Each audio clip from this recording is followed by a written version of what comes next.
Without taking any further time, may I have a privilege of welcoming on stage Shri Bharat Bhatia ji, President IAFI, to introduce us to day 2 of ISPC 24. Ladies and gentlemen, may we hear it for Mr. Bhatia?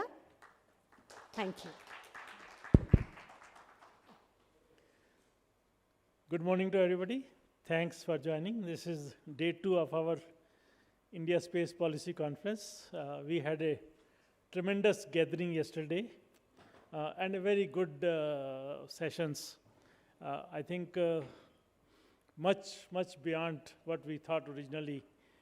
This conference has really been very, very successful, day 1.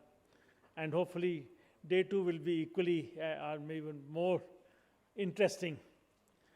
This is a conference which we have been planning for some time.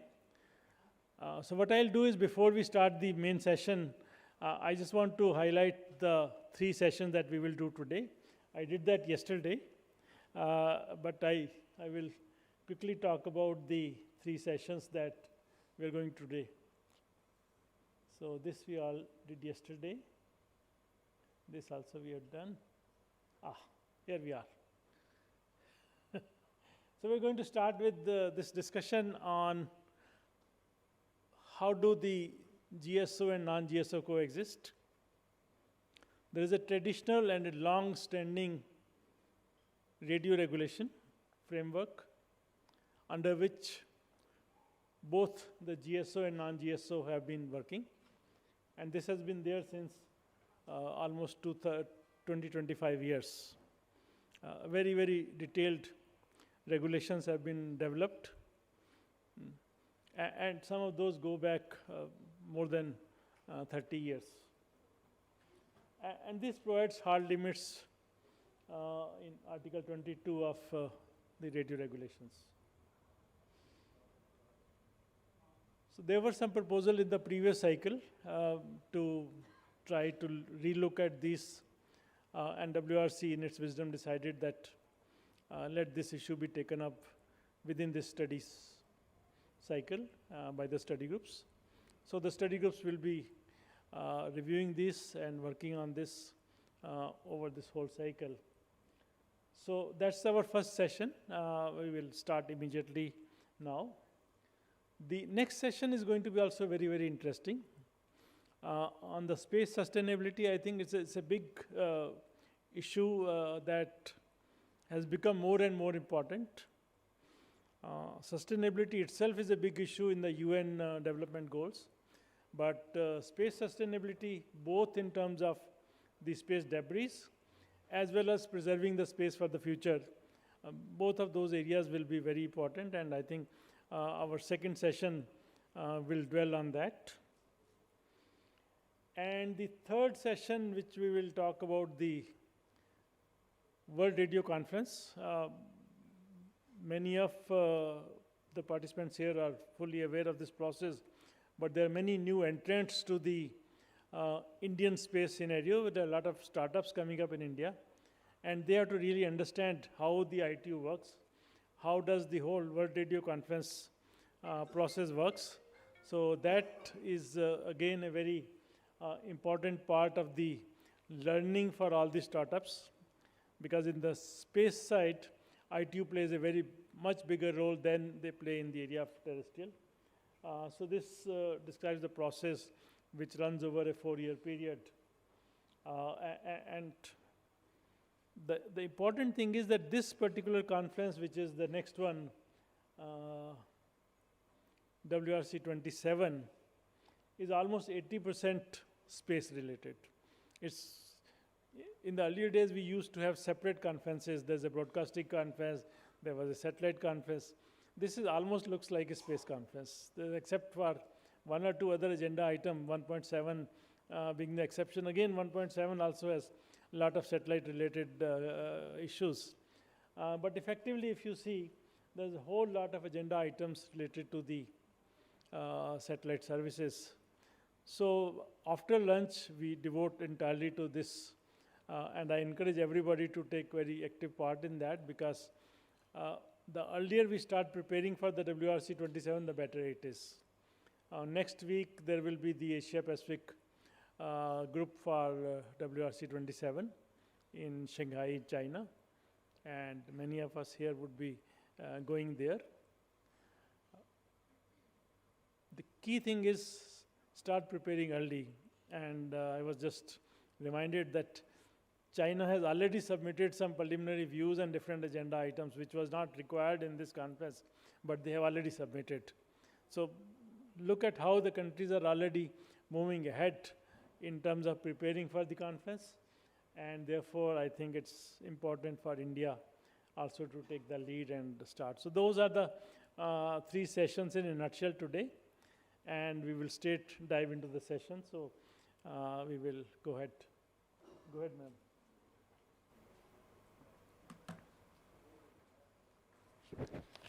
Thank you, sir, for introducing us to day 2.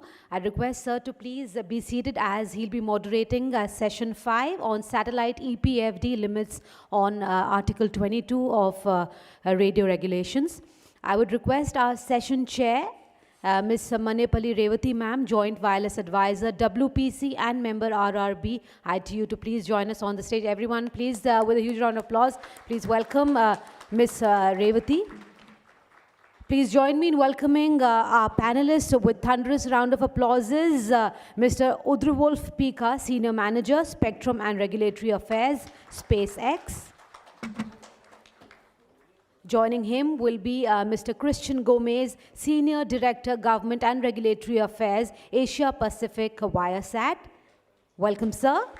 Mr. Gomez is a seasoned telecom policy and regulatory executive with over 20 years of experience.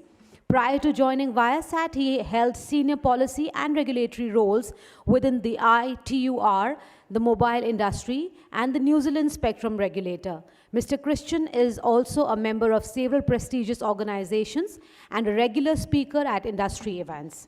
He is a valuable expert in the telecom field and is passionate about using technology to connect people and improve our lives. Welcome, sir. Joining him will be Shri Pawan Kumar Gargji, former wireless advisor and former RRB member. Welcome, sir. With over 45 years of experience in spectrum management and planning for various radio communication services, both terrestrial and satellite-based, Mr. Garg played a key role in communication services, exponential growth of cellular mobile services in India during his tenure as wireless advisor. His leadership and expertise in spectrum management and planning was instrumental in shaping the growth of mobile services in India, transforming the lives of millions through enhanced connectivity. We have with us Mr. Krishna K., Head Licensing and Regulatory Affairs, APAC Region, Amazon Kuiper. Welcome, sir. Mr. Krishna, a true pioneer and advocate for satellite communications, is a highly respected and accomplished professional in the satellite industry with over 3 decades of experience. His distinguished career includes prior roles at Hughes. He has been an evangelist of satellite communications. He has played a key role in the formulation of various policies pertaining to the use of satellite technology for wireless backhauls, in-flight and maritime services, and the various reforms that Indian government has carried out for the satellite services. Ladies and gentlemen, please welcome all our eminent panelists with a huge hand. Over to Bhatia, sir.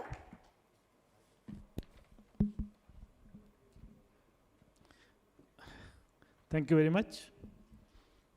So we have a very interesting panel now. But before we start the panel, I will again request our chief guest, Madam Revati, to give another keynote. So this is your third keynote. This is your third keynote. But it's a very interesting topic. Thank you, sir. And very good morning. So it's a morning, so I could see little empty seats. But I think over maybe after 15-10 minutes, probably they fill up. And very good morning to excellent panelists on the dais and esteemed participants. The topic is little, of course, when we talk about satellite, it is a little more of technical, And this topic especially, what I see is more into technical, because we'll be talking about only EPFD, aggregate EPFD and all. There are so many articles in the radio regulations. Why we are discussing only this Article 22? There is a great importance to it, and especially with the coming up of large NGSO constellations. This Article 22 talks about the protection of the GSO, FSS and BSS satellites networks from NGSO FSS systems in certain frequency bands. And those frequency bands are certain KU band and KA band. And those are the now currently satellites operational. So this Article 22 limitations, whatever have been protection criteria described, has come somewhere in the WRC 97. It has been accepted as a provisional limits. By WRC 2000, it has accepted as a, WRC 2000 has approved as these limits. So in WRC 23, some countries have come with a contribution to WRC 23, trying to make this as a new agenda item. The logic is, because whatever these limits or protection criteria established was almost 24 years back, now GSO systems have evolved, developed, a lot of technological improvements, and the spectrum management techniques also improved.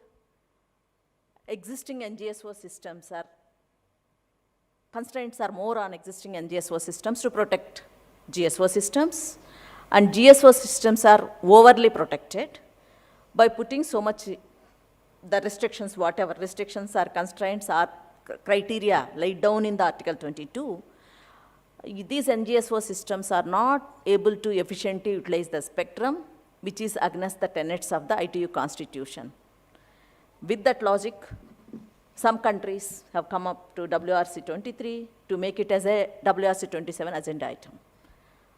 And some of the countries have equally logic to not to have their vision of this, because they said not much changes happened for the last 25 years in the GSO characteristics. Still, if we're going to do something with this protection criteria, we'll be compromising the GSO protections. And moreover, it is a study topic. The time is not yet ripened to have these studies. So you all, I think, might have witnessed in the WRC this time, lot of items went on deliberations, even in the midnight, late night.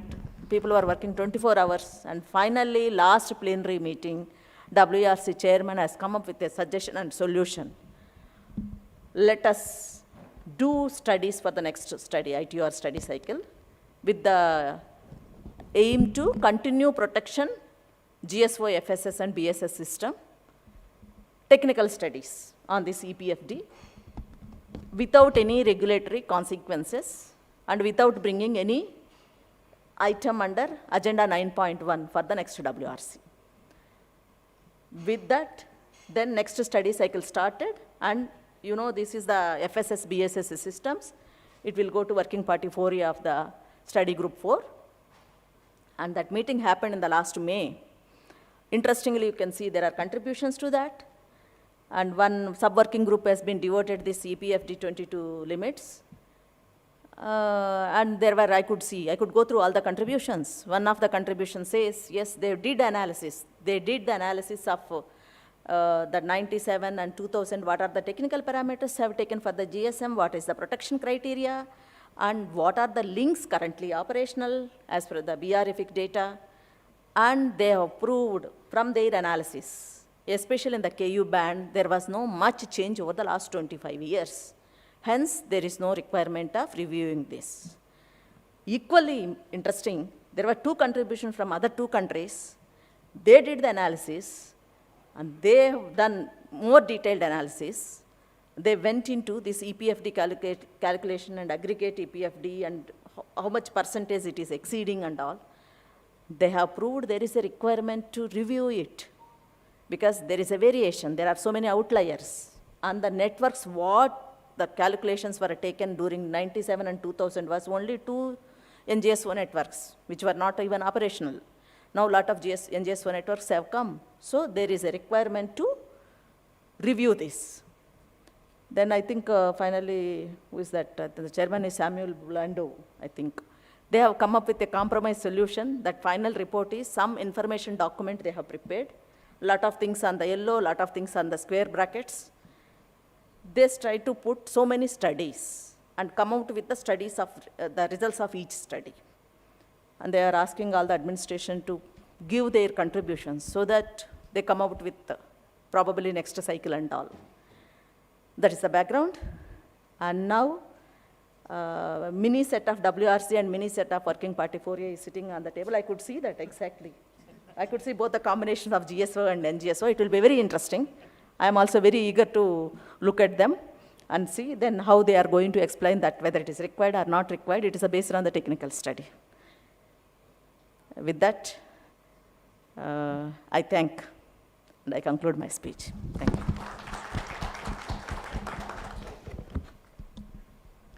Thank you very much, ma'am. I think you have very crisply summarized the whole issue and what happened at the recent Working Party 4A meeting.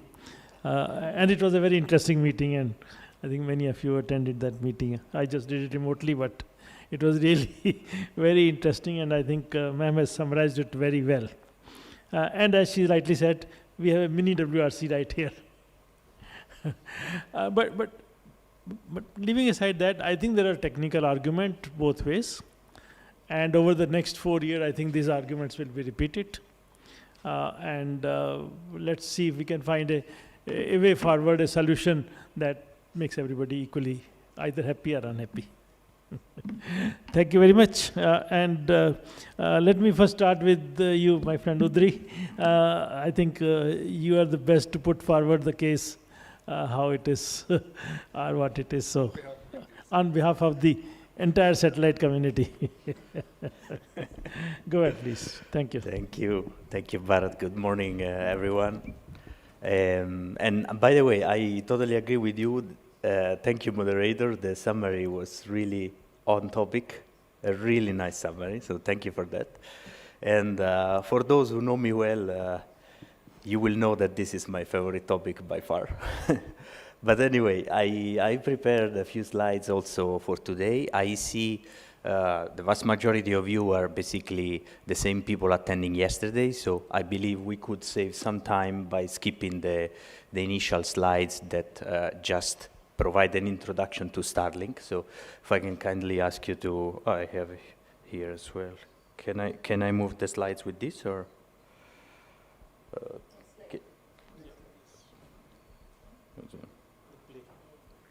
Oh, there you go, sorry.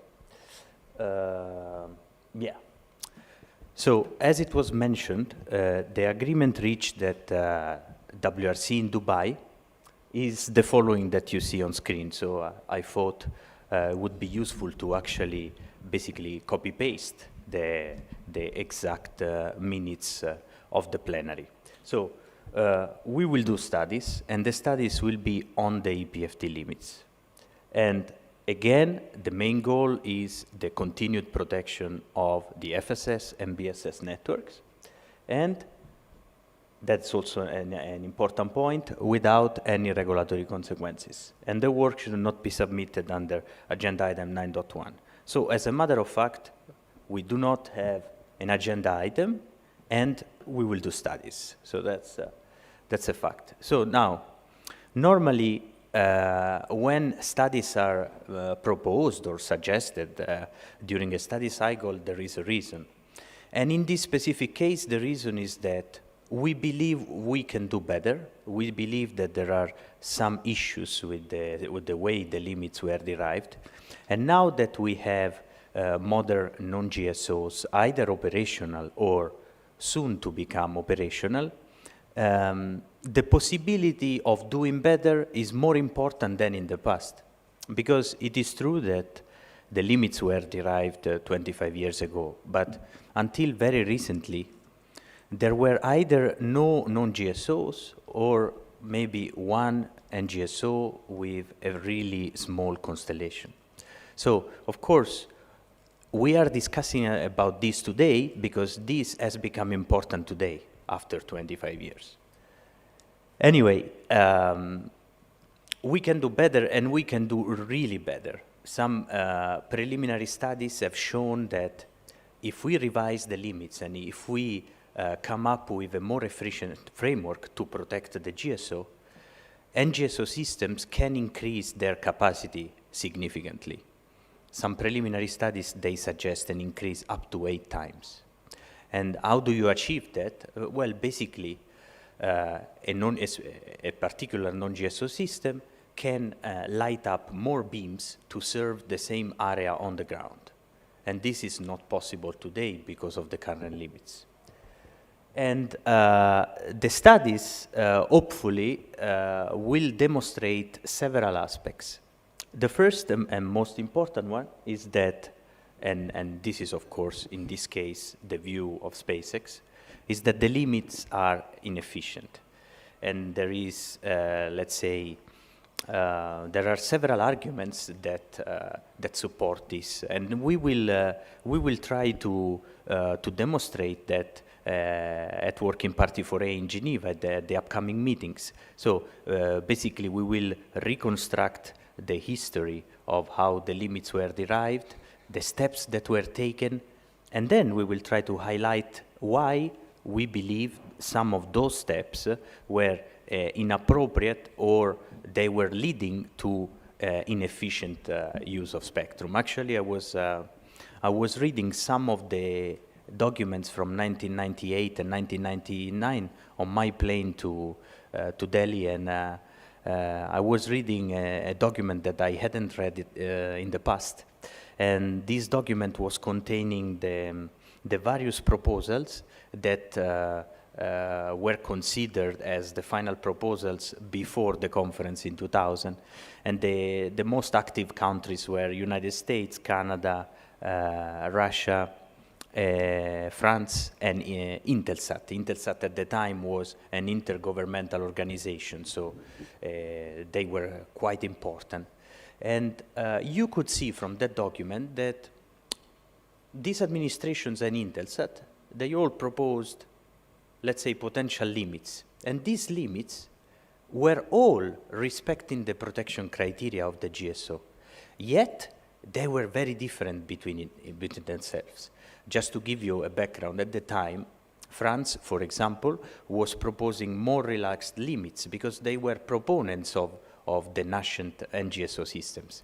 On the contrary, administrations like the United States were more on the side of the GSO.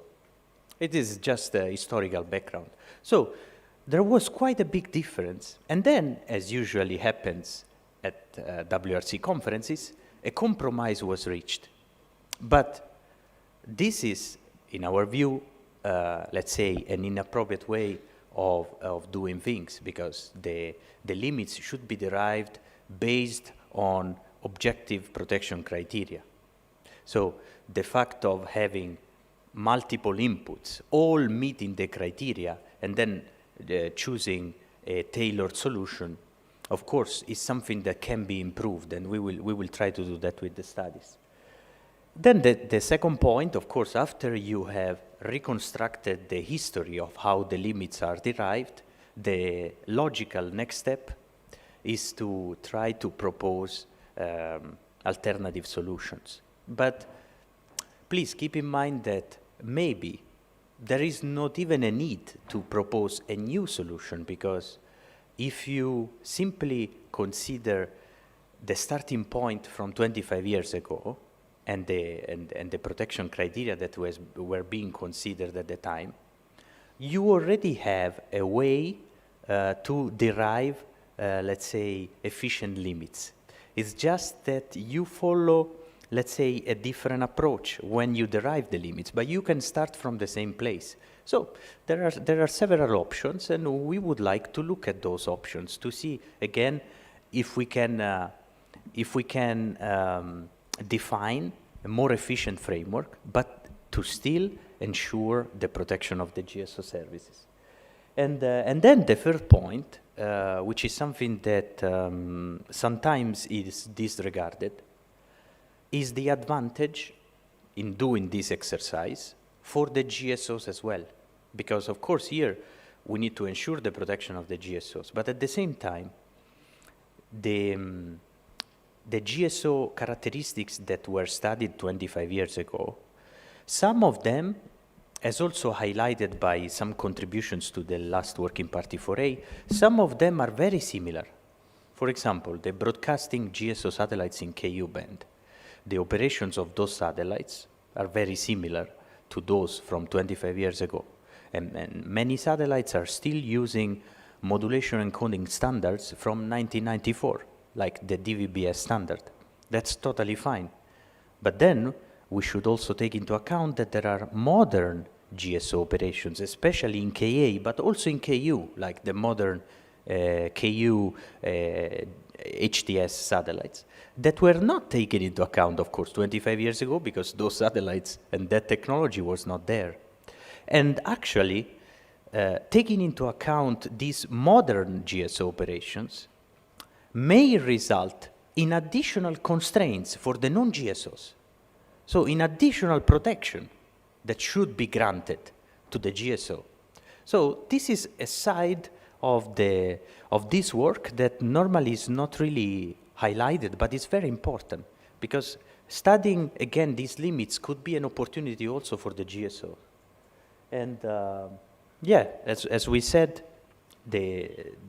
regardless of what we do and regardless of the potential new solution that we come up with, the GSO will be protected, because that is a mandatory condition of the work. It is prescribed by the radio regulation. We have Article 22.2 that says that we should not cause unacceptable interference to the GSOs and non-GSOs, so there is no risk. And if you think about it, also maybe especially on the NGSO side, there is no intention to cause harmful interference into the GSOs, because that would only cause problems. So it's clear that regardless of what we do, the GSOs will be protected. And final point on this slide.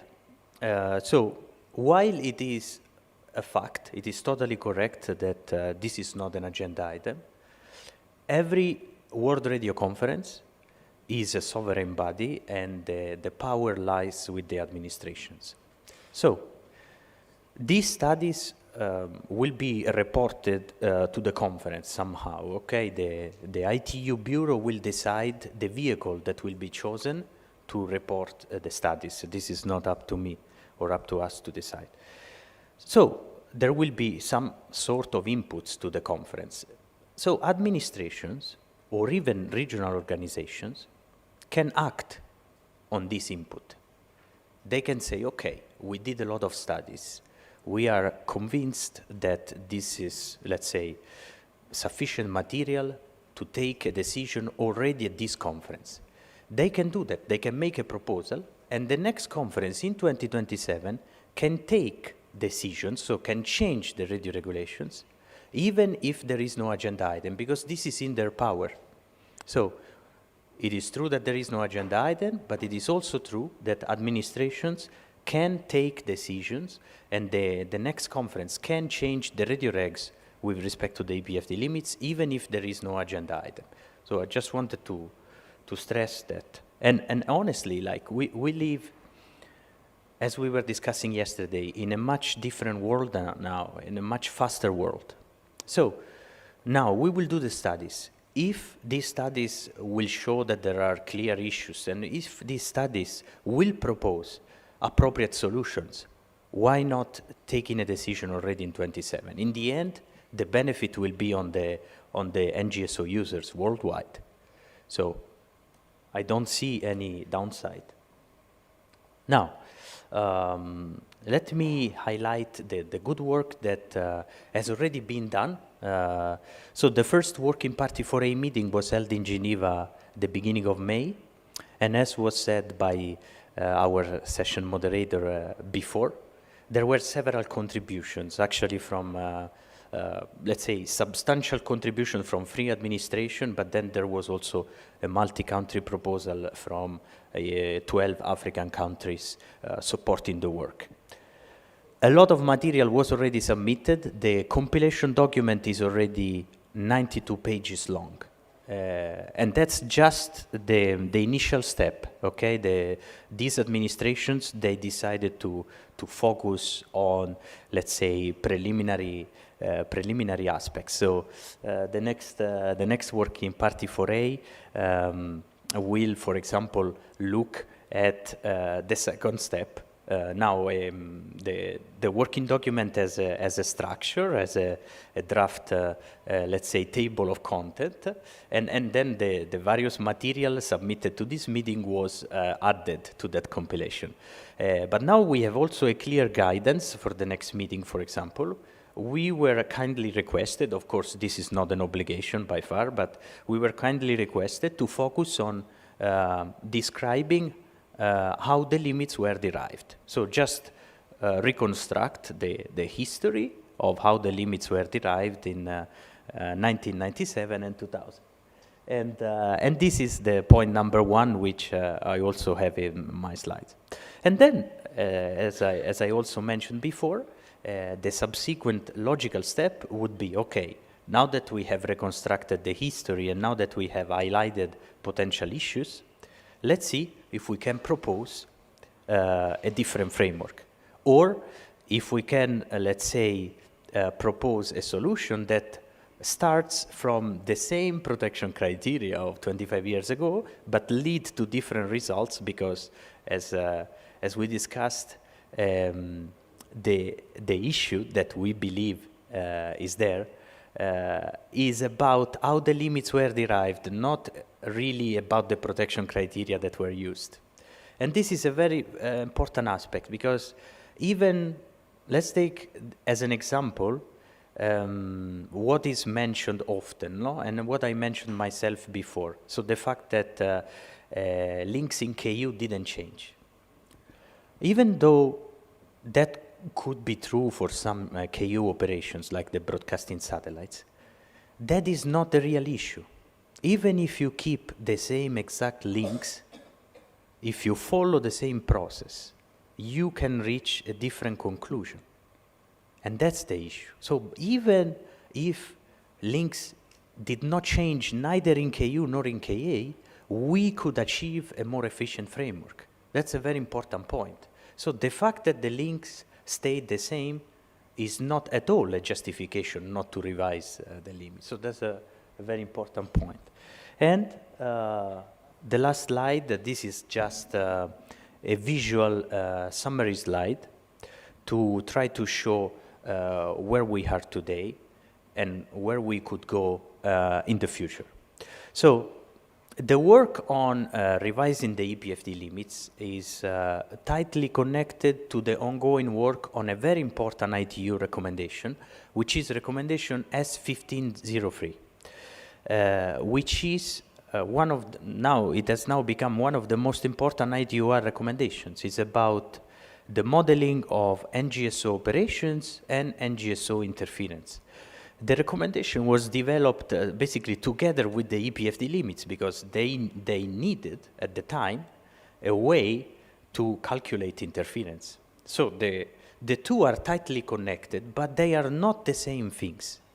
Because one thing is the recommendation. So let's say looking at how to best model the actual NGSO operations, get as close as possible to the reality of the interference. This is a very important work, and this is something that it is basically as important as the review of the limits themselves. But they are not the same thing, because one thing is looking at the limits and the issues with the limits.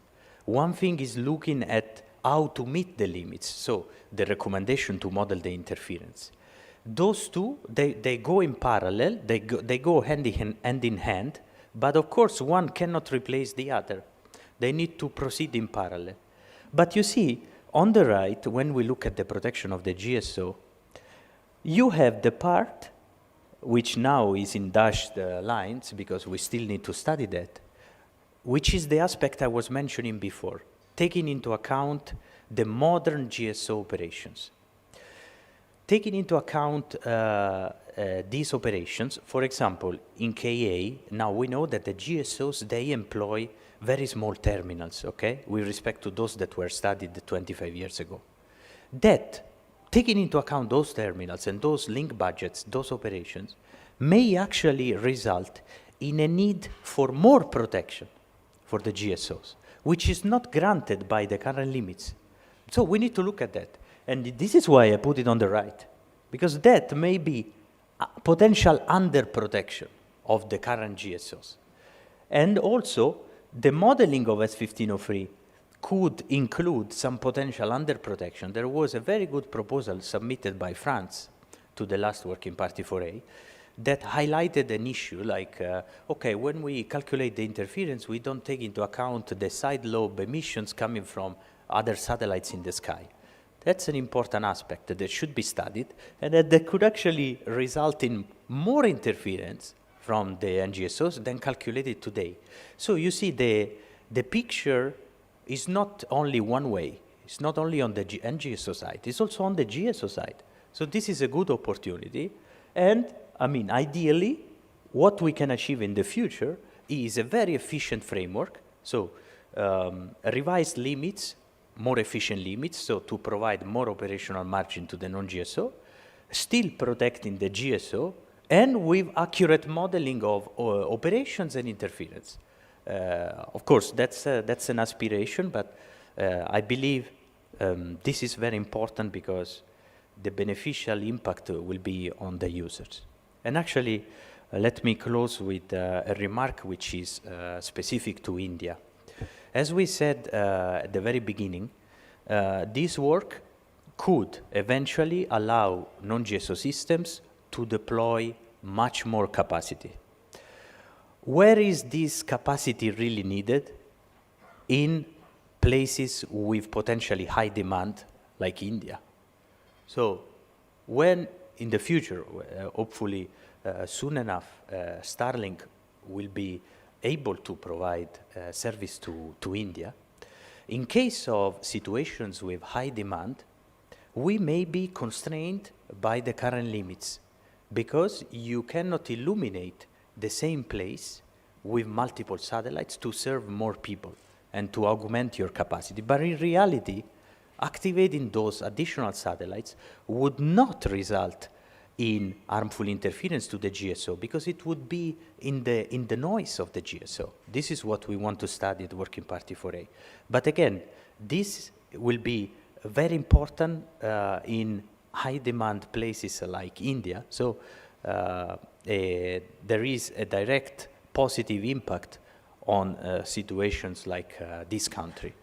So that concludes my intervention. Thank you very much.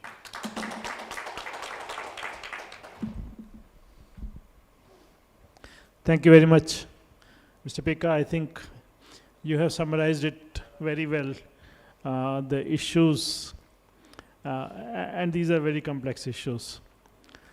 So instead of going by the order, let me request Mr. Pawan Garg, our former wireless advisor and also former member of the RRB, to provide a little bit perspective on India's side as to what he thinks should be these.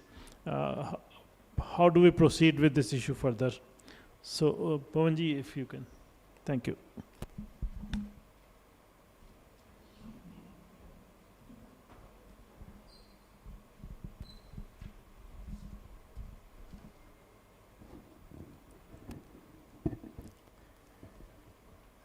Good morning. Yeah. Just forward. Thank you.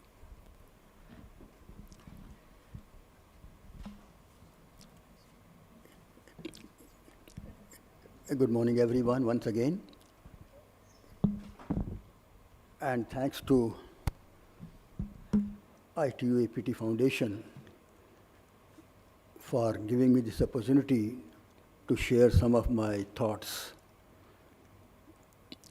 on this particular complex issue.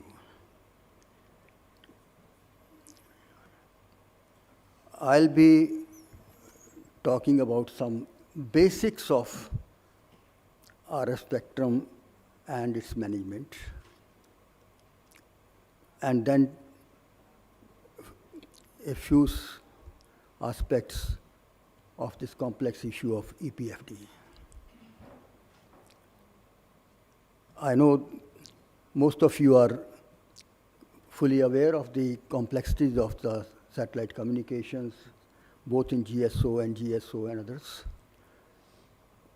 Still, for some others who may not be fully conversant with the spectrum management basics or the processes, I would be going through a few slides quickly as such. And I must say that I have been fortunate enough of being associated with this satellite field for almost 53, 54 years. I had the good fortune to be associated with the first commercial satellite earth station of India at RV, which started functioning on 26 February 1971. In my first assignment before joining WPC with the International Communications, the OCS at that time, I was posted at the Earth Station RV when it was commissioned. And my love or attraction for the satellite communication started with that.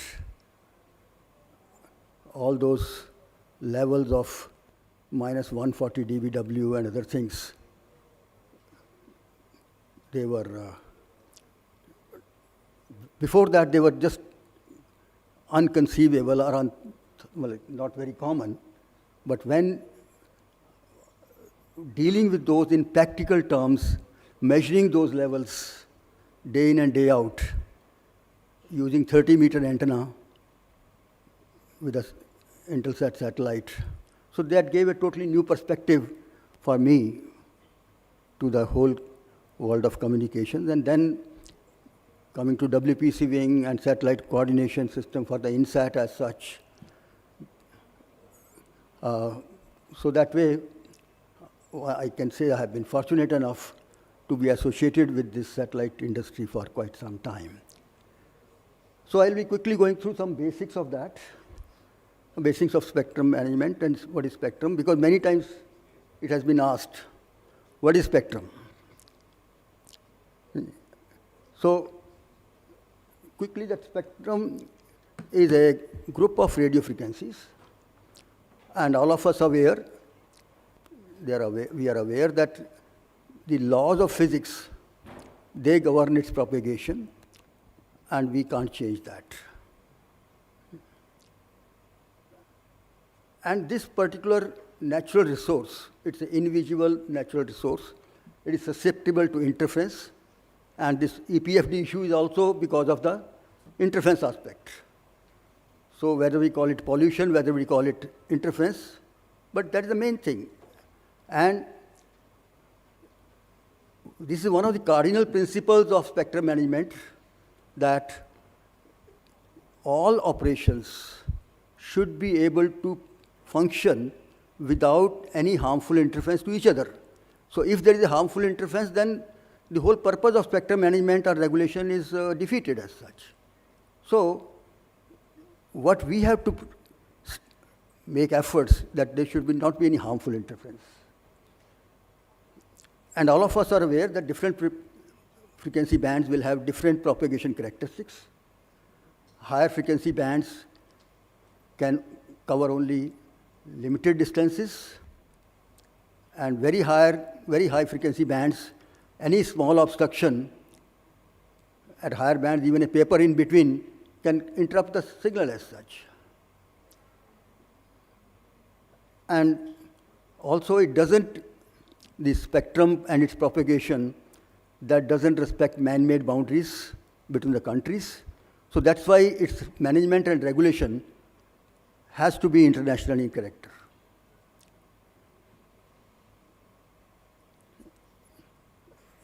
A question has often been asked about this resource being limited.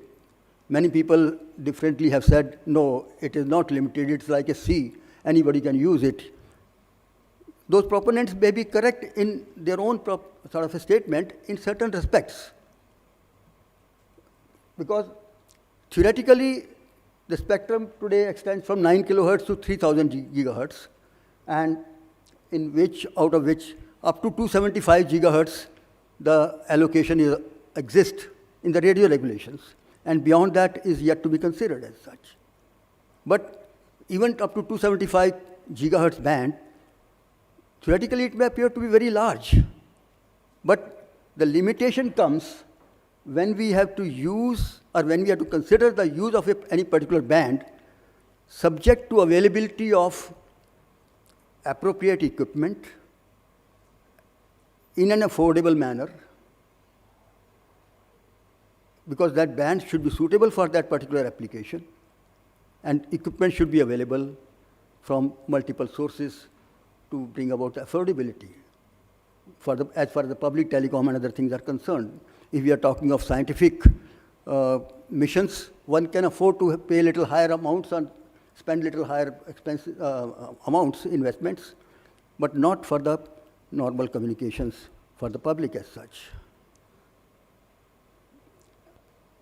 The new technological developments, they have certainly allowed the use of higher and higher frequency bands.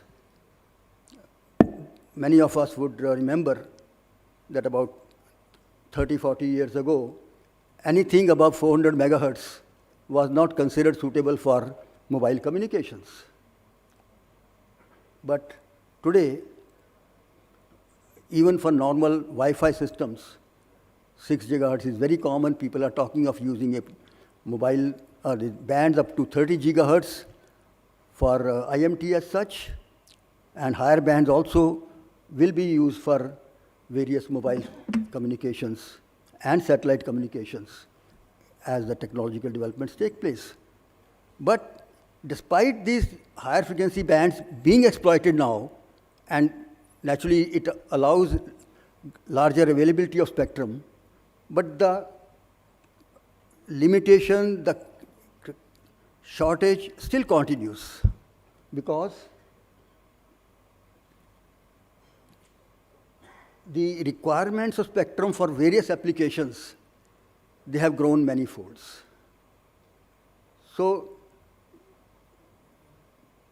and there are 40 different radio services listed in the radio regulations of ITU.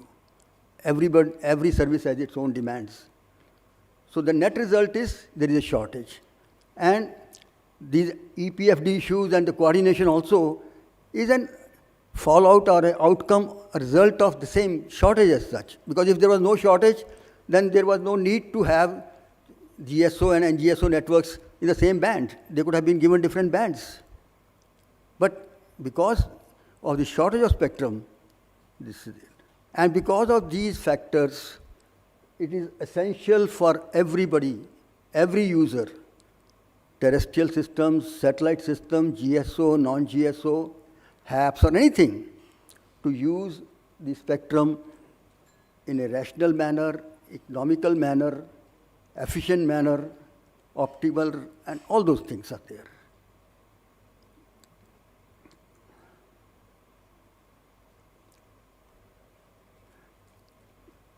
And when it comes to spectrum allocations at the international level, every band, every frequency band is allocated to multiple services.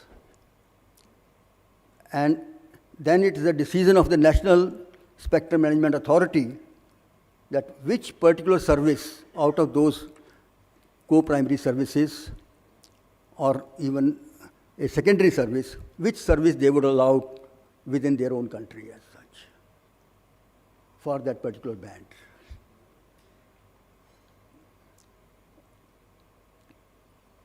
And that's why it is necessary to have regulated use of the spectrum as such.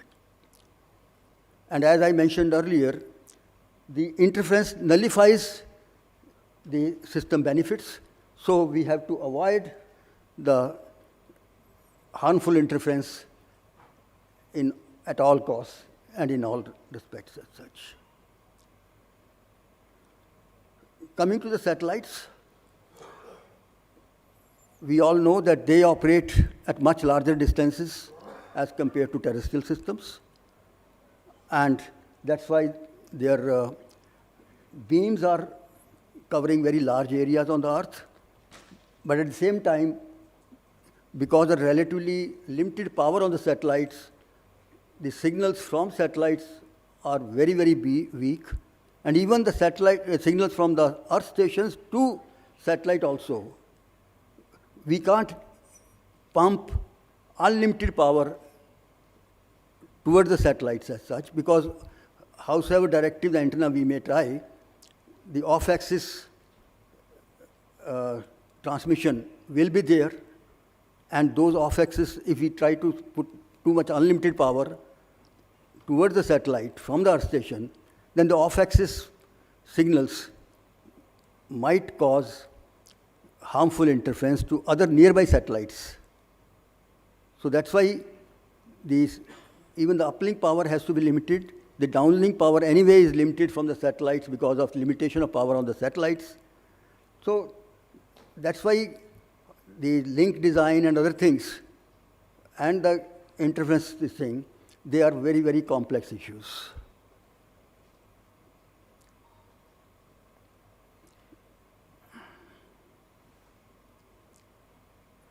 Coming to this particular aspect of EPFD and dot, the WRC 97, almost 27 years ago, the first allocation of spectrum in the Ka band for the NGSO systems were made. And the radio regulatory provision number 22.2, which has been referred by Bhatia, Bharat Bhatia, as well as Mr. Udripika, and also by Ms. Revati, that is a very cardinal provision which says that the existing systems of GSO, whether it's for FSS or BSS, they have to be protected by the new NGSO systems. And all of us can appreciate if we just try to conceptualize the space and the non-GSO satellites in that space, and there will be multiple non-GSO satellites within the visible cone of any Earth station of GSO. And they will all be in different planes, different inclinations. They will be pointing towards different spots on the Earth, but their off-axis signals will be causing interference to any particular GSO at any particular location as such, GSO Earth station.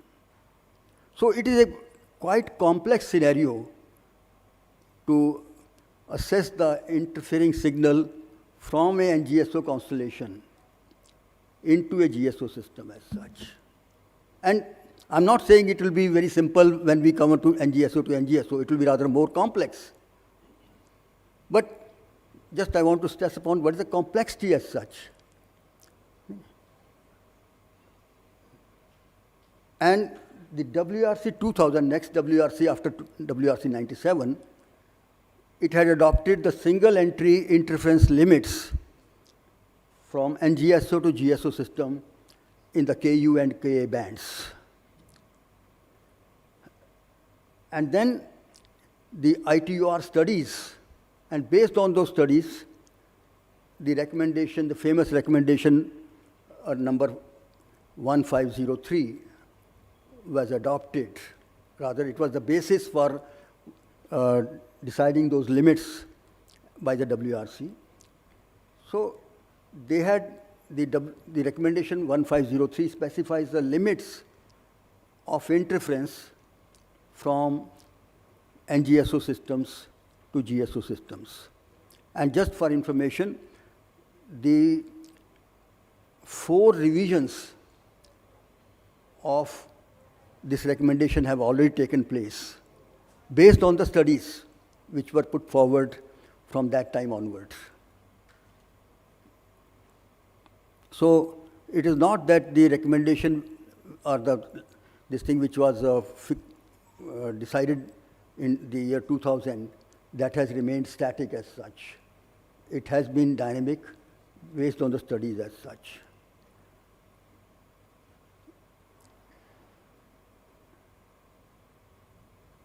And as I had mentioned earlier, that multiple satellites of a NGSO systems, they will be in the cone, visible cone of a Earth station, and they will be causing interference. And this interference assessment is in the form of EPFD, equivalent power flux density, from the NGSO systems into the GSO system as such.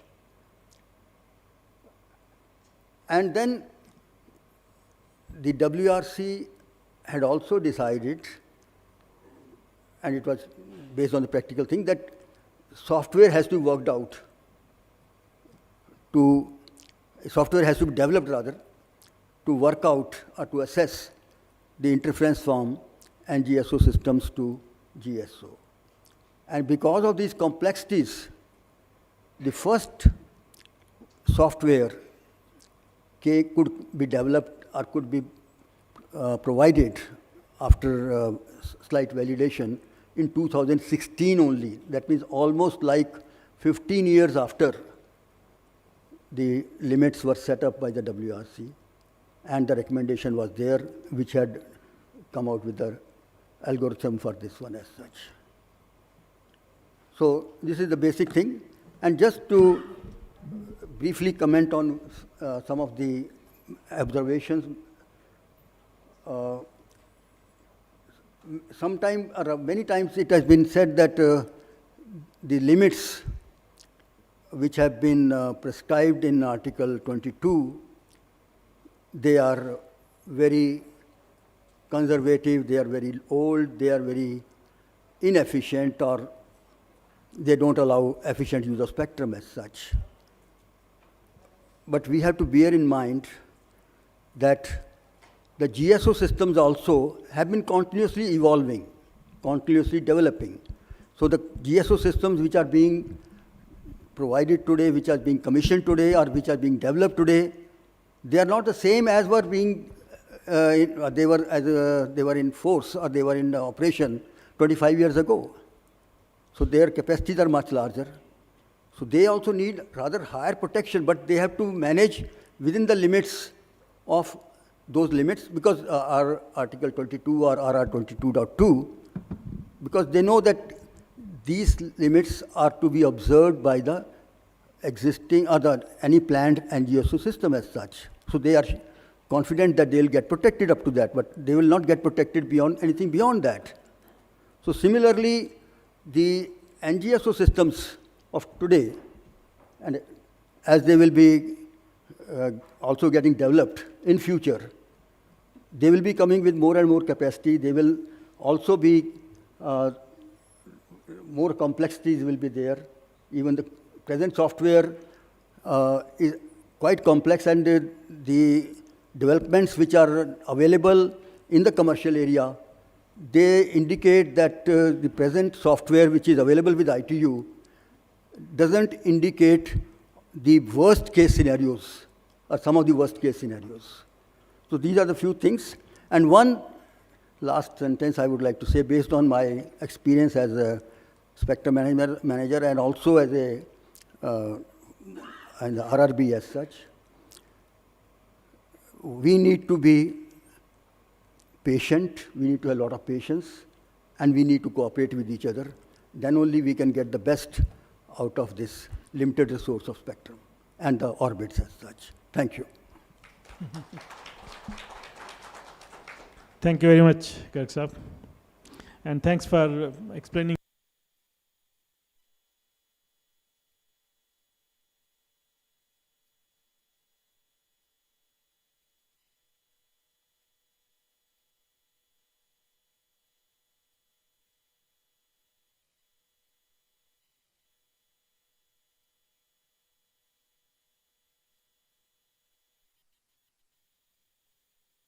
organizers for having me here. Also, it's a lot of commendable and incredible work done, in the reforms recently, both from DOT. I've been in this industry for long and, working on various reforms. I think if in the last 2 or 3 years, incredible work has been done. I think it's really commendable, both on spectrum side, licensing side, and of course on the space side. We heard about it quite a lot yesterday. Thanks. Yeah, okay. I think, ma'am, Revati ma'am, really set the context. Bharat also outlined the process. My friend Udri, really talked about, what are the issues, and Mr. Garg, gave a good class on, spectrum management. So that has made my job fairly simple, and I'm going to just build on that. But one thing I'm going to do differently is I'm going to bring in the socio-economic impact of the issue that we are talking about, and then look at it and how some of the core principles of the ITU, how they impact them. So I'd like to go into that. So before that, just a brief introduction. So Kuiper, Project Kuiper is Amazon's low Earth orbit constellation of 3,200 plus satellites. Amazon, as you all know, we always like to be the lowest cost and deliver good products to you all. I'm sure you're all using Amazon one way or the other at your homes. So that's exactly what we're trying to do with Project Kuiper. So I underline the word affordable here. Affordable in those unserved and underserved areas is what we are primarily targeting. That is not an easy challenge, but that's a challenge that we've taken. We hope we will succeed on that promise. So with that, I'll straight jump into that. So we all talk about bridging the digital divide. So, so what does that mean? Today, there were a lot of statistics which were thrown. So today, according to the ITU, about 49% of the population doesn't have connectivity. So that's about 3.7 billion people, right? Out of this, 63% of the households don't have connectivity. Yesterday, somebody in the Wi-Fi session talked about in India, it's about only 14% of the households have connectivity and the remaining don't have connectivity. So that's an interesting number. About 1.5 billion people globally don't have access to high-speed data, mobile data, right? Out of which 607 million people don't even have access to data. So the digital divide, as we think, is very big, right? It has a huge economic impact. And on top of this, about 5 billion people are 10 kilometers away from fiber. So fiber hasn't reached. And why is fiber important? The mobile broadband alone can't deliver. I mean, this is, during the pandemic, we all saw this, that how much over-reliant we are on the mobile communications. So fiber is important, or fixed broadband is important to reach homes. So with this, I think there are a couple of pieces. So one is the spectrum. Spectrum is needed for any of the wireless services. Second is, so with that spectrum, we need to build enough capacity to serve those customers in the unserved and underserved areas. And third, there has to be a favorable regulatory environment for this all to come together. So this is the basics. And just to put this in context, ITU came up with a number of $428 billion is what it takes to connect or provide universal access. So which clearly demonstrates that no one technology is going to be able to bridge that gap. So there is going to be fiber, there is going to be those terrestrial wireless technologies, there is going to be GSOs, there are going to be NGSOs on the satellite side. We all have to come together to make this universal access possible. So it's not one technology which is going to achieve. So the other way to put it is there is business in it for everybody. So sometimes I wonder why are we even fighting, for that pie. The pie is so big, all of us can eat out of it very comfortably. So what is, so we've been talking about EPFD limits.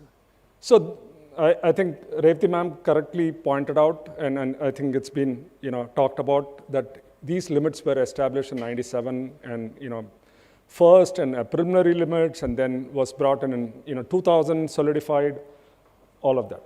But I think one thing, I want to highlight is these limits were established for systems which never came into operation. So that's the irony of it.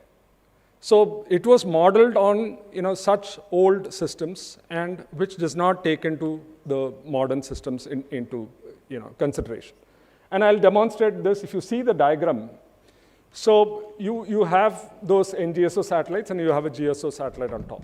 And the Earth station is a GSO Earth station. There is also an NGSO Earth station, right?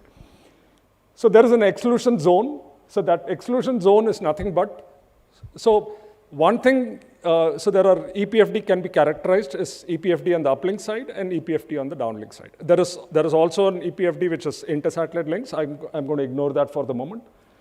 Now, I think both the GSOs and NGSOs today have well agreed on the EPFD on the uplink. So there is no contention there, really.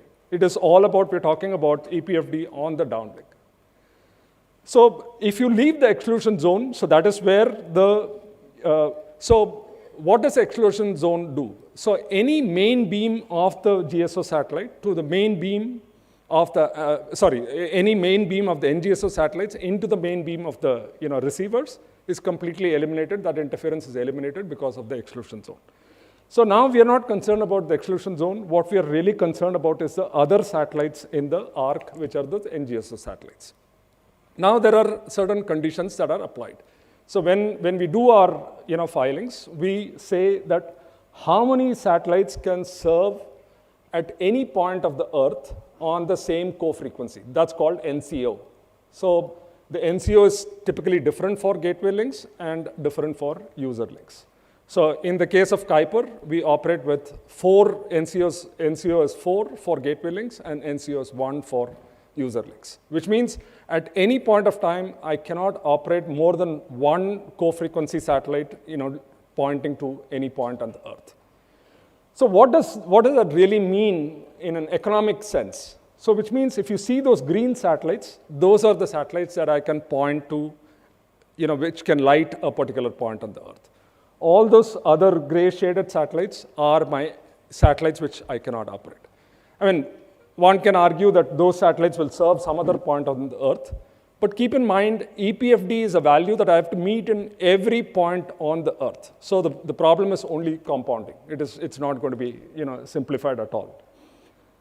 So in the visible arc, which is above the minimum elevation, outside the exclusion zone, so that's where we talked about S1503. So that's where that models the interference between the exclusion zone and the minimum elevation in the visible satellites and within those NCO criteria. So now, the basic assumption that the S1503 today does is it selects satellites which it thinks are the highest interfering satellites. But that is practically not the case because of the way the algorithms that we use for satellite selection are very different. There are plenty of criteria which we take into account, and this is what we've been trying time and again to correct this. Mr. Garg talked about 4 revisions. None of those revisions have addressed these issues.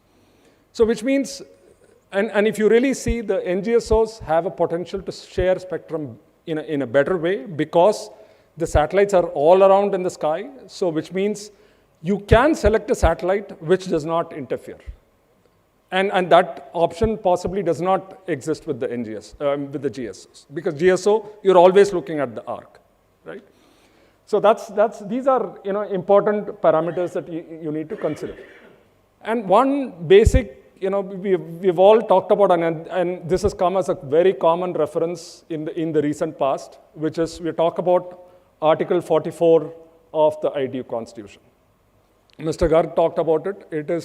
It says there should be rational efficient economic use of spectrum to achieve equitable use. Now, what we are seeing here is not an efficient use of spectrum, not efficient use of resources. So how can you achieve an equitable use if you're not rational, efficient, and economic? So it simply doesn't work. Just to put a value, these satellites which get excluded, in our constellation, and this is a publicly stated figure, this amounts to 30% of satellites in our constellation.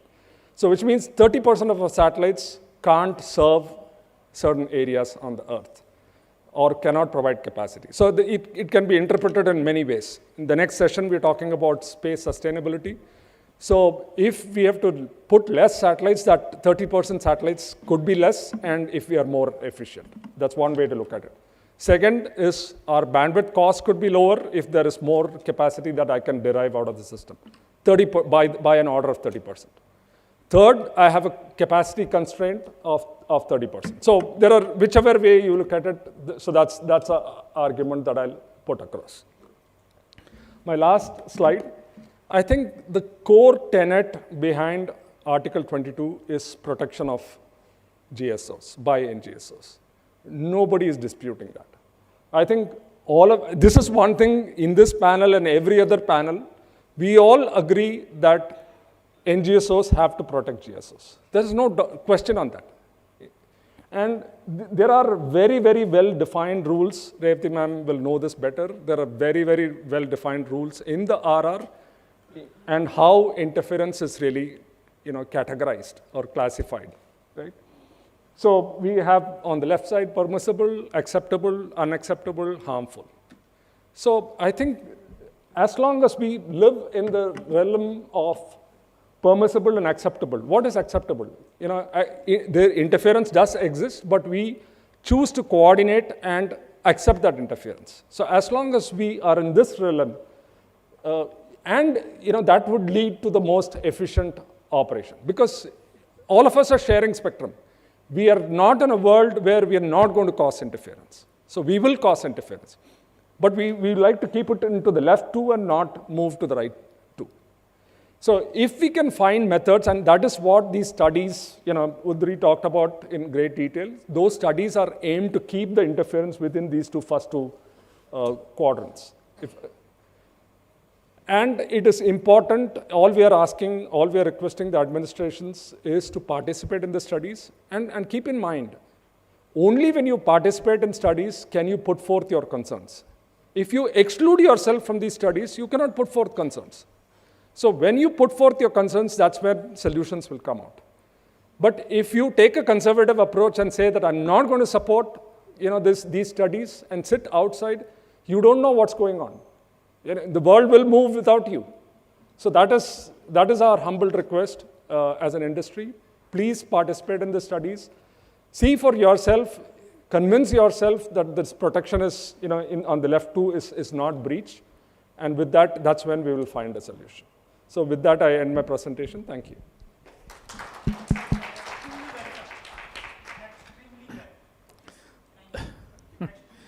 Thank you very much. Thanks, Krishnaji. I think explained it very well, and I think we really have this both sides of the issue. But I think we have one more speaker, our last speaker. Christian, please go ahead.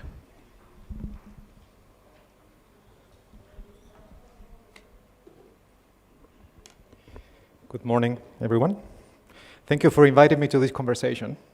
So I'm the last speaker, so I guess my job is going to be to talk about some of the things that were not talked about, right? And also, I want to acknowledge my distinguished colleagues. I feel very privileged to share this panel with you. And I think that all of the issues that my colleagues have raised are important, for sure, and indeed very complex. Because this session is a little bit long, so I'd like to do a little poll. So how many of you in the room have heard about EPFD limits before WRC 23 or before 2023? Just raise your hand. How many of you have heard? Okay, we got 2 hands, 3 hands have heard. That's interesting, very interesting. So in the regulatory world, we usually think if the regulation is good, we shouldn't hear about it at all. So that's something to think about. But the key learning, I think, from this session, or from my little presentation, is just one line. It's about commitments keep global structures stable. Commitments keep global structures stable. That's all I'm here to share today, nothing else. My colleagues have already explained PFD to a great length, but I want to explain about the decision of WRC 23 today. So the decision was no new agenda item for WRC 27 or WRC 31. My colleague Udri has kindly portrayed the WRC as WRC is king, and I agree 100%. And it's not only king, but it's a wise king. A very wise king, in fact. One of the things that WRC took into account when this proposal came to the WRC was to look at the merits of the proposal. WRC is not just about agreeing or disagreeing on agenda items. Actually, WRC will look at the substance to assess its merits. So over 4 weeks in Dubai, WRC assessed the merits of the proposal and decided, being a king and a wise king, that such proposal was not suitable. Now, I would like to look back to my initial statement, is that commitments keep international structures stable. And I will suggest to you that WRC 23, being the wise king, took that into account and decided that it was not worthwhile jeopardizing the stability of a global structure that, as all of you know, we've never had a problem with. I think it seems logical. Now, another interesting aspect of WRC 23 being a wise king, and some of my colleagues have referred to the need to ensure the efficient use of resources. I think we can agree 100%. Most of us in here, the room, have been regulators in the past. Efficiency is important. But the ITU treaty, the Constitution, is also very wise. And efficiency is not an element of a feature of a global structure that can be taken into account in isolation. There is a trinity. There is a trinity. A global resource, that is a common resource that everyone is using, should be used in a rational, efficient, and equitable way. What we haven't heard from my colleagues today is about the other two elements of that trinity: equitable use and rational use. So in WRC being a wise king, I'm wondering here, maybe WRC looked at the proposal and thought, maybe this is not an issue of just efficiency. Let's look at the trinity. Is this an issue of size? Is this an issue of resource overconsumption? As we have all seen, NGSO systems have proliferated massively since 2019. That's the inflection point year. And the question remains, and there are so many agenda items of WRC 27 that are touching on the points of equitable use and rational use. So that's the trinity. I guess for some of you who are not familiar with Viasat, and I'm trying to move to the next slide, just a quick introduction. Some of you have heard about Viasat. These are some of the things we cared about. And one of the things we care about is global cooperation. As an operator, we are both GSO and NGSO. We are a hybrid operator. We are what we call a multi-orbit service provider. So we have GSO in our networks and we have NGSO in our network. So we are working towards ensuring the ecosystem is good for both GSO and NGSO. Now, the first thing I would like to discuss is about the decision itself. No new agenda item for WRC 27 or 31.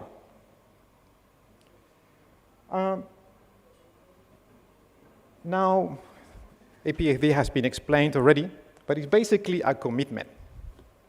So the Article 22 is a commitment to keep an international structure stable in order to plan and coordinate it.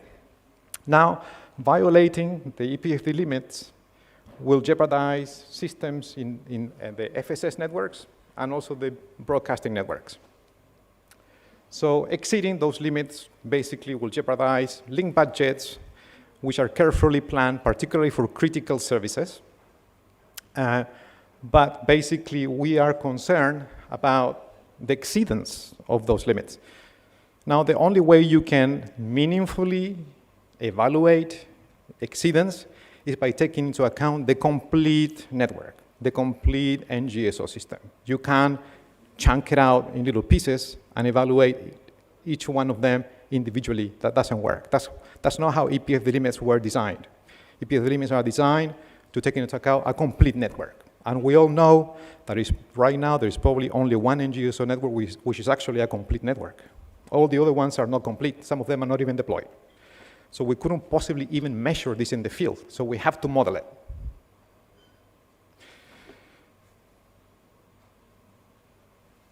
Now, this is the most important slide in my entire deck. And this is probably a little bit checklist that every regulator should go through in order to respond to any request from companies trying to get these limits revised or replaced or modified. So number one,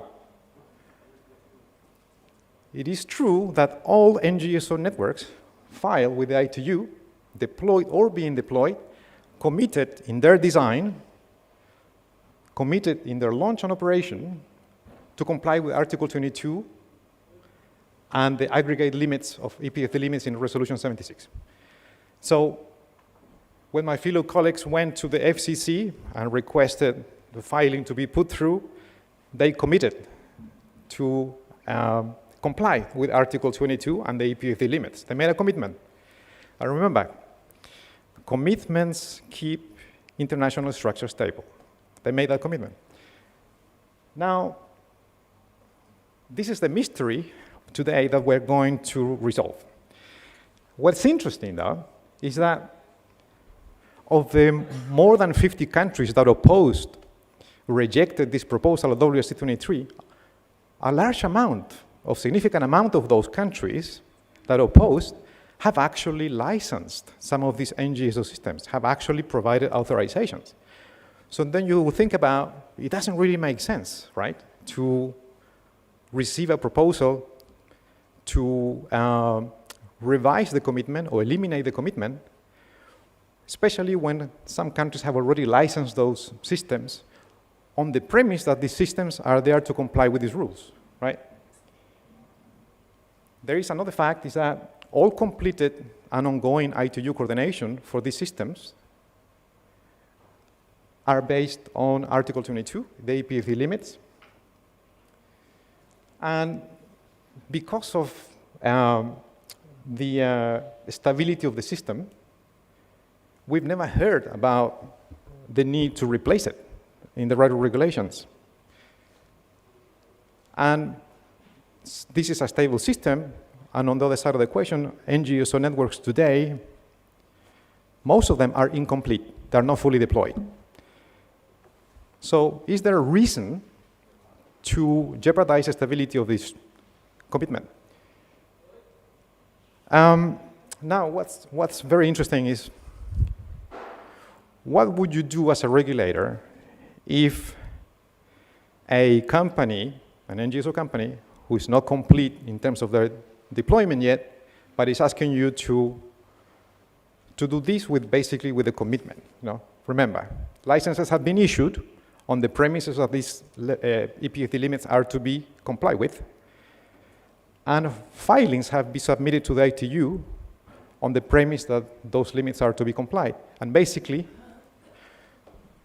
the main reason why WRC 23, being the wise king, rejected this proposal is basically what was being asked was to do this without commitment. Licenses have been issued on the basis of APFD limits. We want to replace those limits. This is what we want to do without commitment. FCC licenses, ITU filings. So where would we be if we do that? That's the next question. Now, a huge amount of countries rejected this proposal. Even the proposal was licensed in those countries. Example, Japan. Japan has authorized some of these NGSOs. However, Japan was one of the most vocal and active member states of the ITU opposed. They made their own studies. They looked at this carefully. Japan is a very well-resourced regulator, a huge contributor to ITU studies. And they, in their words, this is from the COM6, an extract from COM6. It says, there is no clear methodology to collaborate to determine whether these aggregate limits are exceeded. This means, under such circumstances, it is totally unreasonable to change the EPFD limits itself without solving the potential misapplications of Resolution 76.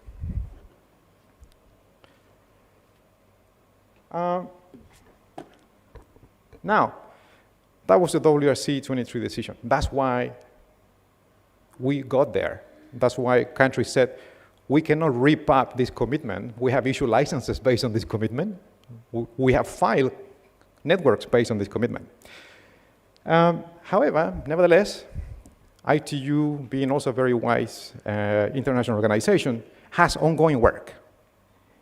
It is widely acknowledged that some work needs to be done in order to better assess the compliance of NGSO systems with Article 22. Now, these are some examples of the work being done. There is a need to improve the accuracy for assessing single system EPFD.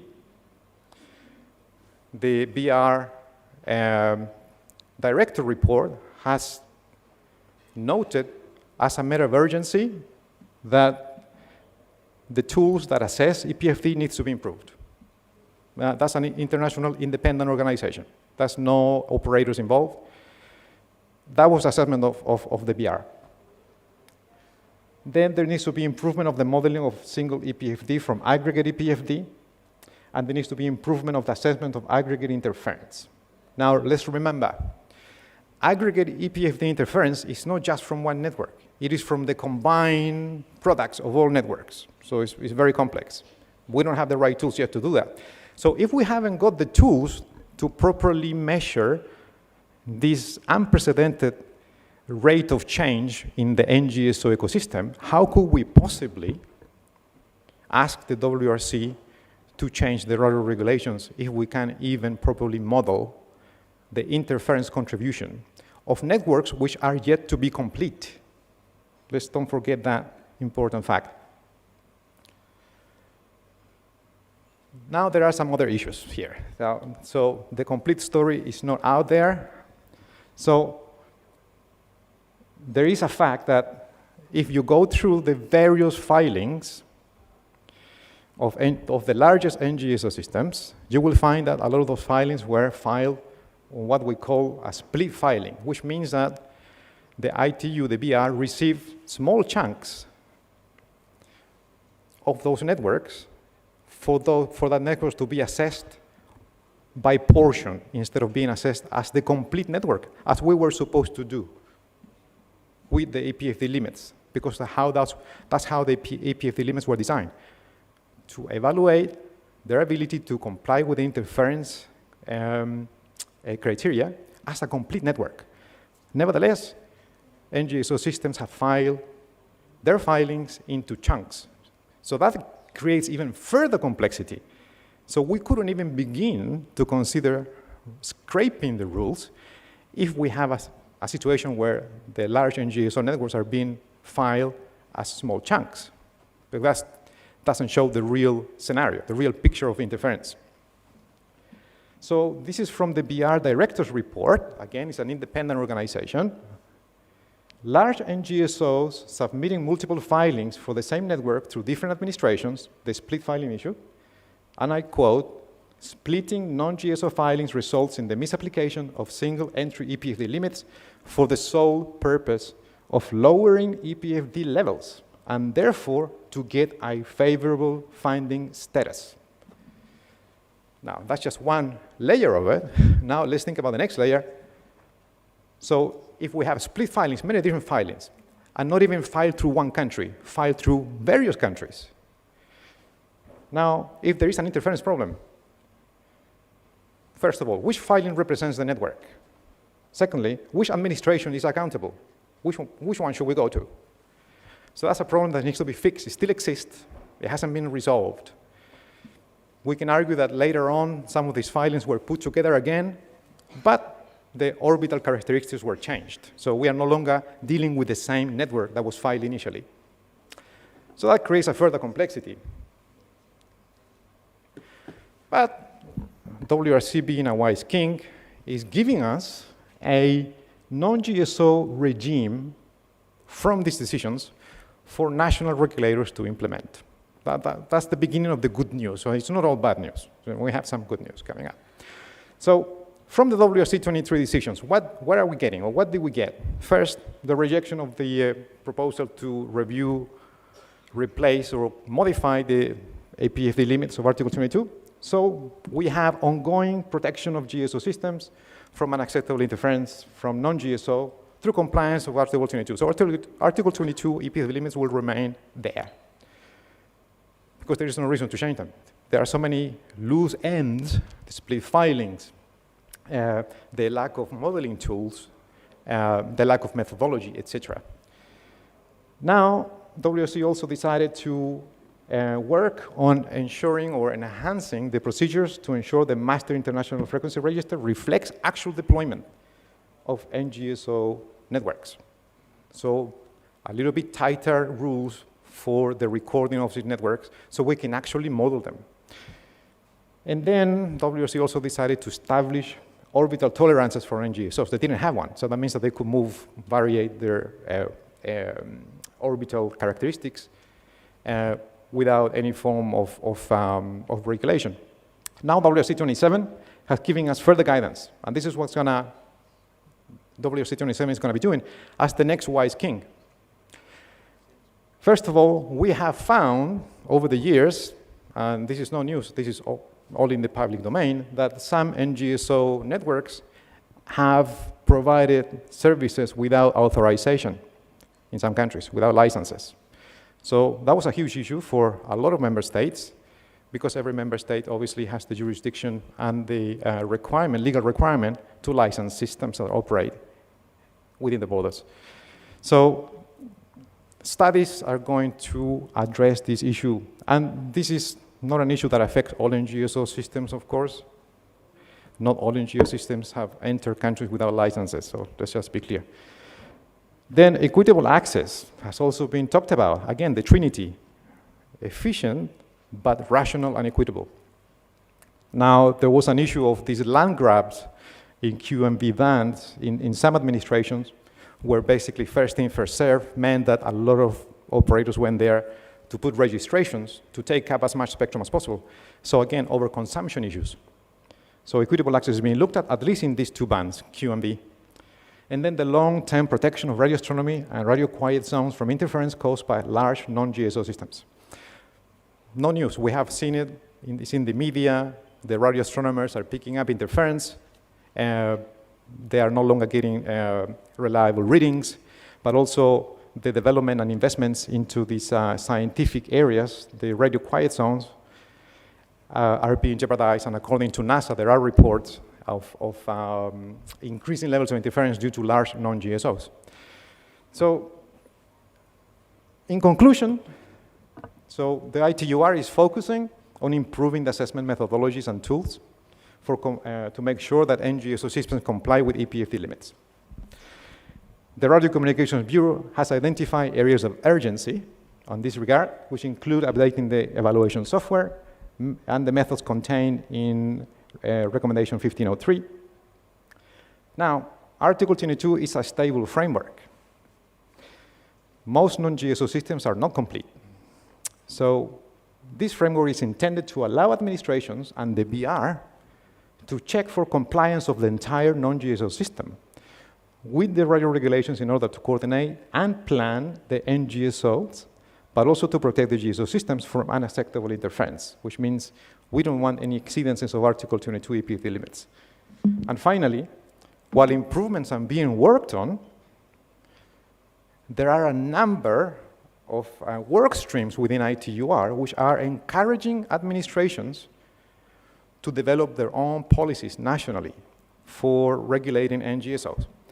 So national administrations will be required to develop their own mechanisms to ensure Article 22 and Resolution 76 compliance is met. Now, for example, A, implement national NGSO regulatory framework. B, perform their own evaluation of Article 22 for coordination, but also for the evaluation of NGSO system seeking market access in those countries. Obviously, for those NGSO systems that do not have a problem, that they made the commitment to comply with Article 22, they're not going to have a problem. And those companies are not the ones asking you to do this with that commitment, with those licenses. And finally, national administrations will also be, are being encouraged to ensure compliance with the aggregate EPFD limits of non-GSO systems.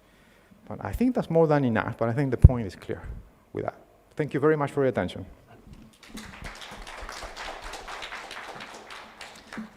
Thank you very much for that very. I thought we had some time for question, but I think we have run out of time. But what we can possibly do is, and since many of our speakers are common, we can have questions at the end of both the sessions together. So after the sustainability session, perhaps we can have a joint Q&A. And we don't have much time for coffee break, so maybe we'll just take a 5-minute coffee break and then continue with the next session, and then continue with our Q&A for both the sessions on EPFD as well as space sustainability. Thank you very much. Thank you very much, sir. I extend deepest appreciation to all our panelists for enriching and enlightening all of us with their amazing viewpoints and excellent presentations. Thank you so much, and I request Manipali ma'am to please present a memento to all our panelists, please. Firstly, to Mr. Christian Gomez, thank you very much, sir, for such an amazing presentation.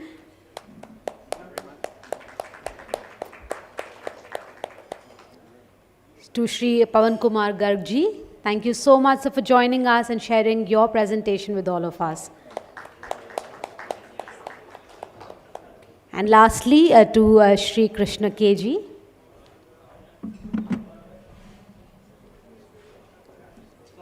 Thank you so very much, sir. I request everyone to please pose for a group photograph, and then we can all disperse for a cup of tea. And I'd request everyone to please be back precisely in 5 minutes' time so that we can begin with the session, next session, which is on space sustainability.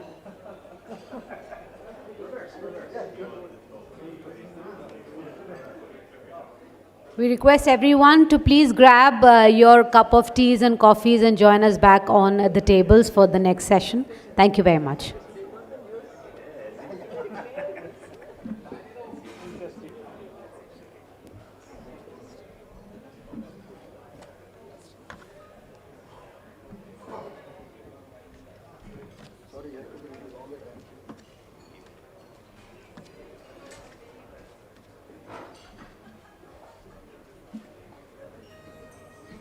Gentlemen, may I request you all to kindly take your seats.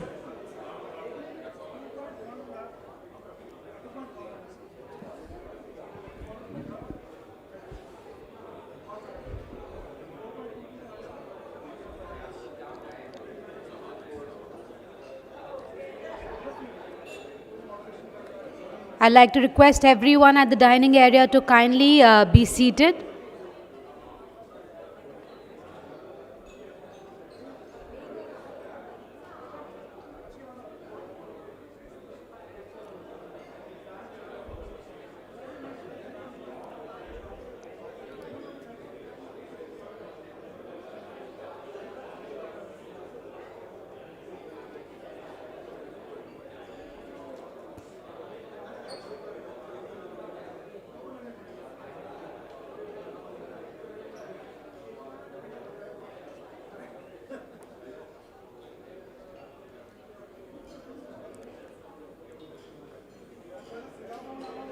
I request all our delegates and guests to please come back to your seats so that we can begin with the next session.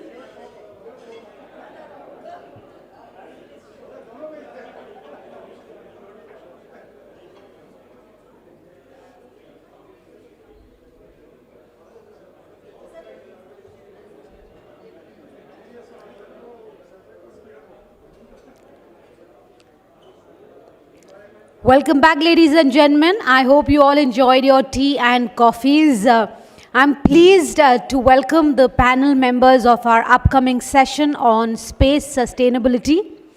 With a huge round of applause, ladies and gentlemen, please welcome the session chair and moderator, Shri Amit Gulati ji, Senior DWA Satellite WPC. Welcome, sir.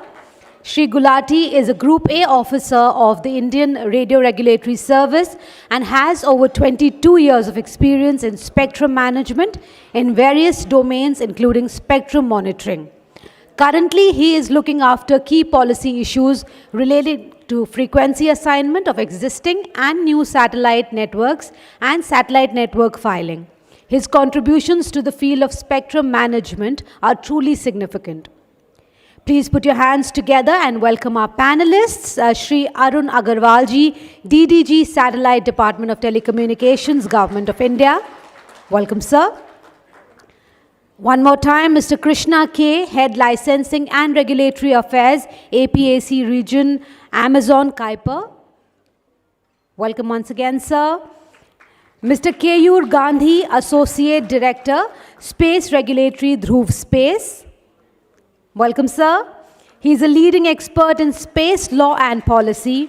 He has over 10 years of experience in the space industry with a focus on regulatory compliance, licensing, and dispute resolution. Mr. Gandhi is passionate about promoting the responsible exploration and use of space. He is committed to working with governments and industry stakeholders to develop a supportive regulatory environment for the growth of the space sector. Please welcome once again Mr. Udrivulf Pika, Senior Manager, Spectrum and Regulatory Affairs, SpaceX. Please welcome once again Mr. Christian Gomez, Senior Director, Government and Regulatory Affairs, Asia Pacific, Viasat.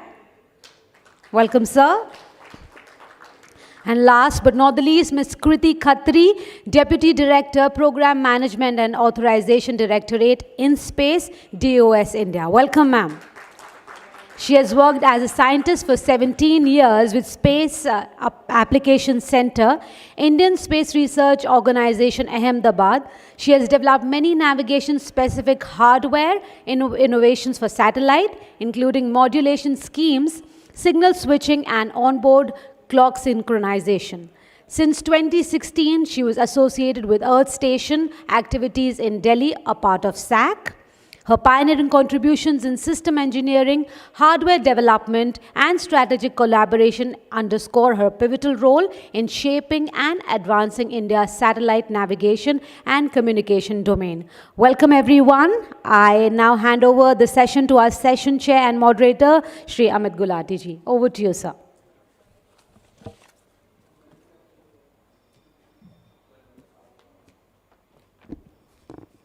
Thank you so much for a nice introduction for me and for my panelists. And good morning all. It's at the stroke of noon now. And thank you, Bhatia ji, for organizing this space conference. So it has not only the space issues, it has communication issues as well. Yesterday an apprehension was made that it should be renamed as a space communication rather than a space conference, but this topic is very relevant to space. Before I start and build on the background on the activities of many agencies involved in space sustainability, a few things actually struck me. Yesterday we had pretty nice sessions. The first session where Ma'am Revati said about the recent trends, what have been happening in the space sector. And also there was a session on the direct-to-device where Dr. Shenoy was there, Dr. Shori from IIT Delhi. So a few trends were worth mentioning before I go on to the next topic. See, the satellite form factor is going down, and you have the IoT devices also coming up in the satellite industry. Worth mentioning is a constellation of IoT devices. One of them is from SpaceX Swarm, and the density of constellations are going up phenomenally. So you have, earlier you had only 2,000 or 3,000 of constellation sizes. Now it's running up to just a tad less than 30,000. So that puts a lot of pressure on the space resources, the orbital resources, the RF frequency spectrum.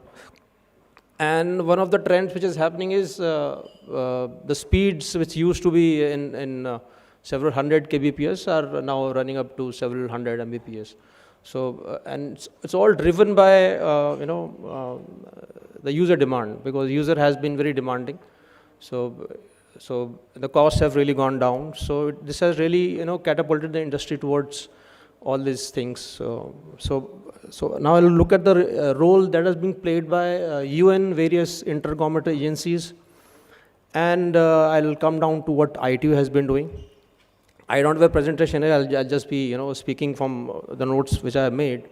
So UN has a 2030 agenda on sustainable development goals. So they have around 17 sustainable development goals.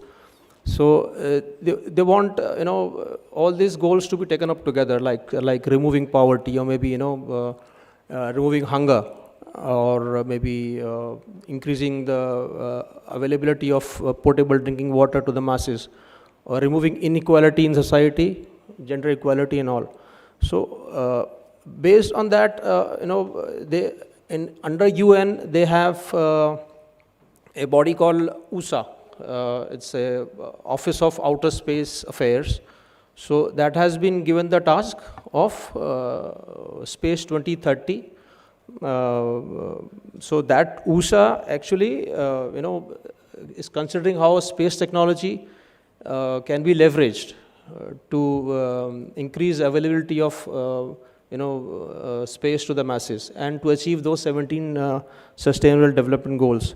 So USA was established a long time back, but it also does many other things. It maintains the space registration,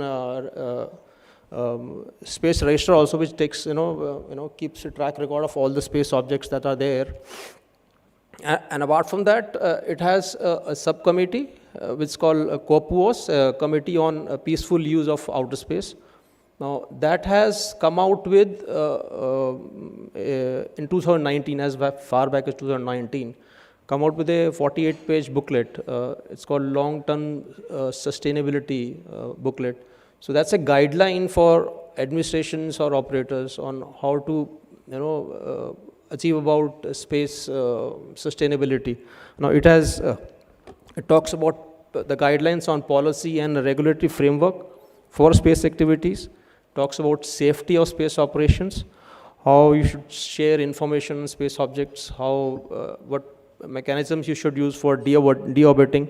So an orbital event has taken place, so how should you share information? So it has guidelines and everything. So it's a nice piece of information. Everybody who's interested can download that information. It's a free downloadable booklet, and you can have access to that.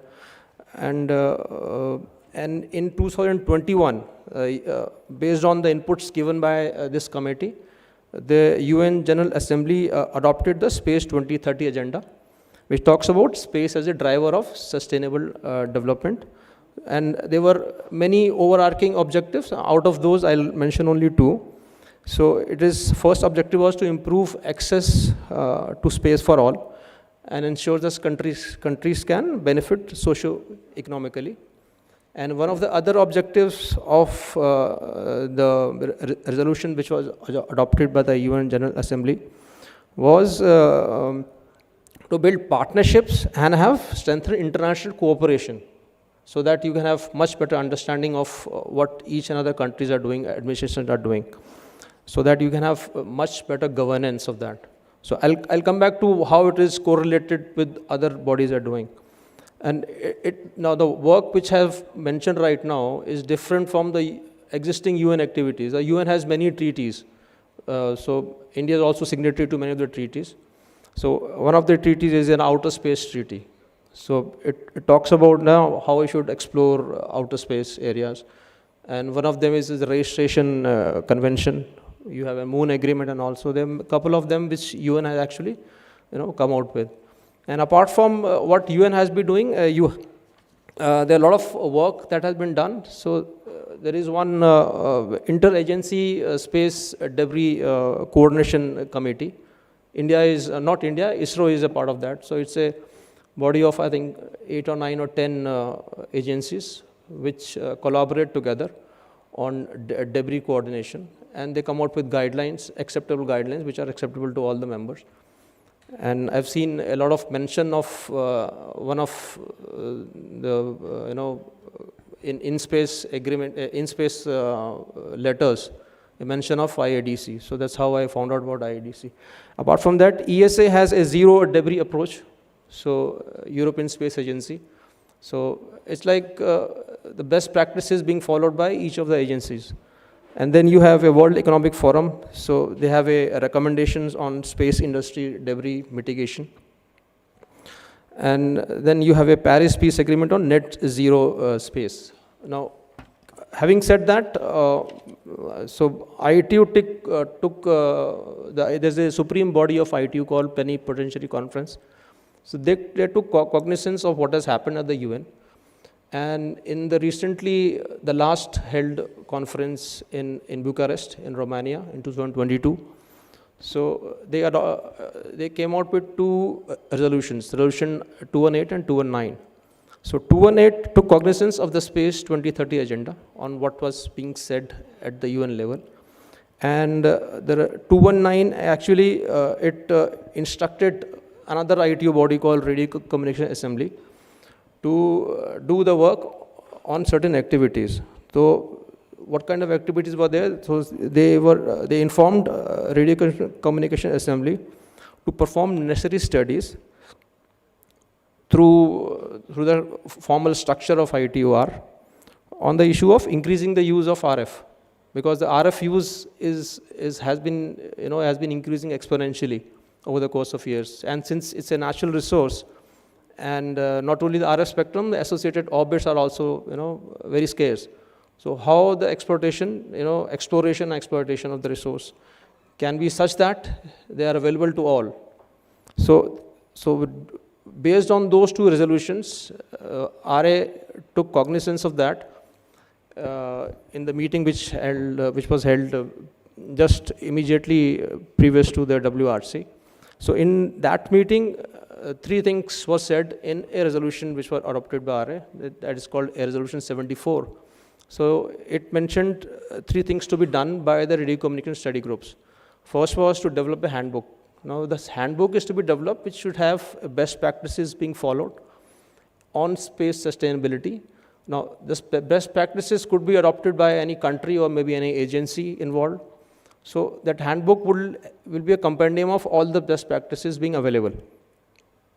And another would be to develop a new recommendation. So this recommendation, takes into account lots of studies which member states can do, or maybe the sector members can perform. So one was the handbook, second was the recommendation, and the third was to create a website. So the website which will have a compendium of all the links available, which anybody can go and access the links. So the website is already created, so anybody who's interested can go to the website itu.int/space-sustainability. So that will have a compendium of all the available resources. So you can go and have a look at all the resources. So having arrived at what RA did. Now, apart from RA, the WRC, the World Radio Communication Conference, that was held in Dubai in November, December 2023, about a couple of months back. So they also took into account a document by the Radio Regulation Board, so which Revati ma'am is a member. So that document of RRB also took into account many things. First of all, the increasing number of LEO filings that have been, that recently have been filed with ITU for coordination purposes. And it also took into account a lot of apprehensions which the stakeholders are taking up, whether this sort of increased activity is sustainable or not. And apart from that, how difficult it will be to manage those kind of spectrum and how transparent sharing of information could be. And then the last thing which the RRB report, which was given to WRC, it took into account how to deorbit the satellites at the end of their life. So this is a comprehensive of things which has happened till the WRC level. Now, since RA came out with a resolution 74, which directed the study groups, so the whole process has actually started. So the first meeting of the study group for this cycle and the associated working parties, they have started taking into account what has been instructed to them, and work has already started. So I'll just mention what has actually happened in the recent meeting of the working party 4A. So we had 6 contributions on this resolution 74, which talks about space sustainability. So if you remember, I talked about the creation of a handbook and formulation of a new recommendation. So we had 6 contributions. There were 2 each from USA and Canada, and 1 from Intersputnik, and one from Astroscale. And Astroscale is actually, incidentally, if not many of you may be knowing, is a market leader in satellite servicing. And they've had pretty recently, they have brought a satellite from outer space back. So we had 6 contributions from them. 5 were focused on developing the handbook. So one of the contributions from US is about the practices that US follows. What kind of guidelines do they have? What kind of mandatory things do they have before they give an approval? And one of the contributions was focused on developing the draft new recommendations. So although all of these contributions are just creating a formal structure of things that we develop over the course of next 3-4 years, I would be very happy if some contributions from Indian side can go, which mentions the best practices which ISRO has been following. So if have somebody from ISRO, they can also share the best practices and make a part of this handbook. So I will finish here, but I would expect a lot of freewheeling discussion in this panel. So the kind of practices being followed by, we have our representative from Kuiper, and then you have from Amazon, from Biosat, and we have a startup as well. So I would, once I finish, I will prompt everyone to go and make a presentation if they have one. And then we are done. I have a few questions to pop up to everyone, so I look forward to that. Thank you so much.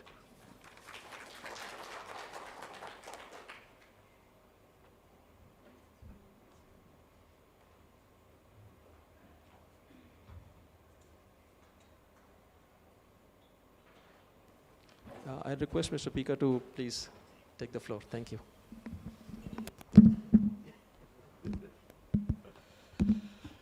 Okay, thank you very much. I'll try to be brief so that we get closer to lunch as well. Okay, so a few words on space sustainability. I will skip, as usual, the intro slides we presented already. So, when it comes to space sustainability, I believe the best we could do as Starlink is just to share our best practices and our experience in real life with the world, basically. For us, the the space sustainability and space safety issues are really crucial, because if you think about it, we, in addition, of course, to being Starlink, we are SpaceX. So we launch humans in space. And therefore, even, let's say, above and beyond space objects, we need to ensure that when we launch humans in space, space is safe and sustainable.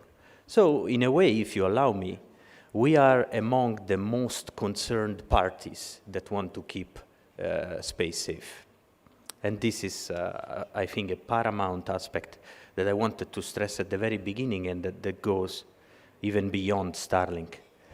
But here, I want to read, because I have a lot of bullet points, which of course I do not recall by memory. I simply wanted to share with you at a high level some important elements that are part of our space sustainability best practices, and that we will be happy to share with the international community at ITU level. So let's start with the second one, because the first one has already mentioned.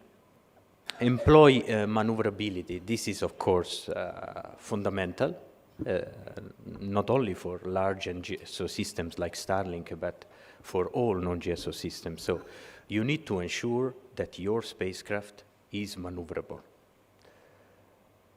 Minimize debris potential by, let's say, launching in low orbits. So this may appear as a controversial aspect, but the point is the following.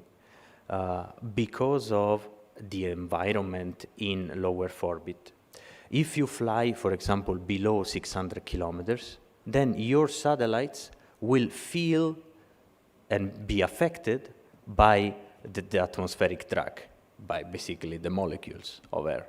So, in extreme cases, so for example, when one of your satellites becomes non-maneuverable or has some issues or cannot be controlled, then the atmospheric drag will naturally bring it down within a certain amount of time, which, let's say, below 600 kilometers could be, for example, below 5 years. So that's an important aspect. So this is why it is, let's say, wise, if possible, to launch at those low altitudes. But then, of course, we do recognize that by design, some other systems, they need to launch higher. But anyway, the aspect of atmospheric drag is something important to understand. Then minimize the re-entry debris hazards by designing and building demisable spacecraft. So this is another key aspect. When a satellite is deorbited, you need to ensure that it will burn in the atmosphere completely, so that there is no risk for humans. And of course, there are some regulations in place that, for example, look at in case you have a small piece that hits the Earth, that small piece has to not exceed a certain amount of energy so that it is not dangerous for people. Then the next one, so automate when practical. This is also very important. So for large systems like Starlink, automation of orbit maneuvers and avoidance maneuvers is very important. And all the activities that we perform in this direction, let's say, can be checked publicly, and we try to do that in the most transparent way possible. For example, one of our best practices in this regard is that we upload our ephemeris data, so the data on where our satellites are, in a precise manner, 3 times a day. And this is a result of also discussions with other parties and other operators, and this has become the norm for us now. Then innovate to continue reducing collision probabilities. Of course, we always try to improve our best practices and improve our automation systems so that it becomes not only safer but more efficient in general.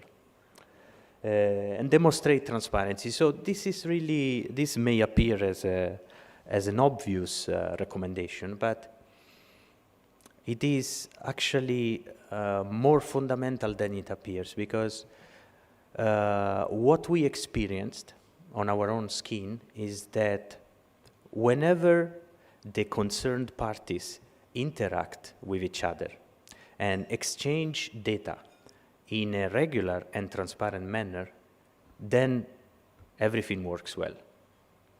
Data exchange and transparency are really fundamental. Until now, we have had, for example, just as an example, a very fruitful interaction with OneWeb. OneWeb is flying higher than our satellites at more or less 1,200 kilometers, and of course, their satellites, when they go up, they need to cross our orbits. So the orbit engineers of Starlink, they talk regularly to the orbit engineers of OneWeb, they exchange data, they are in touch. This is fundamental. As soon as there is data exchange, transparency, and collaboration, it is, let's say, relatively easy to keep the environment safe and sustainable. So that is really key. This is something that we truly believe in, and this is why we share our data so frequently and in a transparent manner for everyone in the world to access. And then, last but not least, minimize impact to astronomy. Actually, there is a nice recent story about this. Some of you most probably read in the news. There was a video that was published by the National Radio Astronomy Observatory, so one of the most important institutions in the United States for radio astronomy. We collaborated with NRAO, so that's the acronym for the National Radio Astronomy Observatory. We collaborated with them, and we tried to experiment successfully, luckily, a new mitigation technique which is called bore site avoidance. So basically, you talk to the astronomers, they tell you where the telescope is pointing, what kind of observation they are doing, and then you task your satellites to avoid the bore site of the telescope so that they basically don't receive any interference. So that's a nice story of collaboration. And this is, let's say, with respect to radio astronomy. Then in the past, for optical astronomy, we implemented some technological improvements on our satellites. We made them darker. We used a special paint that now is available also, by the way, for other operators. So we tried as much as possible to understand the issues, the potential issues of the radio astronomy community, and we tried to come towards them. Again, this is a nice story to tell. And the last slide is dedicated to the ongoing work at ITU level, which was also mentioned by the moderator. And so the Radio Assembly Resolution 74 and the guidance on developing the handbook. We are extremely interested in participating. We will be sharing our best practices as early as the next Working Party for A. The handbook has already a table of content, a structure, and we believe it will be a really important resource. And we also believe, in alignment with several administrations, that the handbook should be the first step. So first, you put together the best practices from several administrations and operators, the international guidance from UNOS and other institutions. So first, you have a complete overview of what people are doing today, what's out there today, and only afterwards, we can take eventually informed decisions on the development of a recommendation on safe and deorbit strategy, and on also as a starting point on whether we really need it or not. So, but anyway, just wanted to support the trend that we saw at the first working party for A, which is to start from the handbook and take it from there. So we, in conclusion, we believe this is a really important topic. We are more than happy to share our best practices that come from the actual operation of a large constellation, and we look forward to submitting contributions to Working Party 4A. Thank you very much.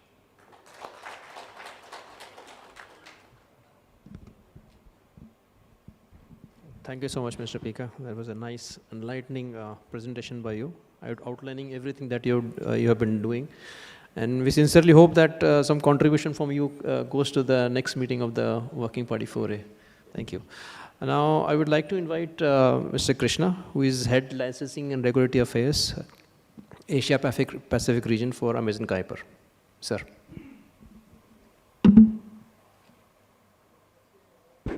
Thank you once again. I'll start my presentation on a lighter note. I have a request to Christian Gomez. Please don't tear paper, that's not sustainable. The second, on a lighter vein, I recently participated in a conference. It was on space sustainability. I won't name the company, but there was a company which made an interesting presentation. I'm sure you can guess who it is, but so their job is to go and pick up all the debris, from the skies. They'll launch, vehicles which will go pick up, those satellites. So they made a beautiful presentation on, sustainability and how it should be sustainable and all that. So we exchanged business cards.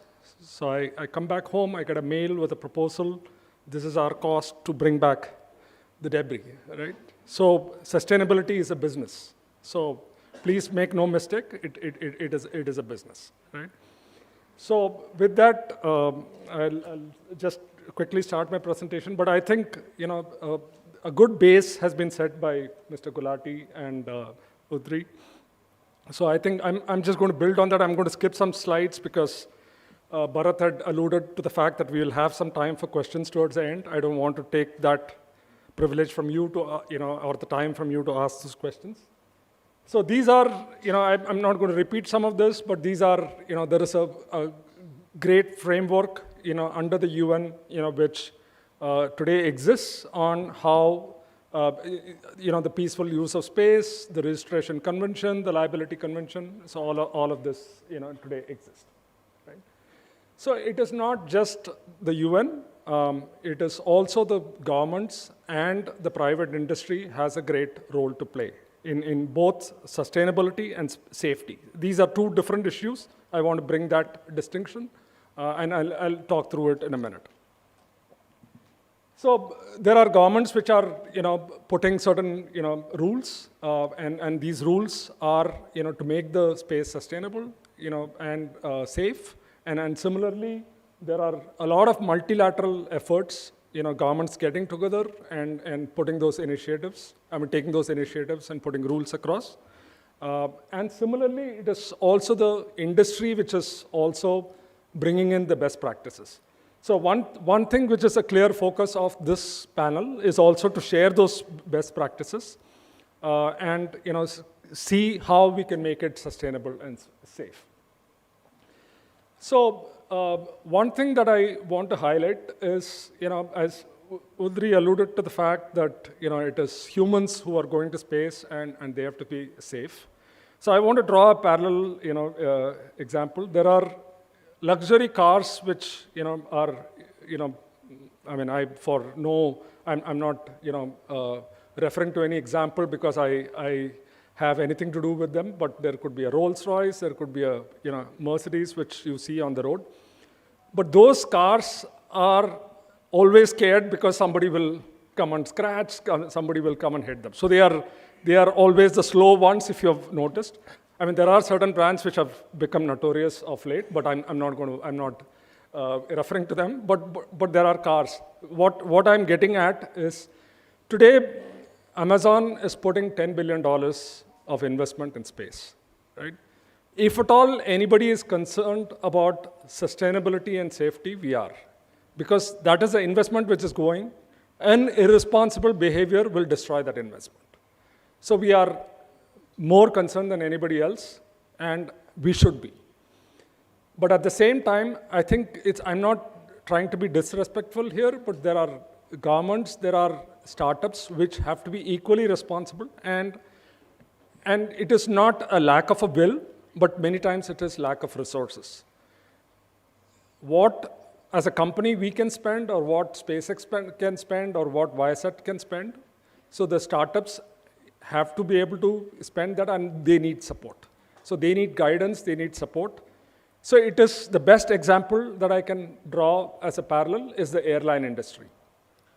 There are many types of flights. There are commercial flights, there are private jets, there are trainee aircraft, everything fly, but they fly with certain rules.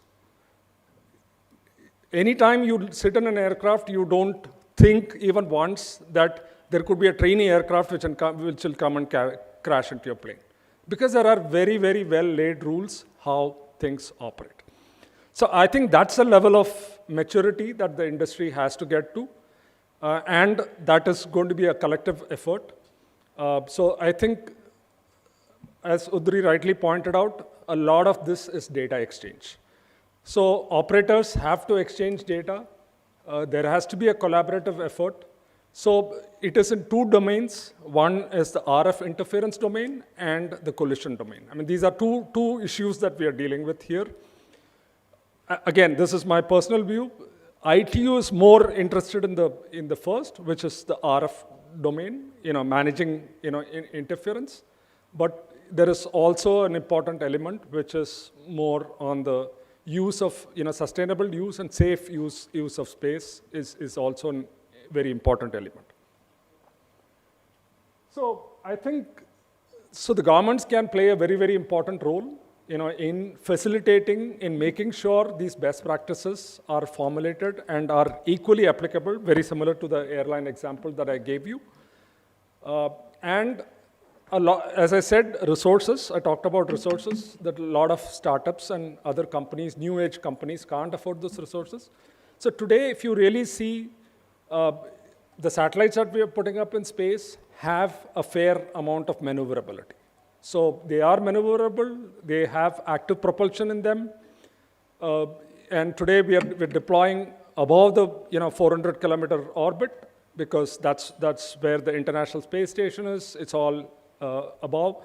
But the moment you go into higher orbits, you need active propulsion on your satellites. Without active propulsion, you will not be able to deorbit them as fast as you want. But at the same time, there could be failures of propulsion systems, and we need to handle them as well. So one important element in this, what governments can play a role, is space situational awareness. So there are very, very small debris objects, which possibly no one company can track all the objects. So I think this is a data which we will love to get from the governments, because this is very, very important for the life of the satellites, the maneuverability of the satellites, and avoiding collision. So that's an important point that I'd like to make. So I think I'm not going to go into the details of the slide, but what I want to put across is limiting the number of cars in the road is not the answer. So that is not the answer to the problem. The answer to the problem is building those rules, very similar to what the aviation industry has done, and making sure people adhere to it. I think that is the answer. So in terms of what, as Amazon, we are doing, as in terms of some of the best practices. So today, very, very fundamental to our constellation design, we have an orbital separation of altitudes we operated across 3 shells. Between each shell, there is a 20-kilometer separation. But somebody, I think, talked about orbital tolerance. So that's very, very important. Today, we operate with a 9-kilometer orbital tolerance. So we will never exceed that tolerance, even though we have 20 kilometers at play. On track, each of our satellites are 50 kilometers ahead or behind, so there is no risk of collision. In terms of reliability, so we inject these satellites at a lower orbit, and we test. So it's not just the satellites are factory tested; they are tested on orbit. And why we do that at the injection altitude is because it is easier to bring back the satellites when you're doing it at an injection altitude. So if you have orbit raised to a higher altitude, it becomes very, very difficult for you to get it if you have a propulsion failure. But if you have a propulsion failure at a lower orbit, it will naturally come back to Earth much faster. Our commitment is to deorbit any non-functional end of mission or otherwise satellites actively within 1 year. So if we have active propulsion working, we will deorbit any satellite within 1 year. So we've actually tested this. So we first, on October 6th of last year, we put our first prototype satellites. The mission life is completed. Now we are deorbiting those satellites. So we are testing the deorbiting mechanisms as well. And when there is a propulsion failure, we will let these satellites decay, but our estimate is within 5 years, those satellites will be deorbited. So these are commitments that we are making from a sustainability and safety point of view. So I think launch is a very, very important element. So there are many things which happen during the launch when the satellites are separated or dispensed into space. There are loose harnesses, there are loose elements that can come. So you'll have to be careful. Even those objects can create problems tomorrow. So you will have to make sure that there aren't anything loose which you're leaving in space. I think the satellites have to be designed to withstand some amount of collision. Not with huge objects, but smaller objects. Time frame, I've already talked about, the 1 year and 5 years. And similarly, when you're deorbiting those satellites, you have to make sure that you don't hit somebody else or some other object. So I think, the sharing of ephemeris data is very, very important. So on real time, people should know where the satellites are. So this maneuverability is possible, so that you can avoid those collisions. We talked about, I think Udri talked about astronomical issues. I'm just going to repeat this. So we again are implementing anti-reflective material on the satellites so that the satellites don't reflect light. And similarly, during orbit raising and orbit deorbiting phases, we don't cause reflectivity. And also RF interference to those networks. So we are very, very closely working with the astronomical community to make sure these things are done. Thank you.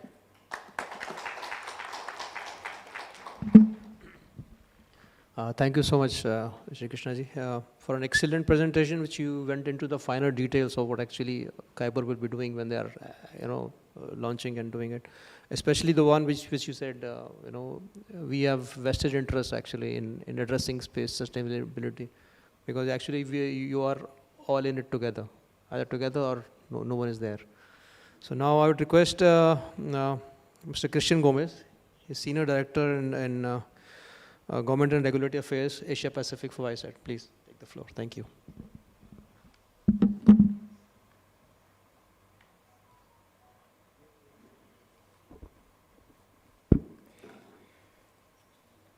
Good afternoon. Oh, no, good morning. Oh, good afternoon. Sorry about that. Okay, so I'm sure that back in the 70s, tobacco companies were invited to write handbooks about lung cancer. I'm very sure about that. What happened to those studies, we don't know. But we do know that lung cancer still exists. Okay, so it is great to hear that commitments are being made to make sure that we can avoid losing sight of long-term sustainability of space resources. But again, like lung cancer, I think we need to treat or address or work on addressing the cause of the problem rather than working on alleviating the symptoms. So we need to work firstly on alleviating the cause, I think. So I'm also glad to hear that my colleagues, my very respected companies, are both committed to making sure that there is no debris and to make sure of long-term sustainability of space resources, I think then we're on a good path. And this is important, very important, I fully agree, because of commitments, right? So we have good commitments on paper right now being shown. So we need to make sure those commitments are held over years, especially once those networks are deployed, because some networks haven't been deployed yet, so it is a little bit hard to see how a network that is not deployed can already meaningfully assess risks. On the other hand, we all have seen the media reports. The issue of space debris is increasing, it's not decreasing, unfortunately. And we see reports of portions of rockets landing in other countries. I live in Australia. We had an issue in 2022 of a portion of a rocket that landed in Australia. So the handbook needs to come soon because things are falling. 4 days ago, another portion of another rocket landed in Canada, Northern Hemisphere. So we really need those handbooks. Okay, so I would like to talk about the root cause of the problem before we get into talk about the symptoms. So ITU has always been committed to long-term sustainability because space resources, orbital and spectrum together are a limited resource. So here on Earth, we see it already. All problems to do with pollution, all problems to do with debris in the sea, they only come from one simple reason, it's overconsumption. It's the overconsumption of a resource. Otherwise, we wouldn't have debris, right? How can we have debris if resources are not under overstressed, overconsumption? Now, if we have 2 satellites in space, we wouldn't have debris. That's simple. So the inflection point started in 2019. If we see the number of objects in the LEO orbit now as compared to 5 years ago, we will see that the number of objects has increased significantly. Another interesting fact is that the fact that the LEO orbit now has a huge amount of objects in comparison to 2015 indicates there is some sort of race to the bottom going on. This is a limited resource. Whoever gets there first will be able to take most of the benefit by crowding it very quickly. So it's not just about debris. It's not just about debris. It's about the race to the bottom. The race to secure resources in space. There is the issue of overcrowding. We have heard, and it's in the media as well, international space stations of various countries of multilateral type of space stations having to engage in collision avoidance maneuvers already. That's known. So the problem is real. So we need the handbook very quickly. Now, when it comes to dealing with the root of the problem, so ITU has given us already, and this is another well-known passage of the Constitution, it's Article 44. Radio frequencies and orbits, including geo orbits, are limited natural resources and they must be used rationally, efficient, and economically. So countries might have equitable access to those orbits. So we have a secondary effect. Another negative externality of overconsumption is that some countries will not be able to benefit from accessing that resource. So we have to deal with that aspect as well. So keeping an eye on this race to the bottom and addressing it, I will argue, is a key measure to ensure the long-term sustainability of these resources. Now, ITU in its mandate and through the discussion at the international level has already begun to address these issues. So Plenipotentiary 22 in Bucharest began the work.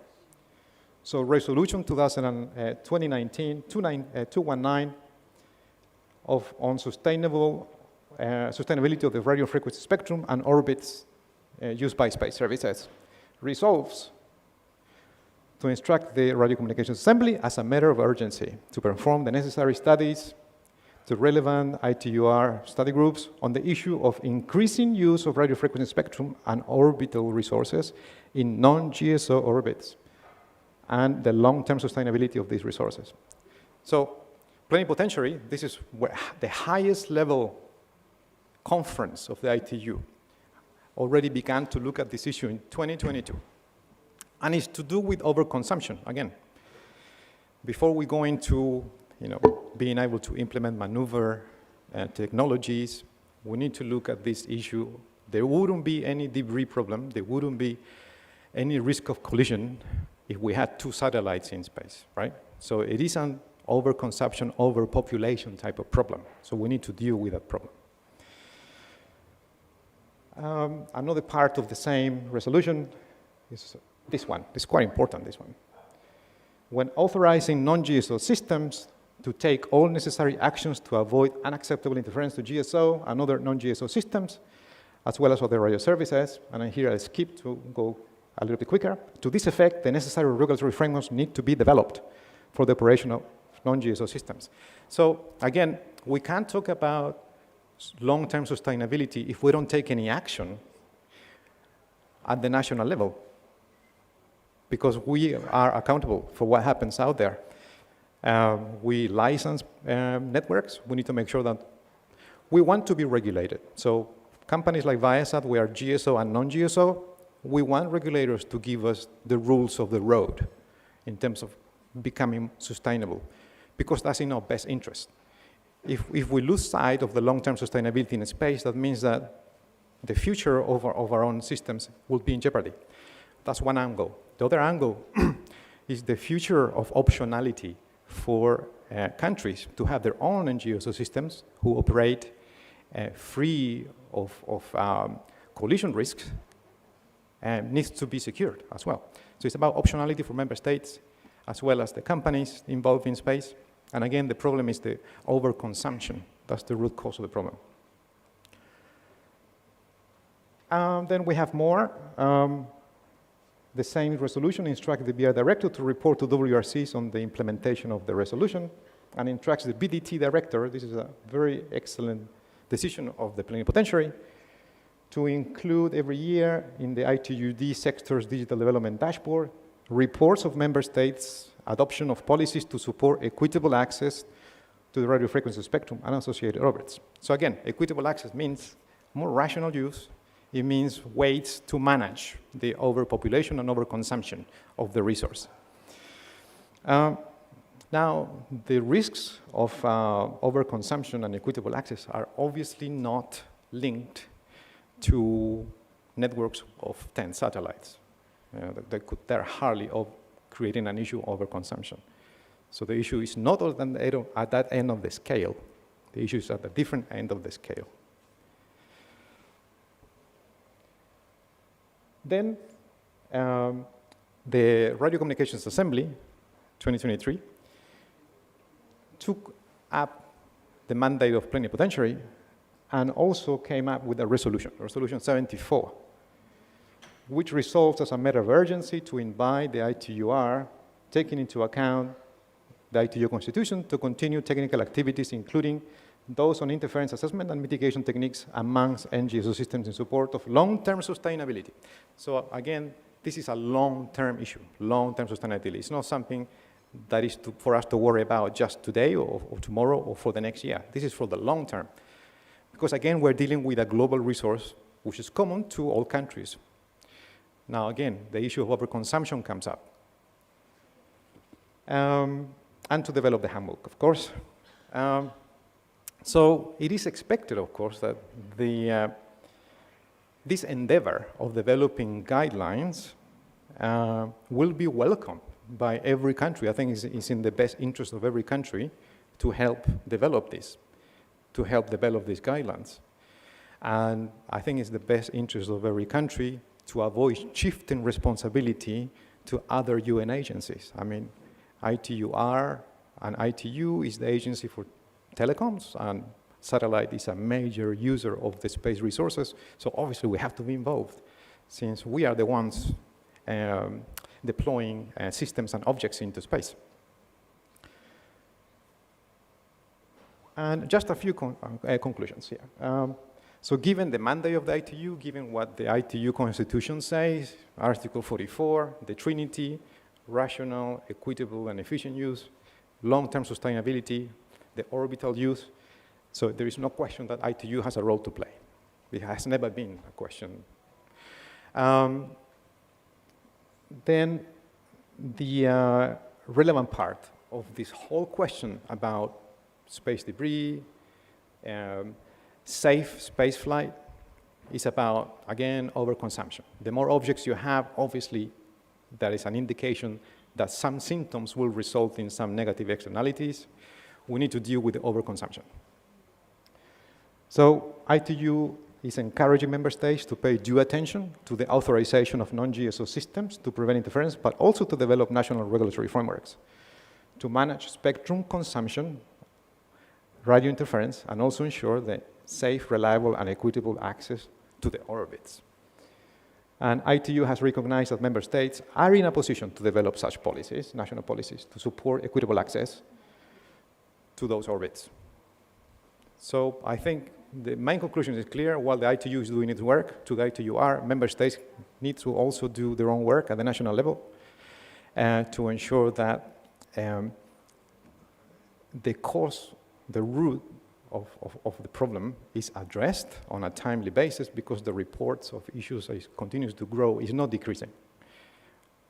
So that's it, and thank you very much for your attention.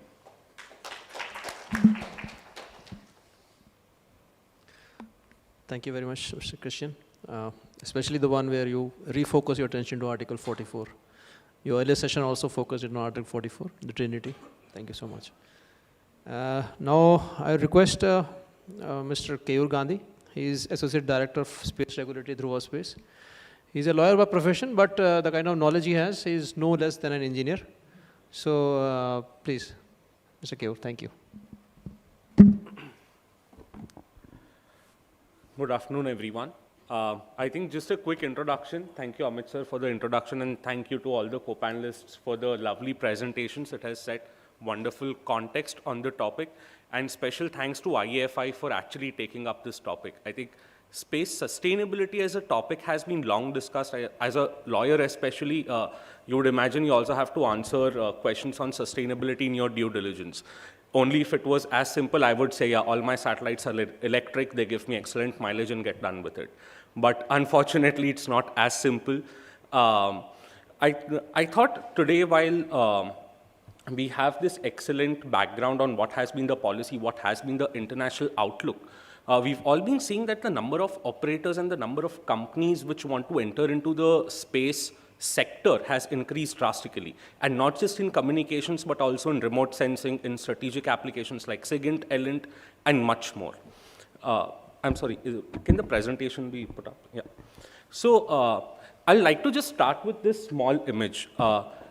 If there could be a show of hands on how many of you think this is an accurate representation of the orbital density or the amount of debris which is there in orbit.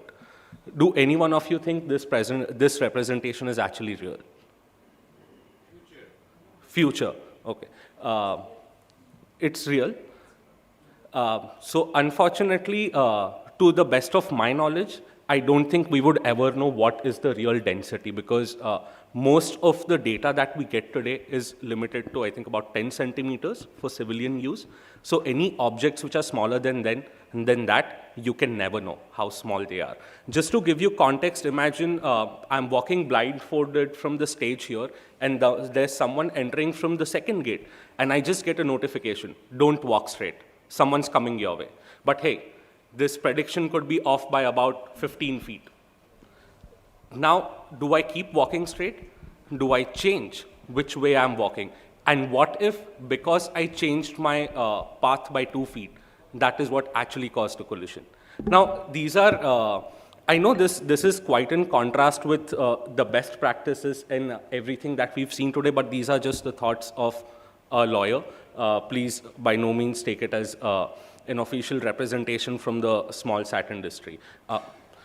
To move on, I thought I'll just give a quick background on what's happening today, which I've covered. The number of satellites in orbit are going to increase if they have not increased much already. There are mega constellations being planned for various applications.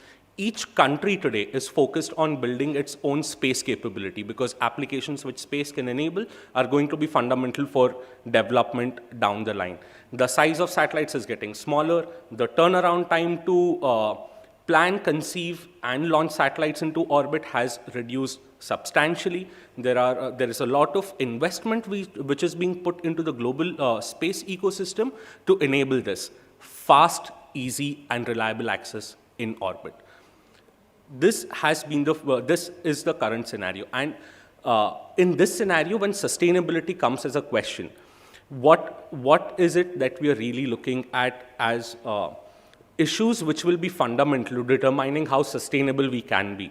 I must first really go out of my way and appreciate the statements on sustainable practices which were made. But I think I'll take a cue from one of the questions which was asked, that who will bear the cost of being sustainable, and what happens if not everyone is sustainable, and how does this impact the cost and the ability to commercialize and deliver solutions and build assets in space?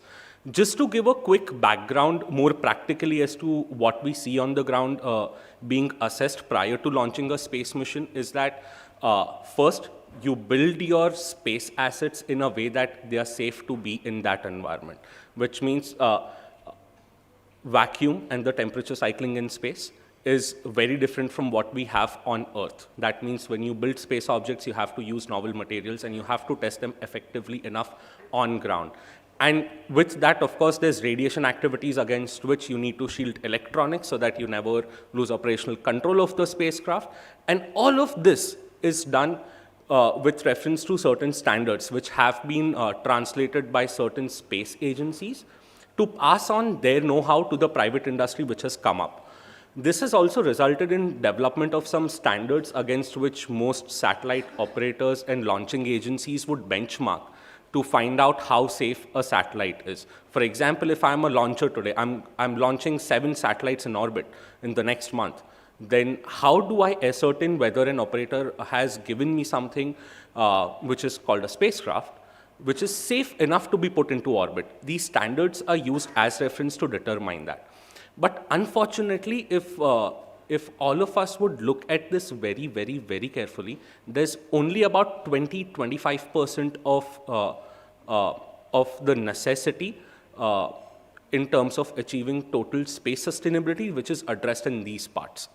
And unfortunately, these are also the only parts which are legally mandatory to go through. Everything else that we see today, that we've spoken of today, is all best practices. And I'll cover in the next slide why is it that it is still a best practice. It is a best practice today because there's not enough technology which is openly available for first-time or new space enterprises to rely on. Let us take simple examples of propulsion technology, spacecraft propulsion technology, which is key to maneuver a satellite in orbit. Today, that technology being available for various form factors of the satellite, today that technology being available at the same pace at which people are able to build and launch satellites is not something very free. And then let us all remember one thing clearly. Space as a sector flourished because of a global space race. Today, we all are dreaming of a space sector where it is a global commercial space sector. That is still a far-flung reality because our export control norms, diplomatic relations, joint collaborations and R&D efforts are still yet to reflect that spirit.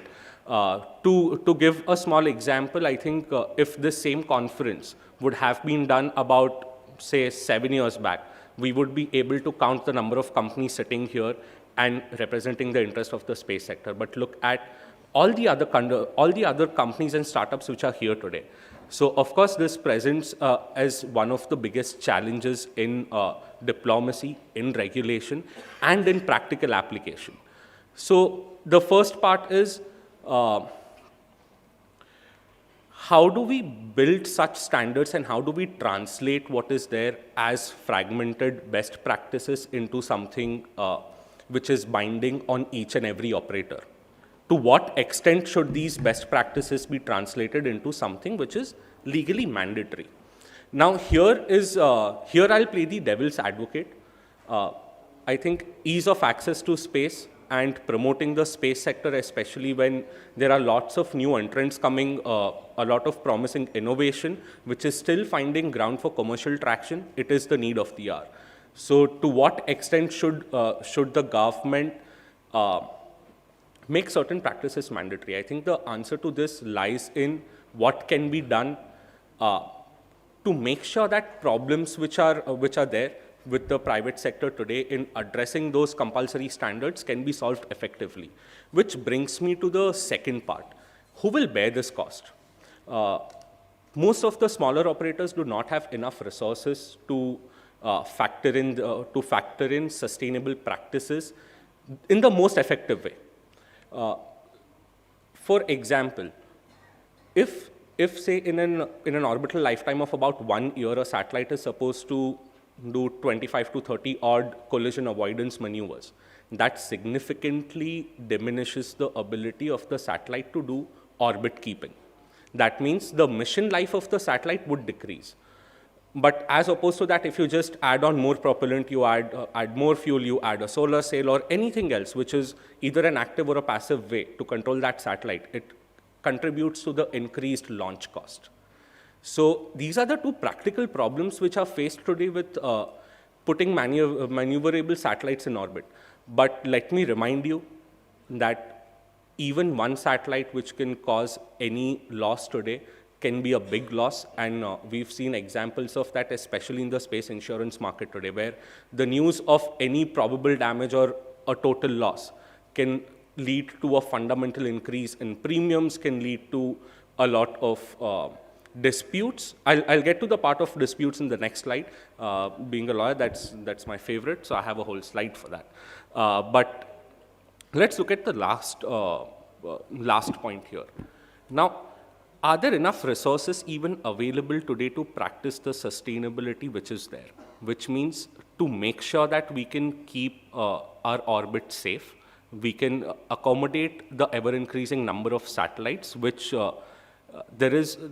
I don't think it is certainly the right approach to say that reduce the number of satellites going in orbit. I think every country and every operator should be able to exploit space well and should be able to serve. But are there enough resources available today? By this, what I mean is having accuracy of data that we get from the SSA service providers, having accuracy in the kind of systems that we develop for specific maneuvers to be executed in space. The cooperation today in sharing data with the international community and with other operators, which today, again, is a best practice. It is not a compulsion. I would like to go out of the way here and also appreciate the norms, guidelines, and procedures which have been published by InSpace. I think we have taken a major step ahead in promoting sustainability in this regard. A lot of the best practices have been accommodated in the terms of authorization and scrutiny itself. So with this background now, let's go at what could be the potential ways forward. I think one is, let's see to what extent can these standards become a regulatory necessity and transform into a legal mandate. for all satellites which are going into orbit. Because at the end of the day, if we are not sustainable today, it's the additional cost that we'll have to pay tomorrow to operate our satellite constellations. In terms of capacity building, this is more focused in this particular point, focusing our grants, initiatives, R&D, and technology transfers is more suited for emerging space economies, and I think to a certain extent also a cue for developed space economies to see how they can more fruitfully engage and contribute to sustainable use of space is let's focus on key technologies which enable good space traffic management, good space situational awareness, which promote maneuverability of satellites in orbit, and which can potentially also aid new operators to understand how to plan these nuances. In practicality, I don't think I have ever seen any first-time space mission factoring in any of these, because when you're launching a satellite for the first time, and this is not just here, it's for universities, it's for private operators, it's for R&D institutions, it's for countries which are getting a satellite made somewhere else and just launching it for the first time, none of them seem to have these considerations in hand. So really promoting it the commercial way would go a long way rather than making it a regulatory necessity. There's also concern on export controls and a concern on there being a lot of supply chain's lack of resilience in terms of these key technologies, because these technologies are subject to the strongest controls. So if sustainability is truly the goal, I think the international community should explore opening up certain technologies, know-hows, data platforms as an open source method for any operator to comply with. And last but not the least, I think this is my favorite point, and I would appreciate if someone could even correct me on this. But today, especially in the low Earth orbit, if there's a collision, if potentially any operator was to come and claim that, okay, this happened because, you know what, it was your satellite that released some debris, or it was one of your solar cells that flew off, or one of your antennas had some flyaway debris, etc. How do you prove it? What is the standard of proof? What is the jurisprudence? So today that answer is never there.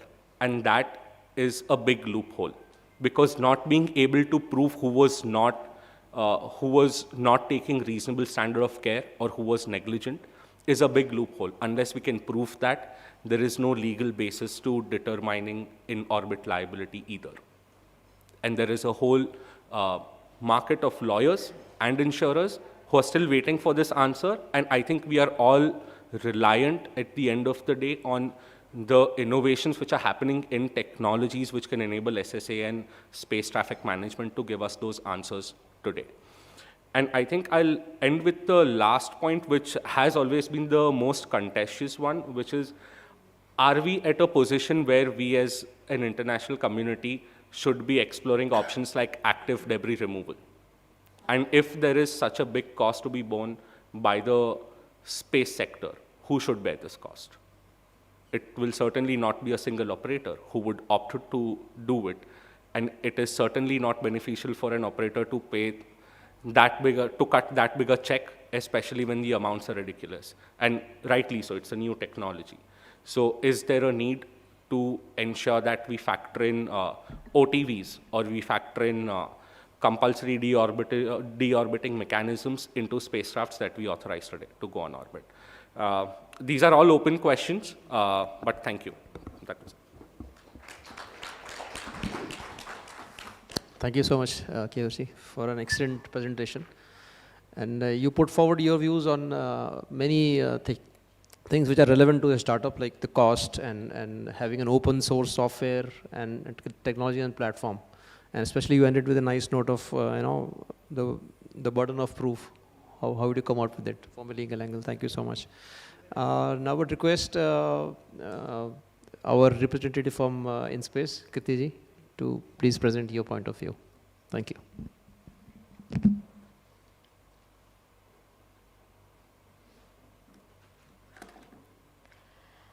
Good afternoon, everyone. So space sustainability, what does it mean? To me, it means, I can define it by a Sanskrit word, that is Vasudeva Kutumbakam.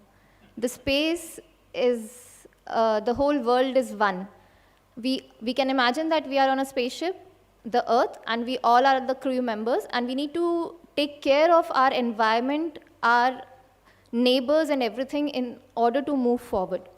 So the speakers before me have already addressed many of the things, and even Keyur brought out, he mentioned that the norms, guidelines, and procedures that have been brought by InSpace have clearly brought out all the guidelines for a sustainable space as India, as a growing space economy, that we need to take care.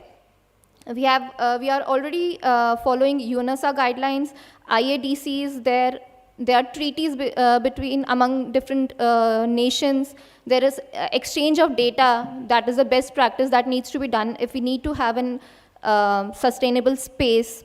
And the mitigation guidelines are already there, that Amit sir in his opening remarks mentioned that we also, these UN debris mitigation guidelines, we take an undertaking and we also adhere to them whenever a satellite operator, anyone who already has a satellite or is going to launch a satellite comes to us for an authorization. And also it has been said that sustainability is a business, removal of a debris is a business. So having a sustainable space is really a very economically viable topic, and everyone can contribute to it as well as encash. So already we have covered these topics. So now the statistics that already has been told, that most of the LEO orbit is getting crowded, and we have as 9,241 active spacecrafts in orbit, and 3,356 are inactive. That is the debris that we are concerned of. So these are the space debris size and its implication, how less than 10 centimeters, it's very difficult to track, and how they create damage to us. And if the size is 5 centimeters, if the debris size is 5 centimeters, so the equivalent TNT, the energy that it will be having will be 37 kg, and it will be as if it has been hit by a bus. So as it was during the design of the satellites, as they were telling, the design of the satellites should be such that these small hits should be taken care. So first ever in-orbit collision, it happened when in 2009, Iridium and Cosmos 2251 satellite were collided, and because of that, more than 2,300 trackable fragments were generated. Some of these are still in orbit, and many of them have come back to the environment. So there is the major debris generators are the anti-satellite missions. I have not mentioned about US. In 2008, there was some in-orbit damage of the satellite. Because of that, they had to bring that satellite, had to hit it with a missile, and that was the first ever that was done. And then in 2007, China also destroyed its satellite at 865 kilometers. And with that, 2,500 trackable pieces were there. In November 21, Russia did a similar experiment. And in March 2019, India conducted the anti-satellite mission in which 400 fragments were generated. But because the altitude was 282 kilometers, it was very low, so most of the debris have come down. So already we have spoken that there are international guidelines and laws and standards that take care of how space can be made sustainable. So now we come to the Indian space policy, in which it was already addressed yesterday by my director, P.K. Jain sir, and it is, like we can see, it encourages NGs, the non-government entities, to develop space situational awareness capabilities and work towards a sustainable space. So InSpace, through its operation, when we are giving an authorization, or when we are regulating any action, or we are guiding an NG or any sector, we try to see that they all adhere to the applicable UN COSPOS guidelines, and also we work closely with ISRO's System for Space Safe and Sustainable Operations Management, that is IS4OM, so that we can track those debris. So Indian scenario, the government is taking initiatives through ISRO's Netra network. ISRO is having the MOTR radar at SDSC Shah. DRDO's Super Swordfish radar is also helping for the SSA, SSTM alerts. And then NGs are also working towards that. We have Digantra and Vedcom Spock who are coming up with telescopes. And YADS is doing working towards providing a conjunction analysis software that is similar to STK. So guidelines for now, as has already mentioned, I won't be diving much into these, but when we are trying to register a satellite, whenever a satellite operator comes to us, we try to see that, we ask them the basic details that the satellite must be having maneuverable capability. There should be sufficient fuel for post-mission disposable of operations. There should be minimizing debris creation. They should be having operational mission and period and passivation of the satellite and everything should be carried out properly. And when for safety of satellite operators, we ask them beforehand what is the collision avoidance maneuver that they are going to carry out, because in case, as KU in his like a small experiment when he was walking blindfolded, he told, so collidance maneuver mechanism should be ready beforehand. When the alert is generated that there is someone who is coming near to you, you cannot at that time sit and start doing that avoidance. You need to have a plan beforehand and you need to be very clear. And when there are two objects that are coming together, both the operators should be able to communicate and find out a way ahead. Many a times a satellite may be not having any maneuverable capability, but the other who is having should be able to move away from that. So for the selection of orbits also, as we, since yesterday we are hearing that the LEO orbit is getting crowded, and so for having a launch schedule, we are not getting that space. So whenever the operator is planning his or her mission, so there should be the transit phase, the injection phase, and the nominal operation phase. That window should be properly known beforehand. And the cumulative collision probability over the mission life should be less than 1 in 1,000. And we recommend that they should avoid densely populated orbit. In case they are going near the human space flight mission, that is 370 to 430 kilometers, then the satellite shall have the requisite maneuverable capabilities. For launch vehicles also, we have the similar guidelines. Like when they are when they are re-entering the orbit, there should be ground casualty risk assessment should be properly calculated, and they should avoid inserting orbital stages with solid motors which are difficult to control, and they should ensure that there would be no close approach risk amongst the separated satellites and the upper stage, and there should be passivation of all the upper orbital stages of the launch vehicle. So this slide shows the initiatives by India, you can say ISRO in space, how we have done in last year 2023 for space sustainability. 8 Indian satellites have re-entered last year. The Megatropics 1 satellite had a controlled re-entry, and it was a very challenging exercise for whole of ISRO.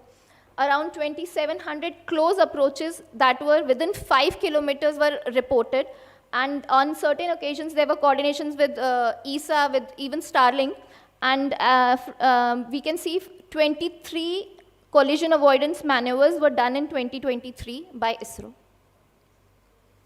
So sustainable space, we have already spoken so much about. So it is for mitigation of the space debris, the sustainable management of the space traffic. So there should be voluntary guidelines and non-binding agreements that can be instrumental in shaping a responsible behavior. And then overcrowding of the orbits needs stronger regulatory mechanism. And as I already told, the bigger players that are already in space should be able to help the smaller players as well as the developing nations to come up and use the space that has been gifted to us sustainably. Thank you so much. Thank you so much, Kritiji, for an excellent presentation, especially the one where you showed, how damaging even a smallest object could be, right from a baseball effect to having a bomb in space. So thank you so much for that. Now I would request Shri Arun Agarwal ji, he's DDG Satellite in Department of Telecom, to please take the floor. Thank you, sir.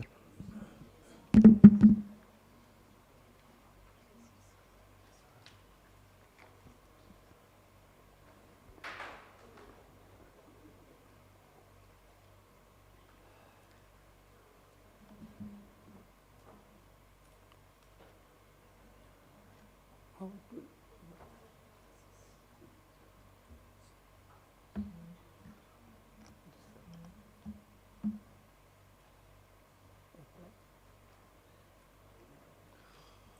namaskar and good afternoon to all. Now we have already had a very long discussion on almost all aspects of space sustainability. So I do not have much to contribute. I will discuss mostly from the point of view of SATCOM, satellite communication, or from the downstream angle only. Because many aspects about space sustainability, ITU resolution, WRC, launch vehicles, almost all of them have been covered. So I will start with the G20 Delhi Declaration. We have discussed that there are 17 sustainability SDG goals, and they were adopted in New York and by the United General Assembly. And India is also a party to it. And last year, that is an honor for India that under the presidentialship of India, our Honorable Prime Minister, we had a very successful G20 summit. And this summit, this para 37 of the Delhi Declaration, G20 Delhi Declaration, talks about sustainable future. And it very clearly mentions, like here, in the last line of the, under the second para, it shows efficiency in achieving sustainability development. So India is committed to sustainable development. Already we have taken a number of steps towards sustainable development. Like if we talk about the power generation, about 43% of power is generated through renewable sources. Means it may be hydel, it may be solar, it may be wind. So out of the total generated power in India, 43% is through renewable sources, through non-fossil fuel sources. So India is committed to it, and we have already taken various steps towards this direction. Now, I will just like to mention how this sustainable term has come into vogue, how we have become familiar with it. So this all started with a report, namely our common future, that was presented to the UN in 1987, and it was a committee, UN World Commission on Environment and Development, WCED. It was headed by Ms. Gro Harlem Brundtland, who is the former Prime Minister of Norway. So for the first time, this sustainable term came, and this definition, which is given here, is still considered to be the most authentic definition of sustainability. That sustainable development is the development that meets the needs of the present without compromising the ability of future generation to meet their own needs. So this is all about sustainability. Sustainability we have discussed. And then this is about the G20's emblem, Vasudhaiv Kutumbakam, one earth, one family, one future. So this is especially true for space, because space around the earth, whatever is there, it affects the whole humankind. Why there is a need for sustainability in outer space? Already there has been a long discussion, but I will just like to mention that as per the data available, there are over 10,000 objects, including from like 8157 LEO, MEO, and GEO, and then graveyard, etc. So all these objects are already orbiting around the Earth. The emergence of mega constellations has posed another new dimension to it. And now the space sector, I believe, is going to be revolutionized by the non-geo satellite, NGSOs, which have planned very, very huge constellations. So now this is of special interest because in the case of GEO, the height was also very high, 36,000 kilometers. So there was not much crowding. The number was very less. Now the number is very high and the height is less.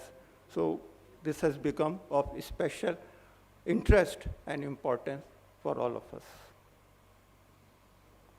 Now, space debris, weather threats, and terrestrial carbon footprint.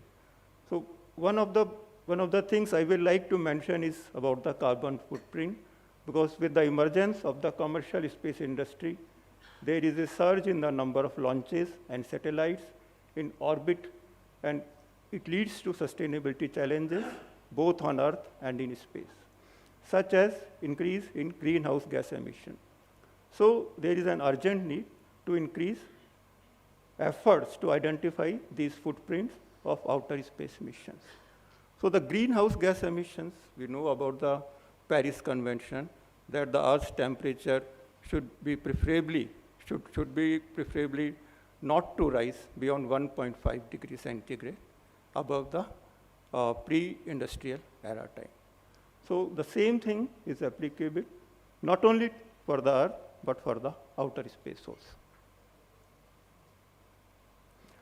Now, this slide it shows about the various LEO, MEO, and GEO satellites.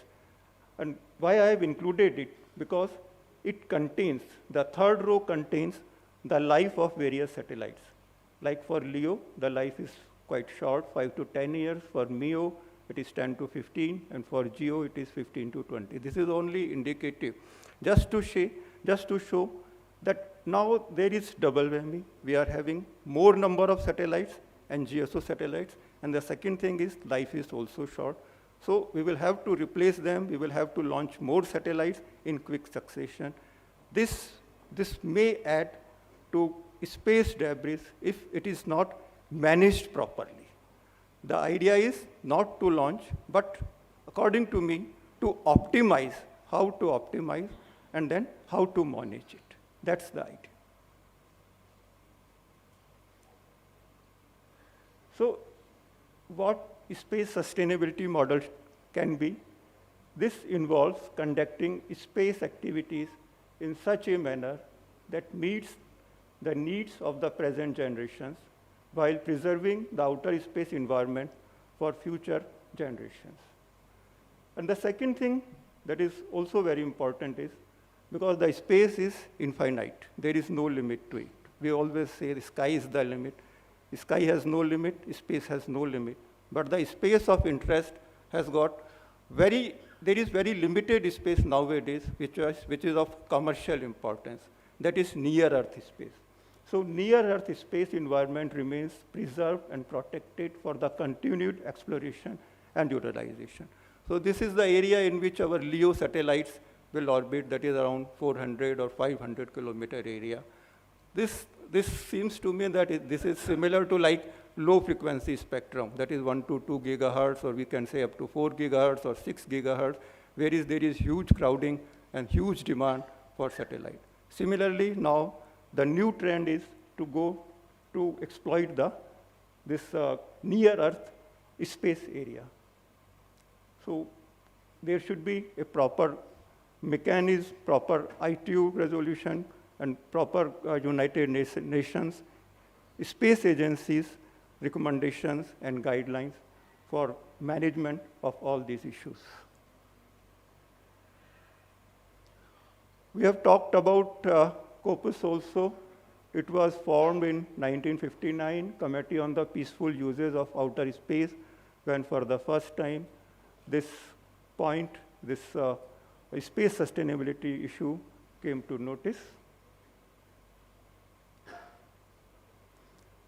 Internationally, various sustainability measures have already been taken, like Plan for Sustainability. UK's Astro Carta model is there. It has got certain aims. I'm not going to read about all these things. Many of such measures have already been discussed. Then this is a very important thing. This is about the guidelines on long-term sustainability of outer space. Now, these are the 21 adapted guidelines which address the policy, regulatory, operational, safety, scientific, technical, international cooperation, and capacity building aspects of space activities. These are the guidelines that have been formulated by this Committee on Outer Space, Peaceful Use of Outer Space. They pertain to like policy and regulatory framework for space activities. For example, adopt, revise, and amend as necessary national regulatory framework for outer space activities, or like supervise national space activities, enhance the practice of registering space objects, then safety of space operation, provide updated contact information and share information, improve accuracy of orbital data, develop space weather models, then international cooperation, capacity building, and awareness. So there should be promotion and facilitation for cooperation in support of the long-term sustainability of outer space activities. And then finally, scientific and technical research and development, so as to promote and support research into the development of ways to support sustainable exploration and use of outer space. So these are the guidelines which are promoted by the, and adopted by, promoted by the UN. Then how and what India is doing in this sustainability direction. ISRO is doing a number of activities, number of steps have been taken. Project Netra is there.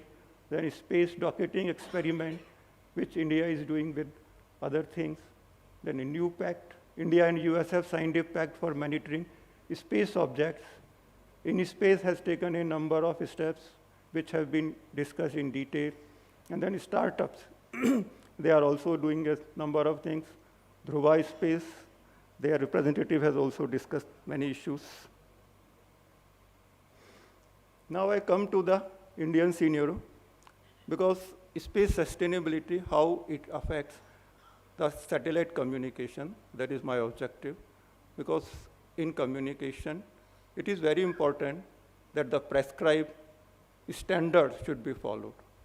Like TRAI, Telecom Regulatory Authority of India, it has issued quality of standard, QoS. QoS has been issued, and then the communication services should follow them. But how they will follow? If the space is not sustainable, if the satellites are not working, if there is collision, if there is interference, then the communication services cannot work properly. So sustainability for communication services is very important. Without space sustainability, satellite communication cannot be sustainable. So Indian Space Situational Assessment Report, it has been issued by ISRO. This is their ISRO system for safe and sustainable operation management.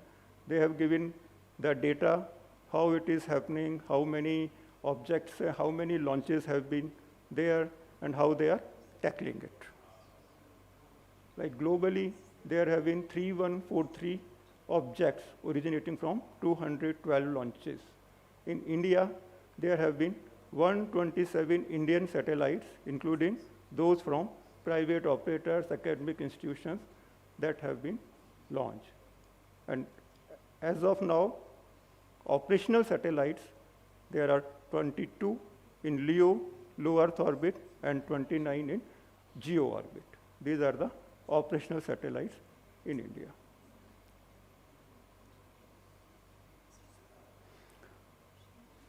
How Department of Telecom, DOT, is addressing the sustainability issue.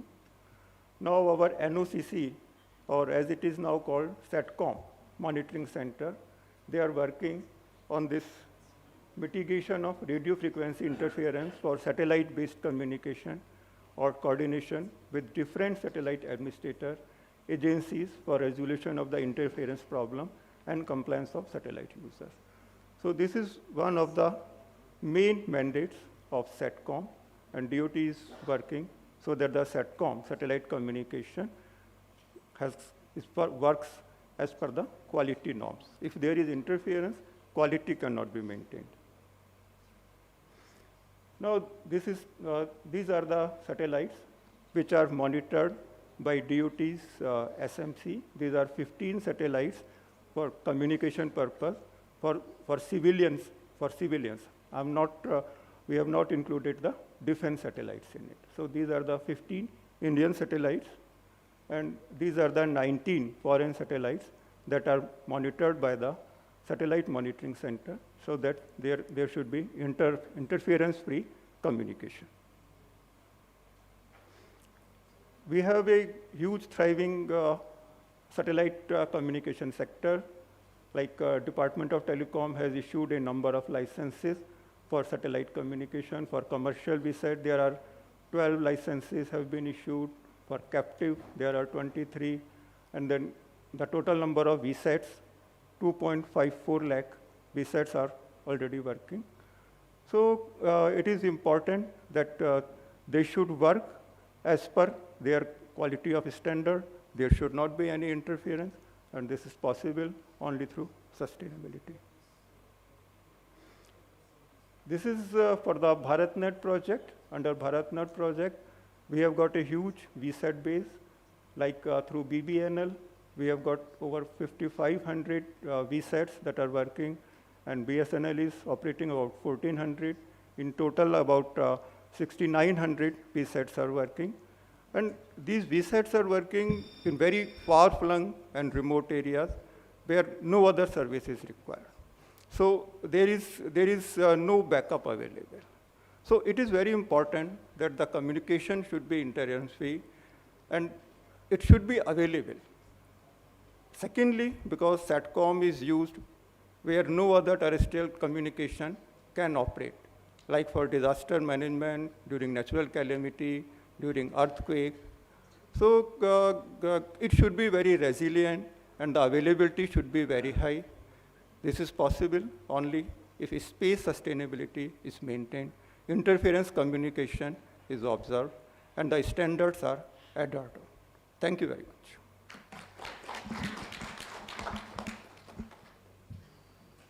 Thank you so much, sir, for an excellent presentation on the gist of all the guidelines that are there present here. So we are already overstretched and exceeded the time limit that we are set at.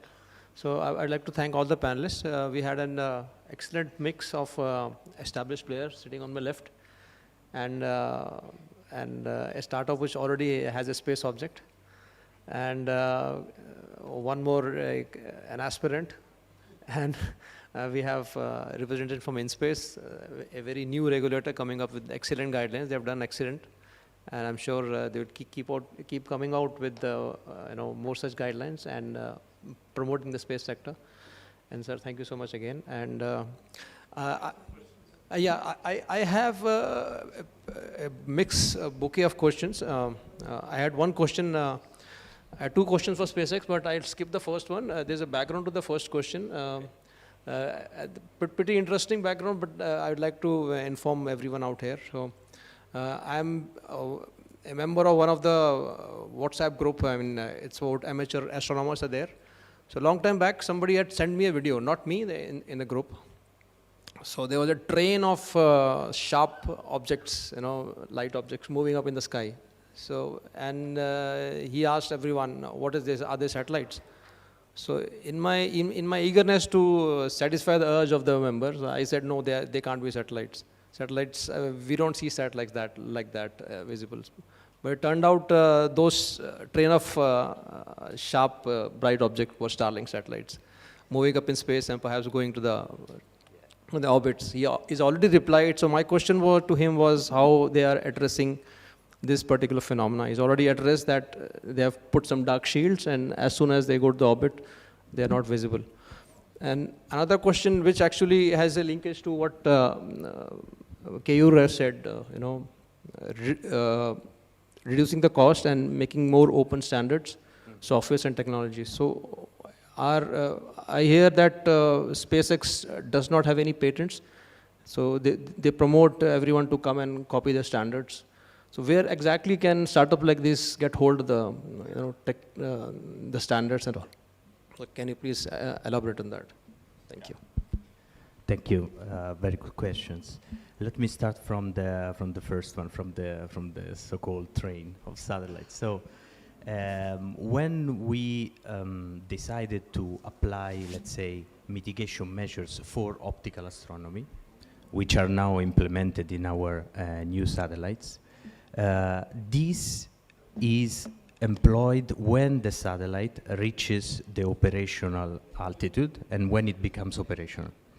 During the phases of orbit raising, because we need to ensure, let's say, the safety of this phase, those measures are not in place. So this is why, let's say, the satellites are visible. But then, as soon as they reach their operational altitude, then they become operational, then basically they're not visible anymore. And by the way, there have been already some real measurements from the optical astronomy community that demonstrates the improvement of our new satellites with respect to the previous one. So that's basically the explanation. And I mean, coming to the second question, yes, you're correct. We decided, let's say, not to patent these technologies. Now, with respect to the actual process of making that available to other operators or startups around the world, I myself am not an expert, so I don't know the details, but I know that this is possible. So I guess the interested party should simply get in touch with, let's say, relevant members from the SpaceX team, and then the conversation can get started. Thank you so much for replying. My second question would be to Keyur Gandhi from Dhruva Space. Although we don't have a regulatory framework which is mandatory, you know, so we sort of have a guideline. So if tomorrow we have a regulatory framework in place, so do you think that it will place additional constraints on startups like you?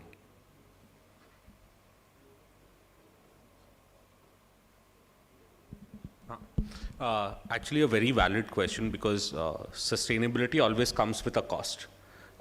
In terms of constraints, I think, yes, there will be some teething issues, but at the end of the day, if any space operator today wants to deploy any scalable solution in space and on ground, I think they will have to factor in for these issues, and which is also one of the biggest reasons where we see large constellations and legacy operators rapidly adapting these best practices.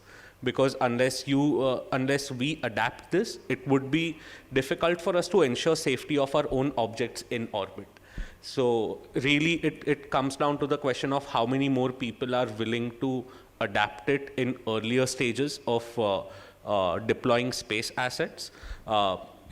In terms of, and to specifically address how difficult would it be, I think once we look at more robust value chains on certain components and subsystems which can enable in-orbit maneuverability, and we look at more cooperation amongst the international community in sharing data, it should become simpler. And with the advent of the growing space ecosystem, we are seeing a lot more people investing in these key technologies and adapting these best practices. So it's a lot of variables, but I hope they'll fall in place soon. There will definitely be some teething issues. Yeah. Thank you so much, Keyur. My next question would be to Kirtiji from InSpace.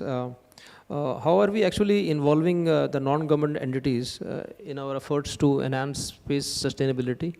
And also, can we look at a model where we incentivize, give them some incentive so that they can, voluntarily follow some standards? Thank you.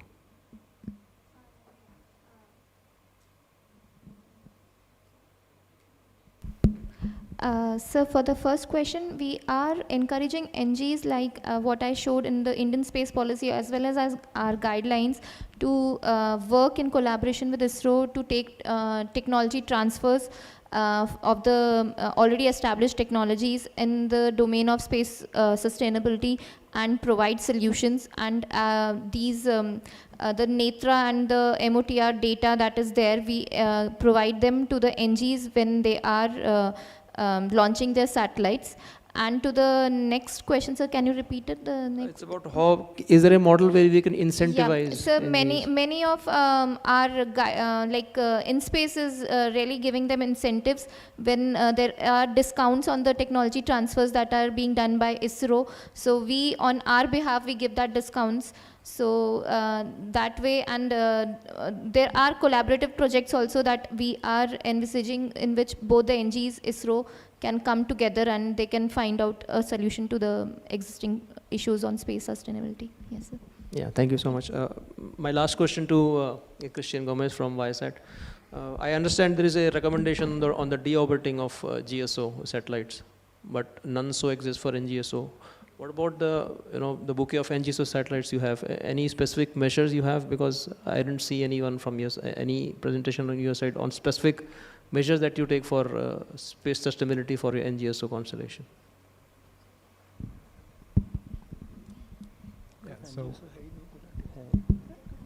Yeah, so in the orbiting GEOs, I think this has been going for a long time now, decades. We have a lot more experience in terms of how to handle what happens to the object beyond its useful life.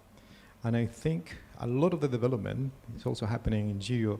A lot of the technology being developed is about how to extend the life of the satellite. So there are some companies which are focusing on, for example, some form of satellites that can reach the GEO and provide it with some extra fuel, for example, to extend its life. So that immediately increases the life expectancy of the satellite, and that means that the need to launch other replacement satellites decreases. So that's one aspect which I think is looking very promising.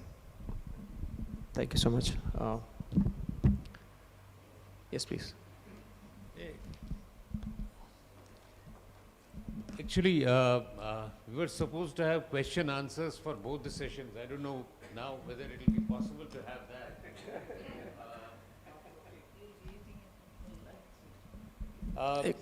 Okay, we'll skip the previous one. Now for this particular session, Mr. Gomez, you mentioned that the biggest challenge in the space is overcrowding or you can say space resources being utilized there.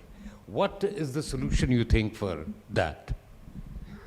I mean, because without encouraging monopoly, because otherwise, that's a challenge. Yeah, that's definitely a challenge. So I again, to reiterate, I think a lot of the discussion, all the different presentations, I think, have recognized that there is an increase in the use of the resource, and a lot of the problems are what some economists call negative externalities. And a few keywords came through some of the presentations by our colleagues from InSpace, as well as my colleague for Dubra, I think is the name of the company. So it's the root cause of the problem of that creates the unsustainable situation is volumes, size. Some keywords were used in some of those presentations to represent those sort of resource-hungry type of designs. So we need to address that for sure through regulation. This has been done before in some other areas in terms of preventing monopolization of resources. So that's key. You mentioned that the word monopolization, I think that's definitely in the cards there. It's a limited resource. LEO goes from 300 kilometers to 2,000 kilometers. There's a Goldilocks area, goes from around 400 to 600, 700. That's where you will see a huge amount of competition going into grabbing that resource. So we definitely need to find ways to address that, I think. And there needs to be dual work between what the international organizations are doing, because that takes time. And fortunately, but as well, there is a drawback, the work of international organizations, all the work requires consensus. So there are different parties which will have different interests. So how we balance that in terms of how we create a good regulatory regime globally, knowing that there are different interests that will play in the international organization type of dialogue, is coming back to the national rules. And in this area, I think India is amazingly positioned because we have seen through the work of InSpace ISRO the amount of work that has gone into sustainability. And I think India is on its way to be in the leadership group of countries in the world on space sustainability. So that's already looking very promising. So in dealing with, as you say, what's the solution? We need to deal with the overconsumption phenomenon, slowing down that race to the bottom of grabbing resource. That will definitely create debris, and that will definitely create instability. And hopefully the regulation will achieve an outcome which would be networks are supposed to use just what they need, no more, just what they need. So sustainable design, so they can provide services, but based on the minimum what they need. That's it. Thank you very much. Can I just add on to this? Yeah. So there is an interesting, MIT study. I'll probably pass it to Bharat, and they can put it on their website. So which says, they've studied from a 200-kilometer orbit to a 900-kilometer orbit, how many satellites can operate in a very safe way without colliding with each other. And that number is about 1.8 million satellites, right? So that is the amount of satellites. But of course, the qualifier there is you need tighter orbital tolerances. Now, if the satellites start drifting, they'll collide. So those are basic things that have to be taken care. Second is a debris handling mitigation. So that's a very, very important element. So if these things are taken care, there is, the number is huge. But all of us have to get to that point, be more responsible, adhere to the rules, and if that is all done, that's a number. And again, one argument against that putting too many number of satellites is, end of the day, that putting satellites costs money. Nobody's going to put those satellites without a need, right? So it is not that I want to go and colonize and I'm putting satellites. I don't think that argument is right. So it is always, I have a need, I'm putting satellites, and it is costing me money. Every time I have to go to the market, raise capital, to put those satellites. Those don't come free. The launches cost, the building of satellites cost, putting them into space costs, operating them and maintaining them costs, replacing them costs. So it is nobody is going to put satellites just for the heck of it. Yeah, thank you very much. Actually, there is a second question for Kirti. As Mr. Gomez rightly mentioned, there is a big opportunity for India because India has been into the business of sustainability for, I think, decades, even handling the plastic waste of the West. Now here also there is a big opportunity. You mentioned about one part of incentivization in terms of technology transfer. What about the other part? That is for, whatever equipment and other things and things are needed. There has to be some incentive for the startups who can go into this business. Yes, sir. Because the challenge which Krishna mentioned earlier, when somebody approached him for the removal of debris part and was quoting an astronomical sum. For that, this could be a solution. Yes, sir. We have this technical center that is there in Ahmedabad that has all the softwares, licensed versions where the NGs can work. They can use the best processors that are there available, and they can accordingly work on the different, like for the designing of the satellite for the launch vehicle, as well as the STK and all to do the post launch analysis also. Okay, where they are placing the satellite, the launch window and everything. So this way we are trying to optimize optimize the cost of the NGs, because the roughly when we used to in our earlier days when we used to go to a cyber cafe for having internet. So the similar cost you can imagine at this time we are offering to the NGs for the various licensed version of the softwares, high-end softwares, high-end processors, that they can come to our facility in Ahmedabad.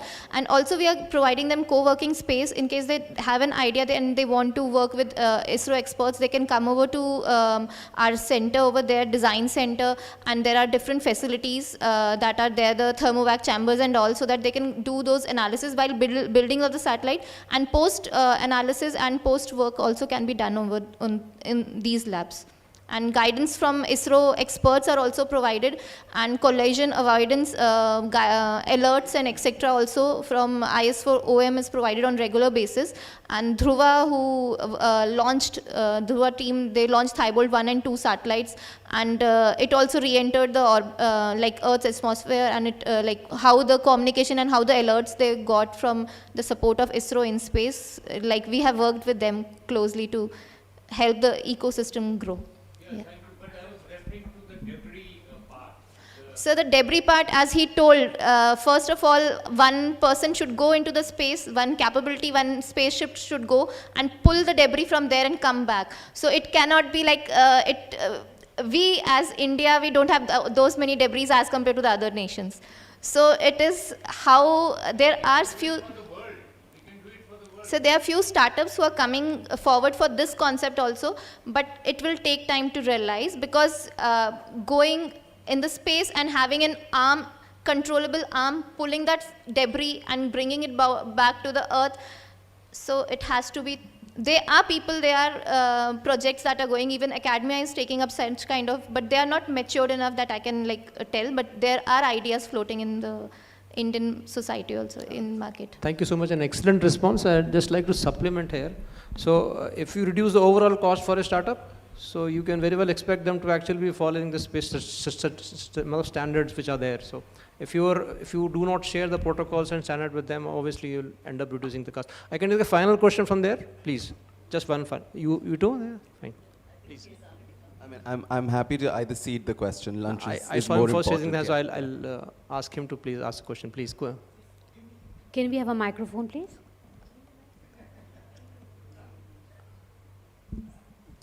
Sir, first I have a general question. How efficiently the Article 22 of radio regulations supports the United Nations Sustainable Development Goals in terms of human, physical, and digital world. Now, another question to Krishna ji especially, is the repairing of satellites done in the space or at the earth? If in the space, up to what height and by which company? And one more question to Kirti ji, what specific technology is being used to know the number of pieces of debris, especially less than 10 centimeter in size? I'll take only the first question. I'll invite anybody from the panel to actually answer the first question on the relevance of Article 22 with space sustainability. Please, anyone from the panel? I'll take it. Even though sometimes this is a challenging question, but I think it is a valid question indeed, because with more efficient limits, as I used to say, the same system can achieve the same performances with less satellites. To understand that, for example, as of today, a system like Starlink needs to implement, as an example, an avoidance angle of 18 degrees to protect the GSO arc because of these stringent limits. But as we know, two neighboring GSOs, for example in KU, which are only 4 degrees apart, they can easily coexist. They can transmit in the same frequency on the same spot. So with more efficient limits in the future, for example, Starlink could reduce that avoidance angle to 4 degrees. Why not? Because we know that it won't cause unacceptable interference into the GSO. What that means is that I can more efficiently use my constellation, and therefore, for example, instead of launching 4,000 satellites, I can launch 3,000 and achieve the same objective, because I need to respect less stringent limits. So, in my view, that is the link. I can do the same with less. So, I will improve space sustainability if I have more efficient limits. Thank you. I knew you will come in, please. Just to provide the NGSO-GSO hybrid response to that. So Udro is talking about reducing the cost for Starlink, basically. So currently they're launching 4,000, they can launch 3,000. That means that the cost of business will be reduced for Starlink. However, there is never a free lunch. So there will be, if you remove the limits of PFD limits, GSO system will suffer from either aggregate interference, which hasn't been yet modeled properly, which in the end will cost a reduction of benefits on the other side for the community that uses GSO systems.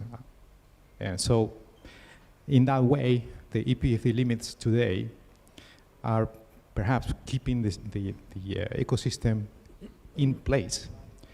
So it's not a matter of just simply removing them just to make the cost of one company lower. It's a matter of looking at the entire ecosystem.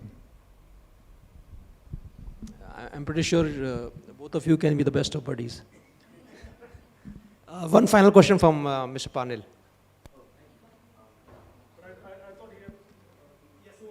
No, he had two more questions. We are running very short of time. So we are nearly at the time of starting the next session. I can speak to the panel. Please do. It's fine. I don't know if you please.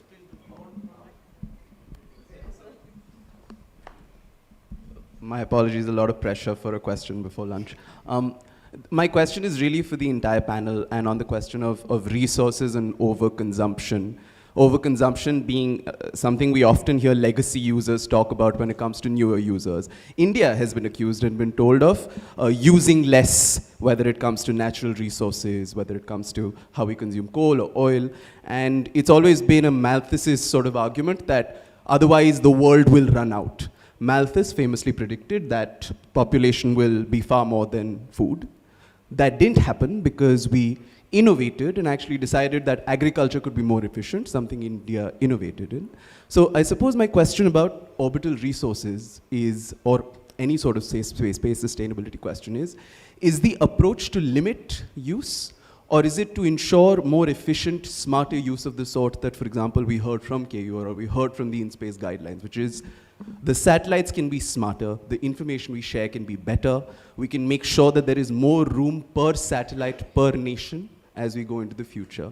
So are those two approaches not at odds with each other? Because I would imagine the more people launch, the more newer startups launch, the more incentives exist to invest in more efficient uses, just as we've seen with, for example, India and solar energy, or we've seen with fishing and overfishing.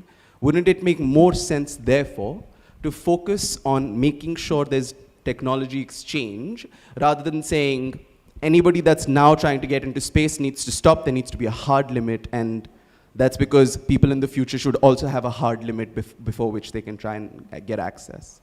So, Patel, 2 points. One, I think I answered that question in terms of putting a number, which is a 1.8 million number that I gave. So that's a limit. So, and I think during my presentation, I also alluded to the point that limiting the number of cars, limiting the number of planes, or limiting the number of satellites is not the answer, definitely. Evolving those best practices, bringing those rules is the answer.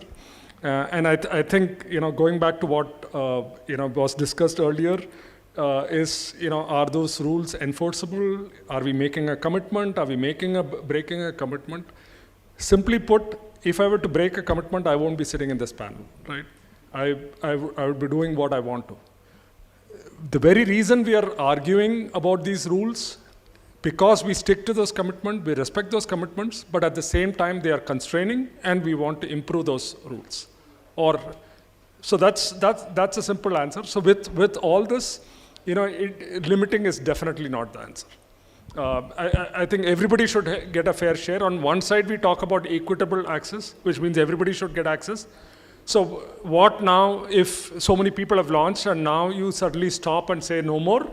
Now what happens to the others who are wanting to launch? So how is that equitable? So limiting is not the answer.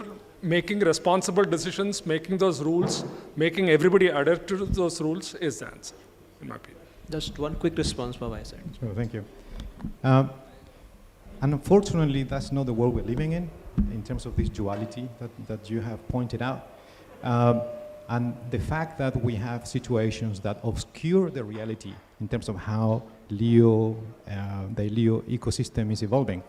One example is some very large LEO mega constellation have filed their networks through split filings to look smaller. So that definitely doesn't help the international community in making an assessment on the ability of the entire community to have equitable access, but also to make sure that the resource is rationally used. So we need to address those issues, for example. So that issue remains open. So the split filing issue, satellite networks wanting to look smaller than what they are, is not definitely helping the system, and it's not definitely helping the regulators here to make those judgments. So we need to fix that to begin with. That would be a quick answer to how do we get there. Thank you. I see quite a few impatient and hungry faces, including mine. So it's time to close the session, and thank you so much, the panelists and the audience, for staying put for so long. It's time for lunch. Bon appetit. Thank you so much, everyone. It indeed was a very interesting session. I extend my sincere gratitude to all the panel members here on this stage. Thank you once again for enlightening all of us. I request Mr. Gulati to please present the mementos to our panelists. Firstly, to Ms. Kriti Khatri, ma'am. Thank you so much, ma'am, for your wonderful presentation and for your answers to the Q&A. To Shri Keyur Gandhi ji. Thank you, Mr. Gandhi. And I request Bhatia sir to please present a memento to Mr. Gulati.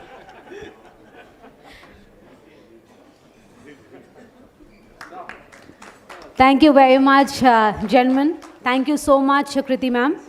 And I request you all to please pose for a group photograph. Ladies and gentlemen, we'll break here for networking lunch.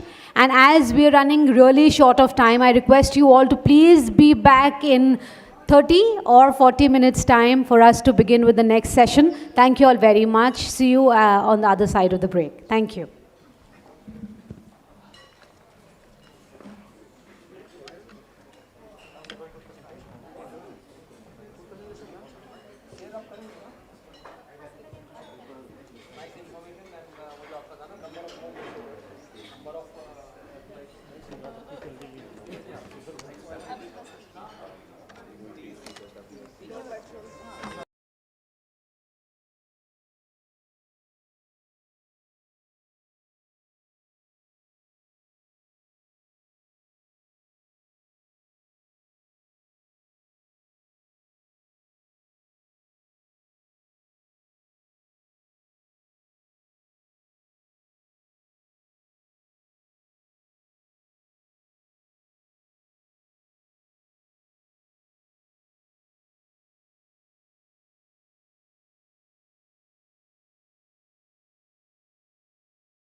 Then that's it.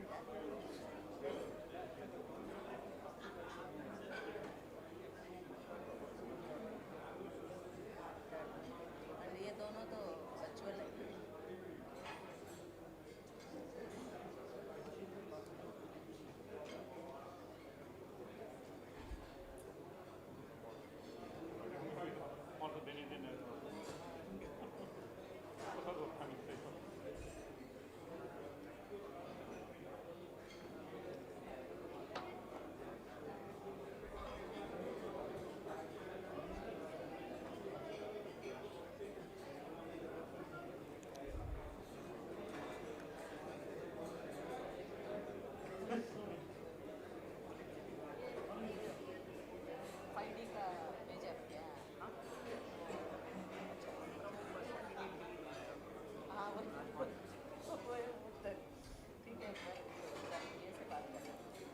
Welcome back, ladies and gentlemen. Hope you all relished your lunch.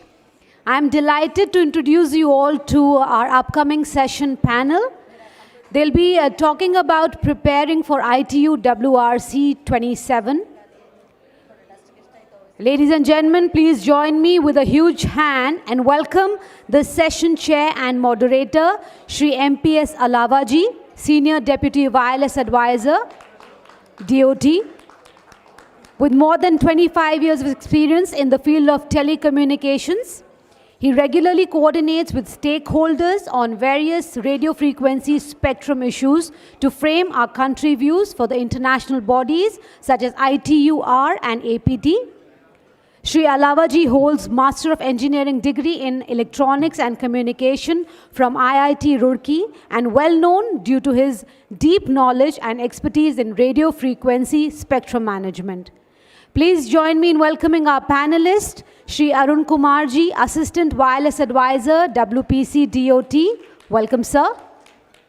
Shri Kumar, a 2011 batch Group A officer of Indian Radio Regulatory Services, is currently serving in the International Spectrum Regulations Group of WPC Wing. With around 12 years of experience, Shri Arun has contributed significantly to spectrum management, spectrum monitoring, satellite frequency coordination, and ITUR-related activities. Shri Arun holds a Bachelor of Technology degree in Electronics and Communications Engineering from Indian Institute of Technology, Roorkee. Please welcome Mr. Jitendra Singh, Senior Director, Government Affairs, India and South Asia, Qualcomm. Welcome, sir. We'll be virtually joined by two panel members. Firstly, Mr. Bashir Patel, Senior Regional Advisor, Policy and Regulatory, South Asia, Middle East and Africa at Inmarsat. Mr. Patel is widely recognized as a highly experienced executive in ICT, satellite systems, and defense aerospace. He has over 35 years of experience in the high-tech industry, working mainly in telecom sector, including satellites and defense industries. Mr. Patel is highly respected figure in satellite communications industry and is known for his expertise, his commitment to innovation, and his dedication to improving connectivity for people around the world. We'll also be virtually joined by Ms. Martha Fuente, Spectrum Engineer, Eutelsat OneWeb. Ms. Martha is an accomplished spectrum expert with a specialized focus on NGSO spectrum policy, licensing, and coordination.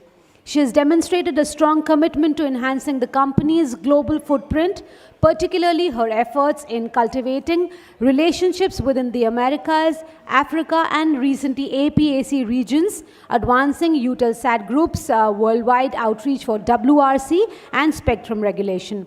Welcome, everyone. I now hand over the stage to Shri Alavaji. Over to you, sir. Hello. Thank you, madam, for setting up the stage. So in this session, this is the session 7 for preparing for the ITU WRC 27. So before we start our session, I would like to give my thanks to ITU APT Foundation of India for organizing this event. And this kind of event is really helpful for us, where we come across the views of various proponents on various agenda items. And also we come across the concern of the existing users in particular kind of band. And this stage definitely give some insight on various agenda items, and probably this will help to resolve the issues also. So if you look at the WRC 27 agenda items, a lot of interest we have seen in the satellite area, whether it is related to space communication or whether it is uplink or downlink. This kind of agenda items is also associated with the various kind of other existing usages. Those who are having it is concern, raise the concern among them also. So before I give the floor to all the panelists, I would like to present a few of the slides, particularly on agenda item 1.13, and if time permit, I will go with the agenda item 1.2 of the previous WRC cycle, which is still pending as on date, and there also we may require to have a decision, not at this level, maybe at the national level.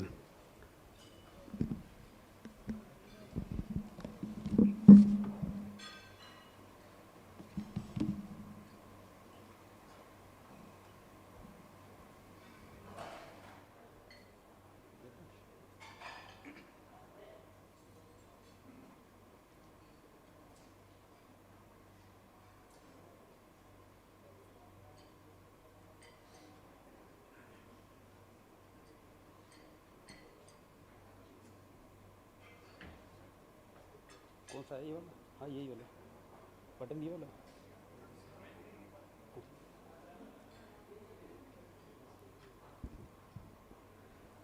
So I will be presenting on agenda item 1.13. Actually, since yesterday we have heard a lot about agenda item on agenda item 1.13, and a lot of different views has been shared by various stakeholders, in particular on these agenda items. And I would also like to share some of the key issues, how to resolve these 4 questions, which is on the screen. Let me tell you what this agenda item talk about. This is to study the identification of frequency band for MSS satellite in the band in which IMT is already operating. So there are various frequency band mentioned in frequency arrangement mentioned in 1036 recommendation. It can be TDD mode, it can be FDD mode, various kind of arrangement are there in various frequency band. So those kind of arrangements are there. In that arrangement only we have to see whether is there any possibility to share the same spectrum or we cannot share the spectrum. This was the question probably we need to address. So with regard to that one, we have got the 4 questions.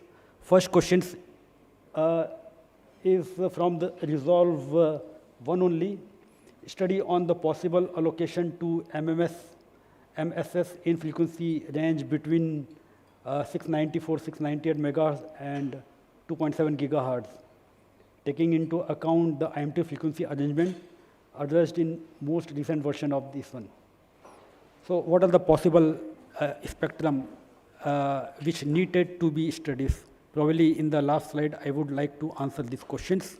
This may be my personal views. Of course, there is some system procedures is there in Department of Telecom. So we need to go through all this through the agenda item. So in this particular regard, this will be my personal understanding on this particular agenda item. Second question, study on spectrum requirement means how much spectrum you require, whether you require spectrum in all the frequency arrangement which is mentioned in 1036 recommendation below 2.7 gigahertz.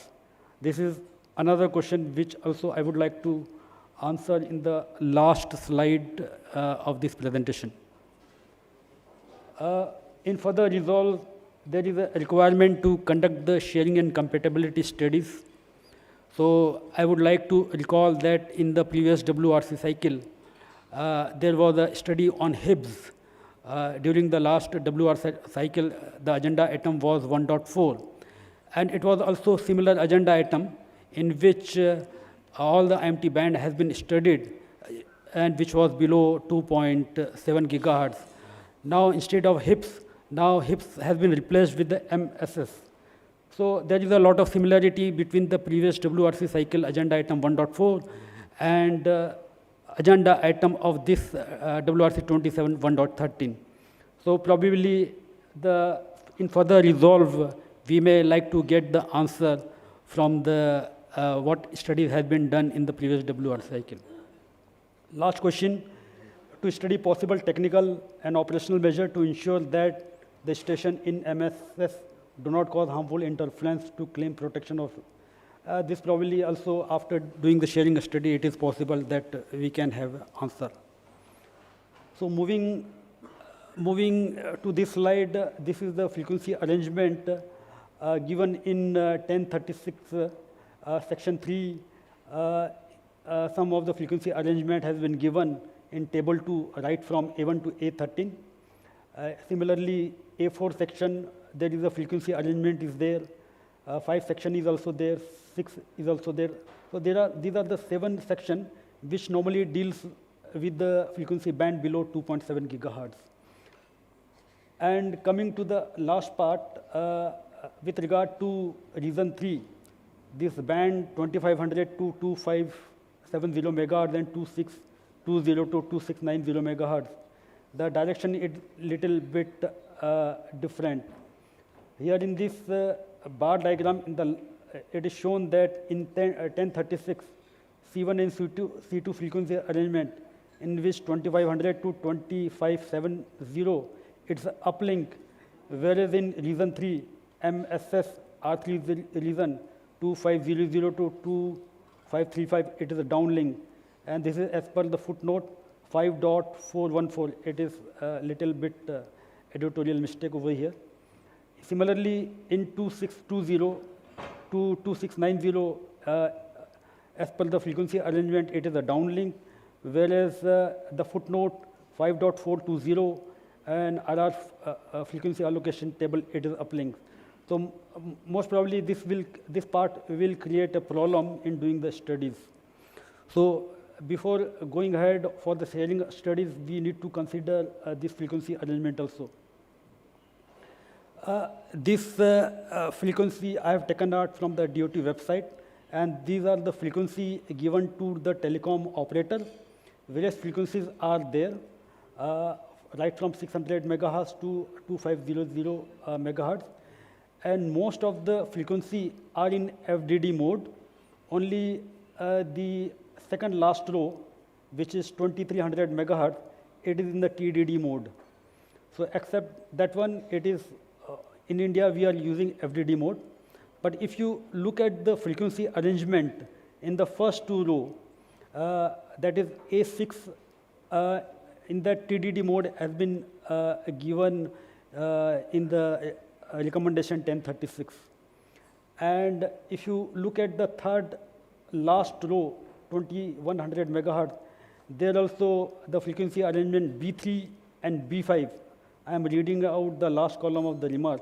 B3 and B5, it's in the TDD mode. So there is a little bit overlapping. So in the study group, this can be a part of discussions.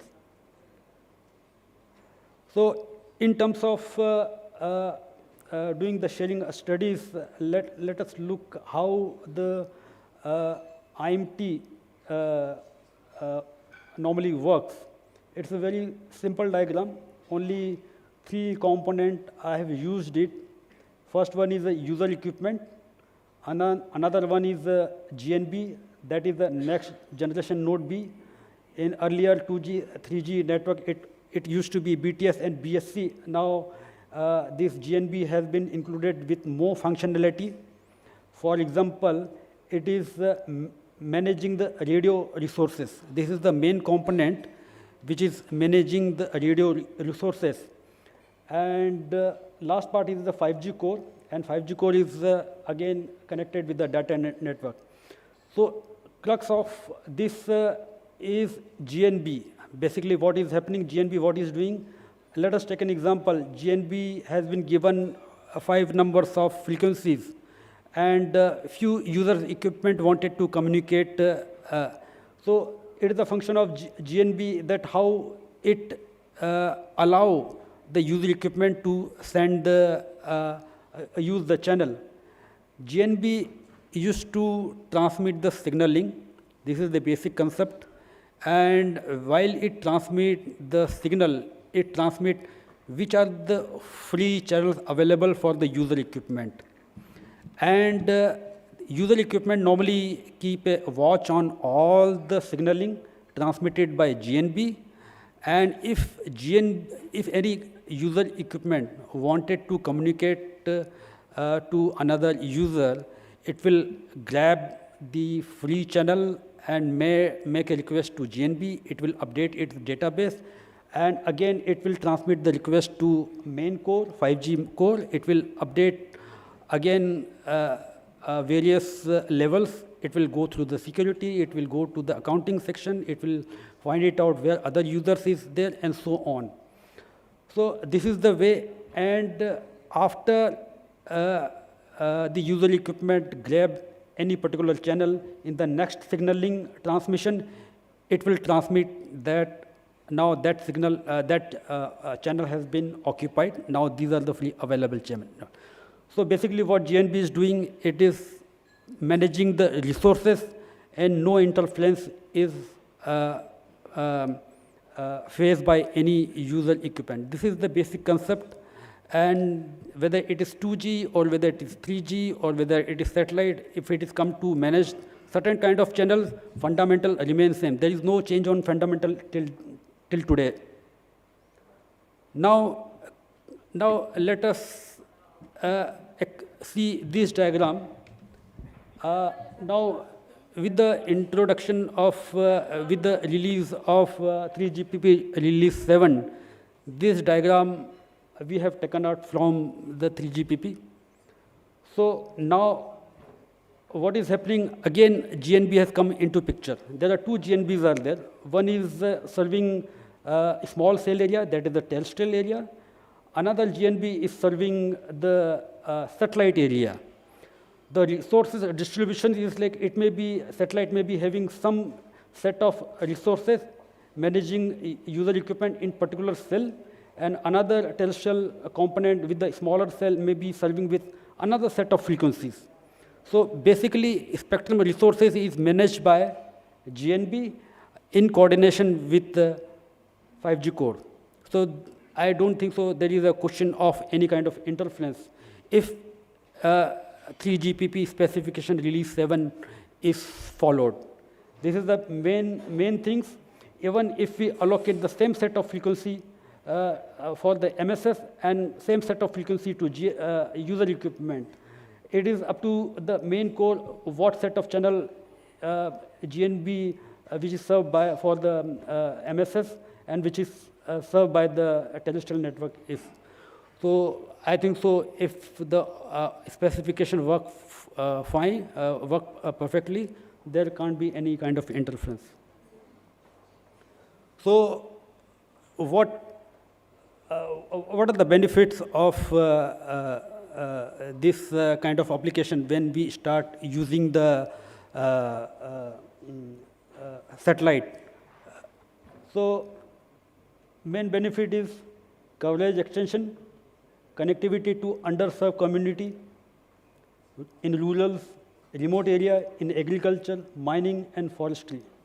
Because these are the area where it is possible that IMT may not provide the coverage, and satellite can fill those gap with the inclusion of satellite. Internet of Things, like monitoring of movable, immovable asset. Why, for example, IoT, ship, plane, trucks, bridge, pipelines, railway tracks, everywhere it can be used. So this is one of the advantage where small cells of IMT cannot offer these kind of services. So there is a good possibility that we can get many kinds of application. New application may come up with the introduction of the satellite. Last one, of course, disaster communication. Since it is in the sky, it can serve, create anywhere disaster has. Yeah, they did not have to construct any kind of new infrastructure because satellite footprint is already there. So this can also play a good role in disaster communication. Global roaming, for example, tracking of transport, land, water.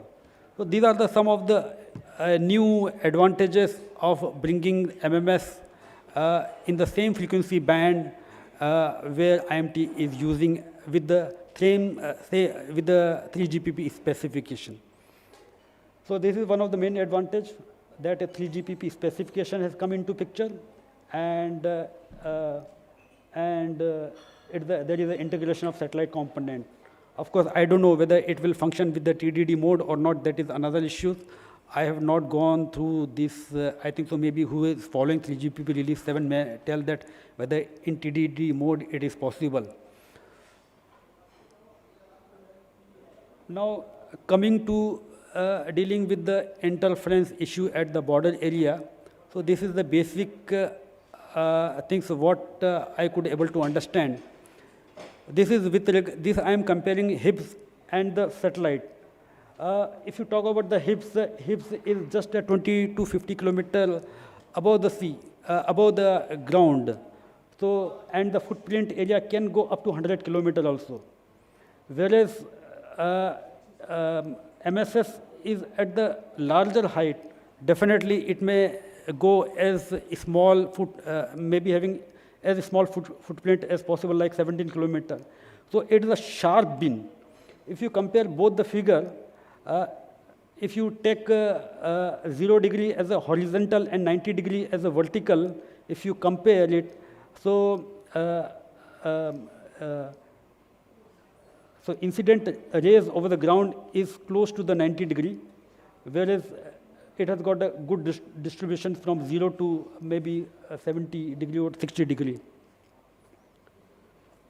Now, in order to address the interference scenario, we have got the footprint at the border area. Let us take an example, footprint of satellite at the border, where Pakistan is there, China is there, Nepal is there. These are the footprint area. In case India is utilizing this MSS services, so definitely the footprint may cross the border area. In that condition, in order to protect the cross-border IMT in other region, there is a need to conduct the sharing studies. So on the right side, if you see the diagram number 2, that diagram number 2 is a study of the previous WRC cycle in the various band with regard to HIBS. So you can see various PFD limit has been mentioned. If you see the PFD limit between 0 to 10 degree, it's more stringent, 0 to 10 degree. As the elevation increases, it is less stringent to the 90 degree. And if you compare the inclination of ray which is falling on the earth of MSS, it is more towards the 60, maybe greater than 60 degrees. So MSS may have to face less stringent PFD value in comparison to HIBS. So this is one of the advantage MSS may be having. So I think probably our PFD limit, if you go for the studies, may be something like that. Same figure may come or may vary, depend. It is up to the study, how we are going about that one. So actually, this is my personal view. This is not DOT view. So first question, what band of IMT below 2.7 gigahertz to be studied for the MSS? Since the 3GPP specification is there, and both IMT and MSS is working on as per the 3GPP specification, so we can go with all the bands. We should have the option, more and more options, so that because everything is controlled by the ground segment, not by the, there is no separate entity which is managing the spectrum. It is the only one terrestrial people, telecom operator may be regulating. So they have got the option of using the MSS services. So it is a kind of complementary service. It is not a competing, because terrestrial service, they themselves are regulating this spectrum for MSS services. Second question was that amount of spectrum requirement. I think so. You see, in MSS, the cell size is larger, and serving the user equipment will be more. So you may require more spectrum for that one. So probably, I think so, whole band we need to consider for the spectrum requirement. Of course, it is a part of discussion. Protection of in-band adjacent band.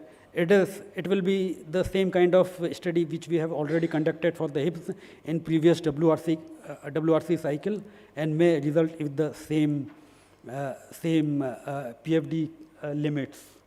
This was about the agenda item 1.13. And about 1.7 agenda item, I won't be touching all the frequency band which is for the this WRC cycle, WRC 27 cycle. I'll be touching upon the frequency band 6425 to 7025. As per recognizing part 5.457D identified the frequency band 6425 to 7025 megahertz for IMT for certain countries in region 3, and that some countries in region 3 could propose adding their name to this footnote in accordance with the resolution 26. So this is the main point, because in previous WRC cycle, this frequency band was not for region 3 countries, but during WRC 23, we have seen a lot of interest in region 3 countries, and there was also proposal from the USA that they will not support any future studies for region 3. So in order to deal with the situation, the chairman proposed that I think so better we make one footnote where only few limited countries will be there. This way, at least some gate will get opened, and since we have not done the studies, and in the next cycle, if we wanted to include some other country's name or not, that can be included. So this was the idea in the WRC 23 cycle. So this is the main things which we may require to studies, whether we wanted to get included region 3 country or not, because we are having the satellite in this frequency band. And I think so this will be a part of discussion in India also. I think so a lot of things is going on because we have seen India, IMT is also, they are interested in this band. And on the other side, we are having the satellite services also. So this was the study done by the ISRO, taking into account only 8 countries, and because these are the region 3. Of course, this was not fully discussed because of lack of time. So here they have shown the interference in this frequency band, taking into account various satellite position and various RA and RBs. If you see a total I by N minus 16.2 is the largest, minus 16.4 is the largest interference they are getting. So this part also, I think so in this current scenario, we may discuss with the TSP, this telecom service provider. I think so. This is all I wanted to cover. Of course, we also at the national study group level also we did the studies for the same 6425 to 7025. This was the ISRO footprint for the one from the 80 degree longitude, and this was the distribution of 2 lakh base stations, and this was the accumulation of cumulative effect of all the 2 lakh base station, and this of course it was the agreed way of accumulating the interference from the each base station. So all the base station has been accumulated, and we arrived at the result where minus 9.6 dB at the 80% at the 80 percentile of CDF we have taken it out. And of course, we could able to take only 250 numbers of snapshot. It is not like a 10,000 snapshot. It is just 250 numbers of snapshot. So here also we have shown there is an interference of minus 9.6 dB. On another studies also we have shown minus 14 dB of interference.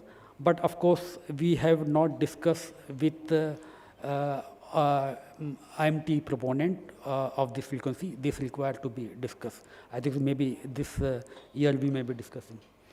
So this is all about agenda item 1.13 and 1.3. Thank you.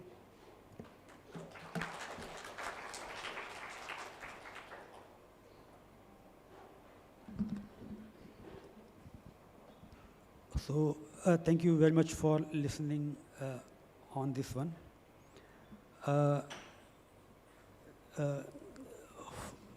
Actually, there is due to shortage of and some request from our panelist. I think so. There is a change in sequence. What it has been written in the brochure. So I think so. First, I'm just breaking the sequence. So first, I would like to give the floor to Jitendra ji. Then followed by Jitendra ji, I will give the floor to Miss Martha Donato Funte. Afterward, I would be giving the floor to Arun Kumar ji. Then at last, I would request Bashir Patel ji to have. So this sequence we will follow for the presentation on WRC 27 agenda item. So first, I would request Jitendra Singh. He is a Senior Director, Government Affairs, India and South Asia, Qualcomm, to share his views on his interest WRC 27 agenda item.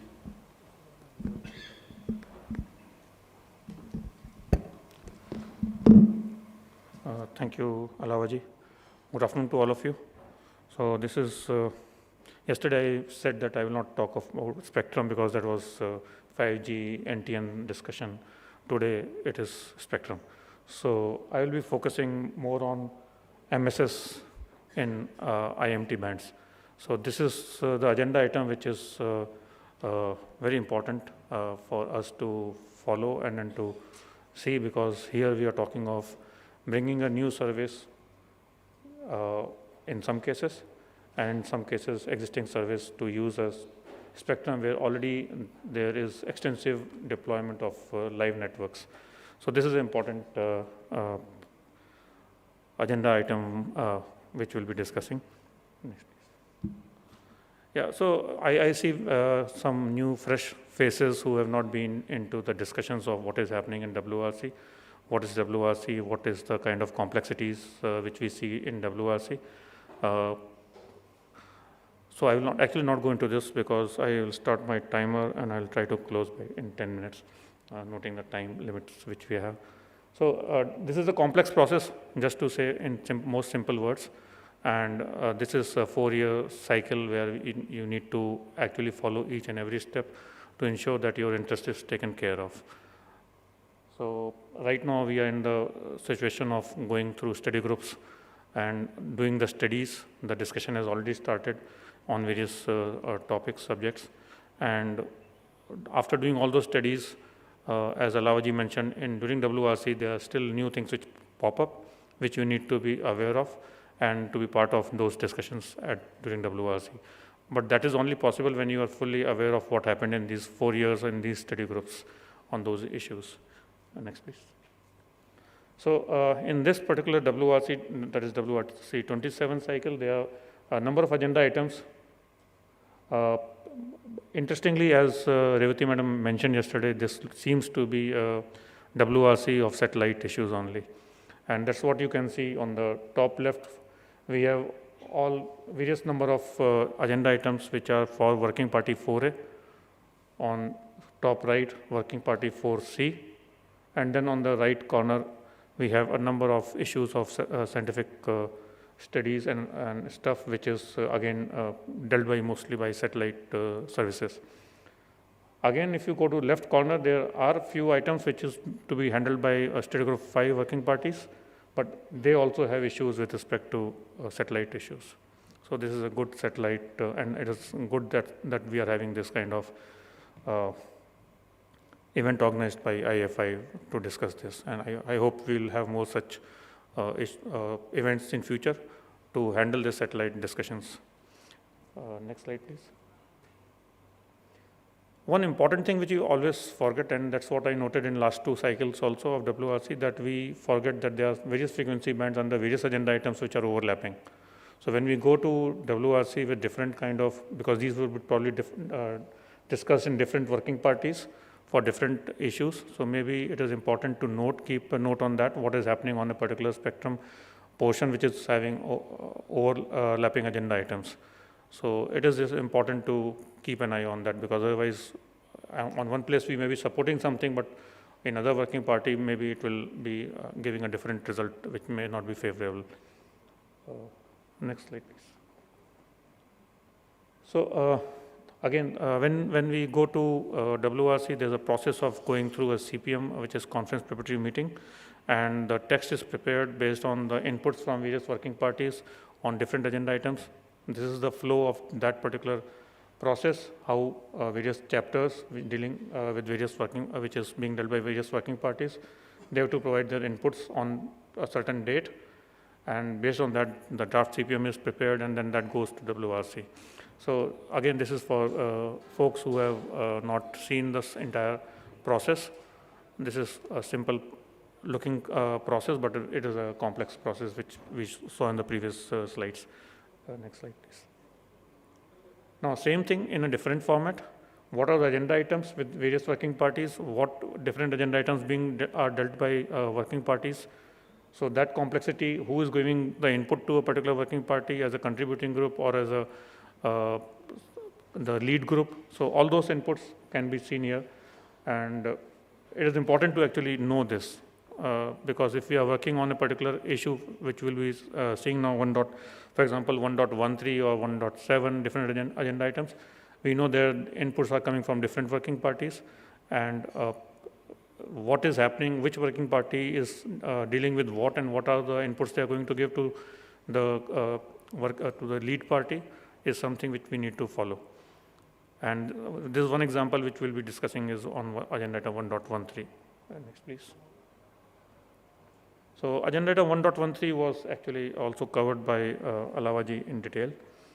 What I have tried to highlight here is that it is a possible allocation for MSS in the frequency bands from 694 to 2.7 gigahertz, 694 megahertz to 2.7 gigahertz. Taking into account what is there in recommendation ITOR M1036. Again, details were discussed by Alavaji. I will still go into more details because there are various complexities which we discussed in NWG, in our NWG also, but still it is an opportunity for me to again highlight those things here. Then there are, of course, sharing compatibility studies doing for adjacent frequency bands, all that stuff. Then also there's an important point is what is the appropriate regulatory actions which are needed to be taken here? Because there is a live service here. How do we ensure that those regulatory actions are taken, and then those are important activity for the administrations to come up, have a common view on that during WRC. Next one, please. So I have actually copied those tables which were mentioned by Alawaji here on the screen. So on the left-hand side is table number 4. Table number 3 was 450 megahertz band, which I have not brought here because we are talking about 6.4 gigahertz, 698 megahertz onwards. So it is about that band. This looks familiar because we have this band used in India by telecom operators, by government agencies for different use cases, different requirements. So here if we go into details and if we say, okay, because the agenda item says that yes, we need to go through this particular 1036 document and pick up the bands, and there is a view, yes, let's do all those bands. But if we see here, I'll, next slide please.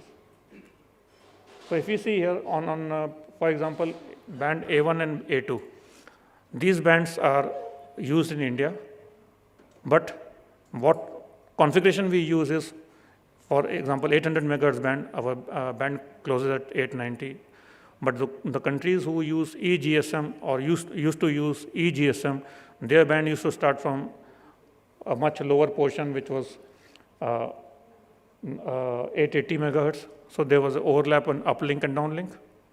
So which one is to be used for in this particular case for if we suppose decide to have MSS in this.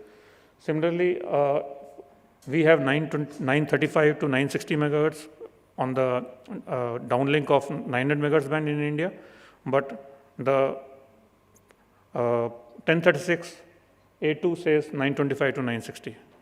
So there's 10 megahertz again. There are some other users sitting here in India using this to 10 megahertz. So how do we ensure that that user is not getting impacted, and whether they are part of those studies or not, depending on what kind of service they are using it for. Similarly, if we see 700 megahertz band in India, we are using A5 configuration here, and in US, A4 is being used. If you see A4, you have 776 to 793 megahertz also as uplink, whereas we have that particular portion coming in downlink side. So how do we manage this? So which one is right, which one is wrong is something which we cannot control, unless we have a position in India to decide that yes, this is what we need, we can support, this is what we cannot support, in case we want to go ahead with this particular options, or any of these options. Similarly, same thing goes for L-band. Someone decides that I want to do only supplemental downlink. Then what is the use case? In case someone is using it for TDD purpose, or India decides to use it for TDD, then how do we use it? Or FDD, then how do we use it? So how is global decision going to impact our plans is something which is important. We cannot just say we don't want to support, or we are open for anything. No, we have to decide something here. Next slide, please. And same thing in other frequency bands. And I would again focus here in band 1. Next slide, please.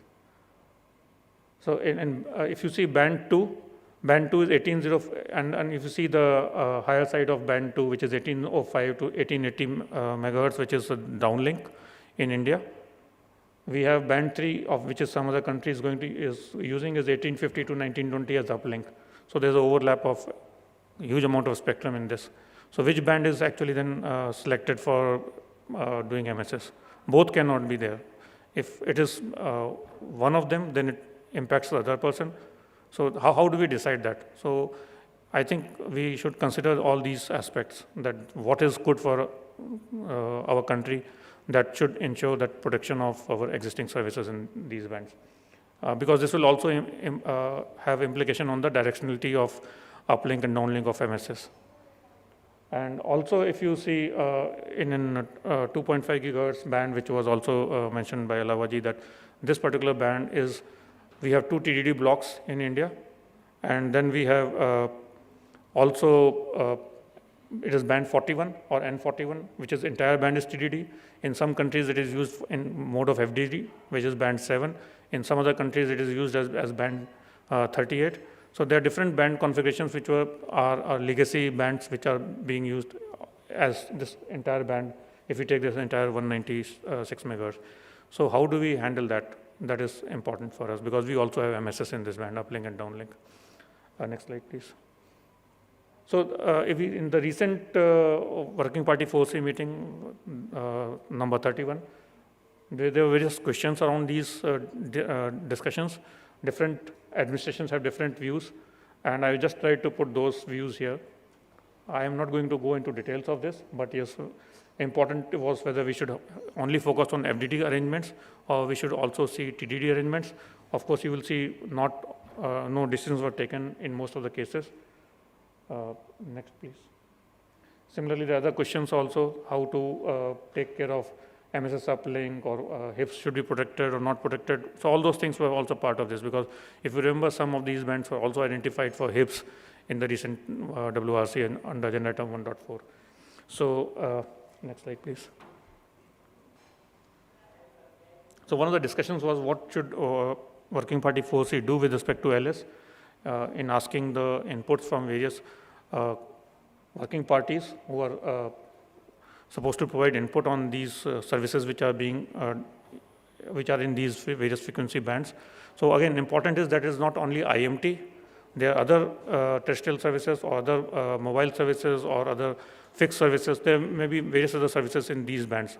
So are we taking care of all those inputs or not? So this is important. So LS was being discussed on this and how to handle that input because these bands have to be finalized in October 2024 meeting of Working Party 4C along with Working Party 5D. So there's an overlap of Working Party 5D and 4C in October. Unfortunately, many of us will not be there because of IMC and WTSA. But yes, this is going to happen there, and we need to be sure that what we want to ensure as India's requirement, whether it is going to be met there or not. So same thing on LS2 Working Party 5D. This is still something which is to be decided whether, because FDD or TDD, what is to be done, what bands have to be decided. So this is a discussion which is on, and October meeting actually becomes very important meeting on this this discussion because that is a meeting which will decide what is going to be done in these frequency bands, and then studies will start post that. Next one, please. So this is the timeline of this entire activity. We are already in the process of asking for characteristics and system parameters, so which will be required by December 2024, and this is common for all the working parties on all agenda items. So this is the activity. Then subsequent to that, sharing compatibility studies will start, and then also there is a LS which is required for on regulatory study with terrestrial IMT in Working Party 5D. So this is also important activity. Then we go into draft CPM report and conclude towards as we go to WRC 27. So we need to follow this timeline to ensure that our inputs are there in right time. Next one, please. I'll also cover slightly about outcome of Working Party 4B number 54, focusing on IMT 2020 and IMT 2030 satellite component evaluation activities. Next one, please. So if you see that IMT 2020 satellite component work started long time back, we have 4 IEGs who submitted their inputs for evaluation purpose, their results on 3GPP NTN technologies. One was also from India, which is 5GIF, which also submitted its input. So these inputs have come, and in next meeting, which is in October, these evaluation results will be discussed, and based on that, some decisions will take place, and then there is a proper timeline for that activity. Yes. So this is for information that yes, this is a work going on. We are talking of IMT 2020, and next slide. We are also focusing on IMT 2030 timelines for satellite component entire evaluation process. So this is also something which is there, and I think next year in April, the Working Party 4B will be looking into this activity. So in case we have, especially this is for applicable for ISRO, in case they have some interest here, they should also try to see whether we can get some inputs in this particular meeting. Yeah, next one. So yes, that was some information with me to share. Thank you.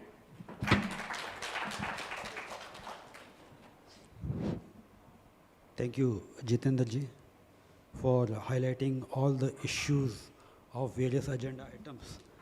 And we can understand the complexity that working party, not particular working party is related only with the one agenda item. It is related with various working parties, and all the working parties has to resolve combinedly for one particular agenda item. And of course, all these issues which you have pointed out, it will be a part of discussion in up to upcoming 4 years. And let us see how the things go about. So actually now I would like to call next speaker who are participating remotely. She is Miss Martha Donate Fuente, Spectrum Engineer, Eutelsat OneWeb.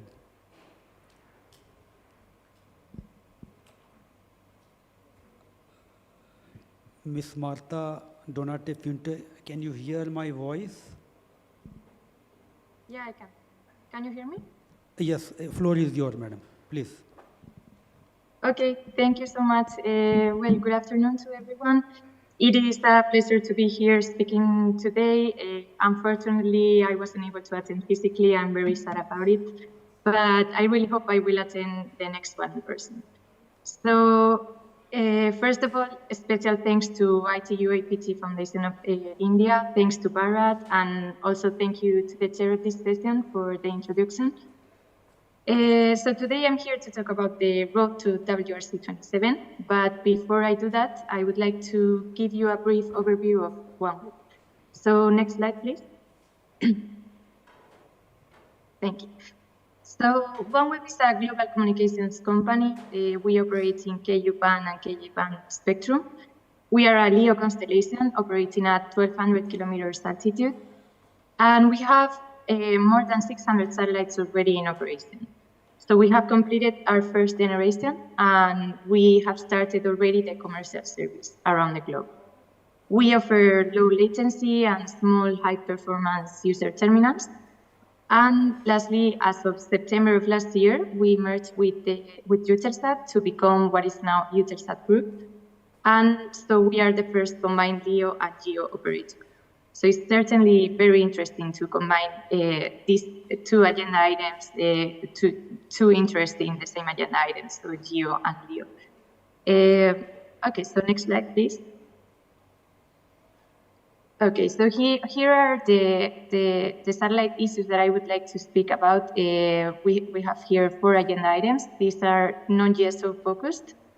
And as other speakers have said, this agenda for the WRC conference will be very full of satellite issues. I think it's around 80%, so it will for sure be a very busy cycle. So I'm going to focus today on 1.2, agenda item 1.3, 1.5, and 1.16. So next slide, please. Okay. So let's start with agenda item 1.2. This agenda item focuses on the revisions of the sharing conditions in the frequency band 1375 to 14 GHz. The aim is to allow the use of smaller Earth station antenna sizes for the uplink FSS service.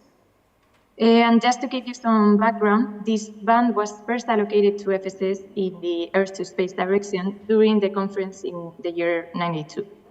Then later in 2003, changes were introduced that enabled the use of smaller antennas, ranging from 1.2 meters for GEOs and 4.5 meters for non-GSOs. These changes came, of course, with some specific limits on the PFD and ARP density. During WRC, in the past conference, WRC 23, this future agenda item was supported by several regional organizations such as ATU, CITEL, and there was also a multi-country proposal from APT countries. Currently, well, with regards to the current allocation, the 1375 to 14 GHz band is shared with the radio location service on a primary basis. and also the Space Research Service on a secondary basis. This sharing imposes, of course, certain technical limitations to balance the operational needs of both services.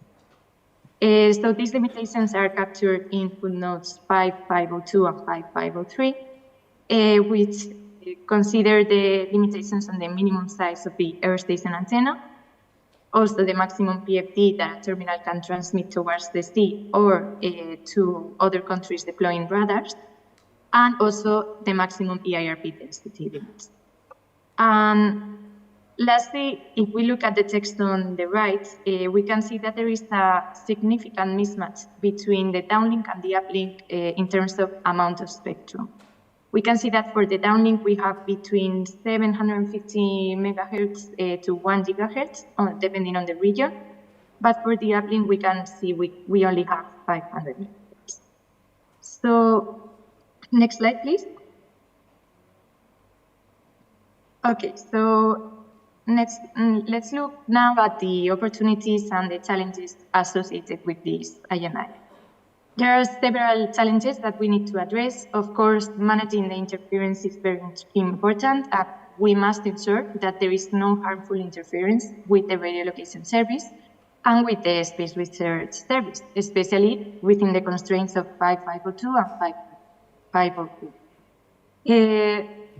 On the opportunity side, improving the spectrum used in the 13 to 15 gigahertz uplink range and also on the downlink range is crucial, because by enabling smaller and more cost-effective antennas, we can facilitate the introduction of new satellite systems.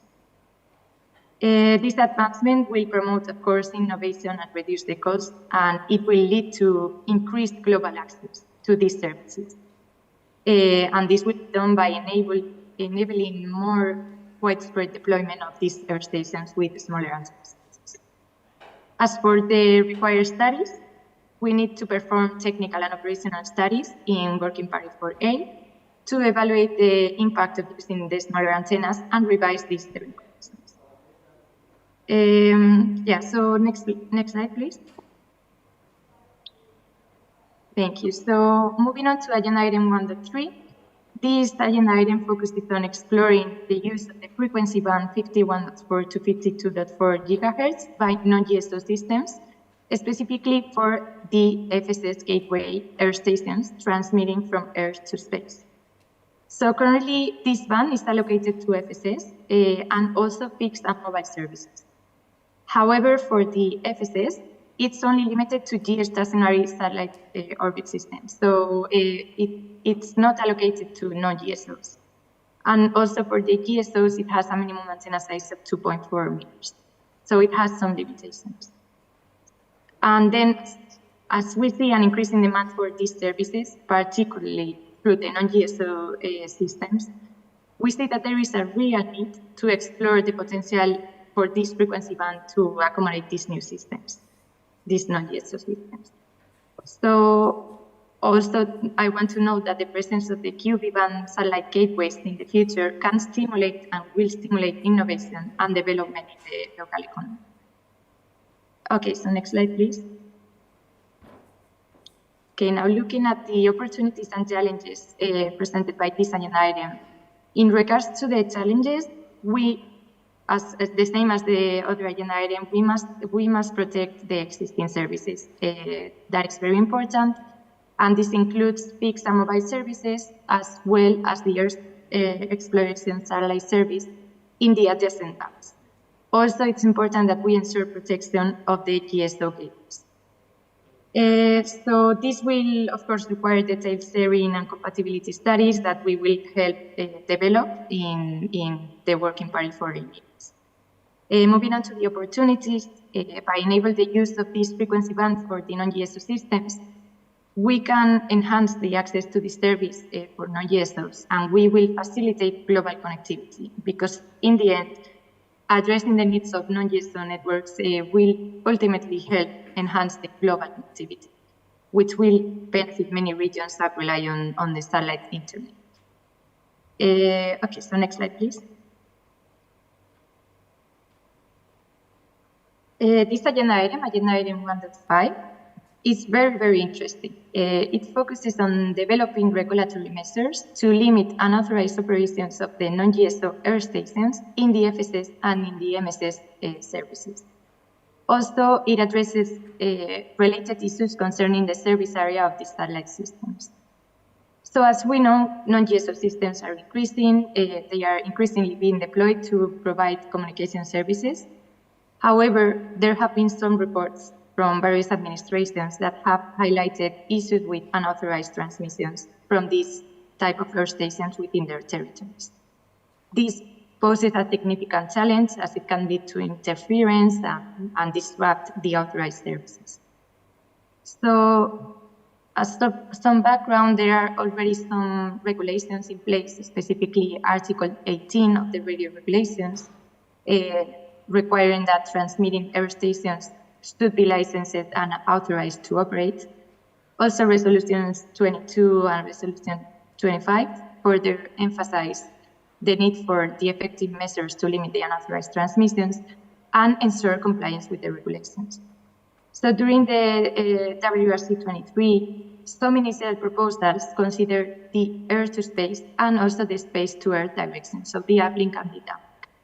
And progress was made by limiting the agenda item to the uplink direction, so from the earth to space, to limit the unauthorized operations of these non-GSO FSS and MSS air stations.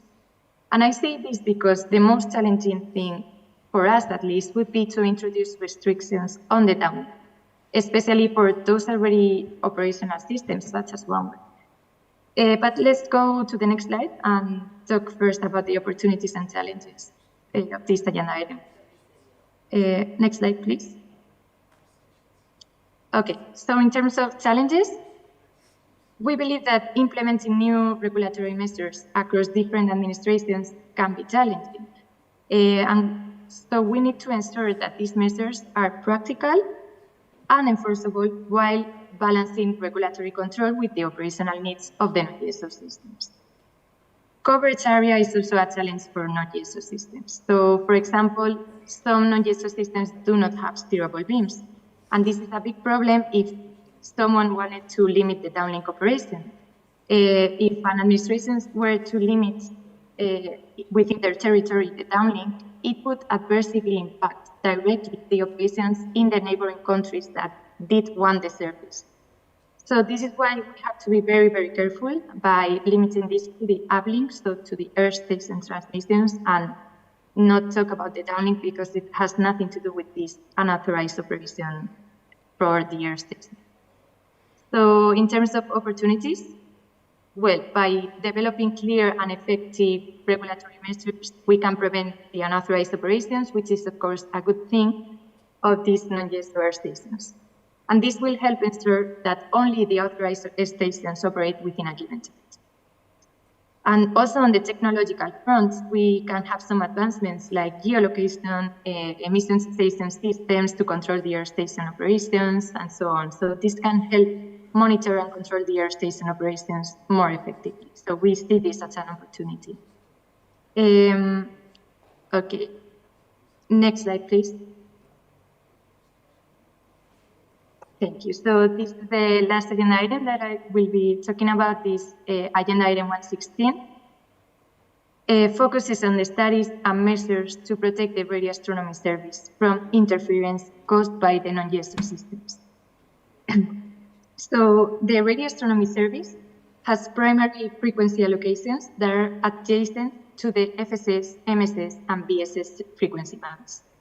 This proximity creates potential for interference, of course. Additionally, some radio astronomy stations operate on a non-protection basis in frequency ranges larger than those currently allocated to the radio astronomy service.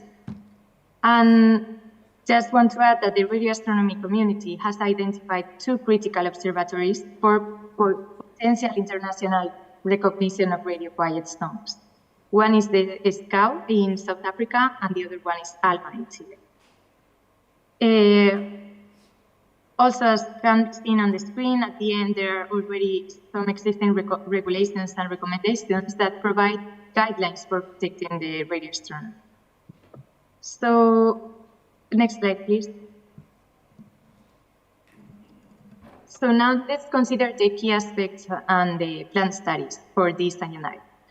As per Resolution 681, we plan to conduct some studies under Working Party 7D, which include assessing how the interference from single and multiple non-GSO satellites affects the radio astronomy stations, also potentially recognizing radio quiet zones for international radio quiet zones for ALMA and SCOUT, and also developing new coexistence measures. So we also need to calculate potential separation distance between non-GSO gateways and radio astronomy stations. This will be a challenge. These will be certainly very interesting studies, and we are looking forward to starting the studies. Next slide, please. Lastly, let's talk about the opportunities and challenges. Now, going to the challenges, I'm going to talk mainly about one. Limiting the operations in the radio quiet zones is going to be a challenge. It's going to be difficult. As I mentioned in the agenda item 1.5, limiting downlink operations is very difficult, especially in a certain area. It can harm the wanted operations in the close areas to those stations, especially for those non-GSO systems that don't have steerable beams, as I said. Also, it is important to note that this is being studied for the frequency bands that are not even allocated for radio astronomy. So we need to be very, very careful when doing the studies. It will be an intense work, I'm sure. Okay, so in terms of the opportunities, we have the enhanced protection for radio astronomy. Of course, we believe that radio astronomy should be protected, and we are looking at ways on how to do that. We are in constant communication with some radio astronomy sites. We, as OneWeb, as a LEO constellation, already operational. We maintain conversations with them. We share the information, all of the information that is needed. A good approach that has also been discussed is creating databases and sharing information about these radio quiet zones to facilitate better coordination between the satellite operators and the radio astronomers. Just a conclusion, we believe that information sharing is the key, and with information sharing, we can all coexist. So with this, I think this is the last slide. I conclude my presentation. Thank you very much.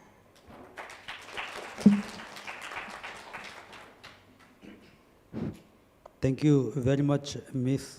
Martha, for sharing your views on different agenda items, right from 1.2, 1.3, 1.4, 1.5, and so on. One particular agenda item which is related to radio astronomy services. I would like to share my experience last year when I visited Pune. There we have got the facility for the radio astronomy services below 1500 megahertz band. So there we were just seeing the monitoring activities with the different size of antenna. They are having very big antenna size, 45-meter antenna size, and they are having areas of antennas over there. So after a certain time, one plane has passed over the dish antenna, and that dish antenna, that plane is using the ADS-B, that is Automatic Dependent Surveillance Broadcast. And that plane used to transmit on 1090 megahertz band. The moment the aircraft passes, we have seen the disturbance in their monitoring activities. And these things, this radio astronomy who are observing, they are aware that by this time aircraft passes, so they used to avoid that time data. I think so in future also similar kind of approach may be useful. And apart from this one, on agenda item 1.13, below 2.7 gigahertz band, many frequency band satellite may be operating, so that may also affect radio astronomy services. So definitely is a cause of concern for the radio astronomies. So there is a need to think when many satellite is either on 400 kilometer or 1200 kilometer, what kind of cumulative effect radio astronomy services will face. So it is a cause of concern. So definitely our radio astronomy service we have to involve while doing such kind of studies. Thank you, Ms. Martha, again. And now I would like to call upon Mr. Bashir Patel. He is a Senior Regional Advisor, Policy and Regulatory, South Asia, Middle East, Africa at the Inmarsat. Bashir Patel ji, floor is yours, sir. Thank you very much. I'm just putting on my slide to share. Can you see my slides okay?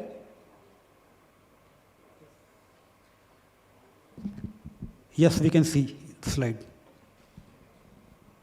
Okay, let me just expand them. Okay.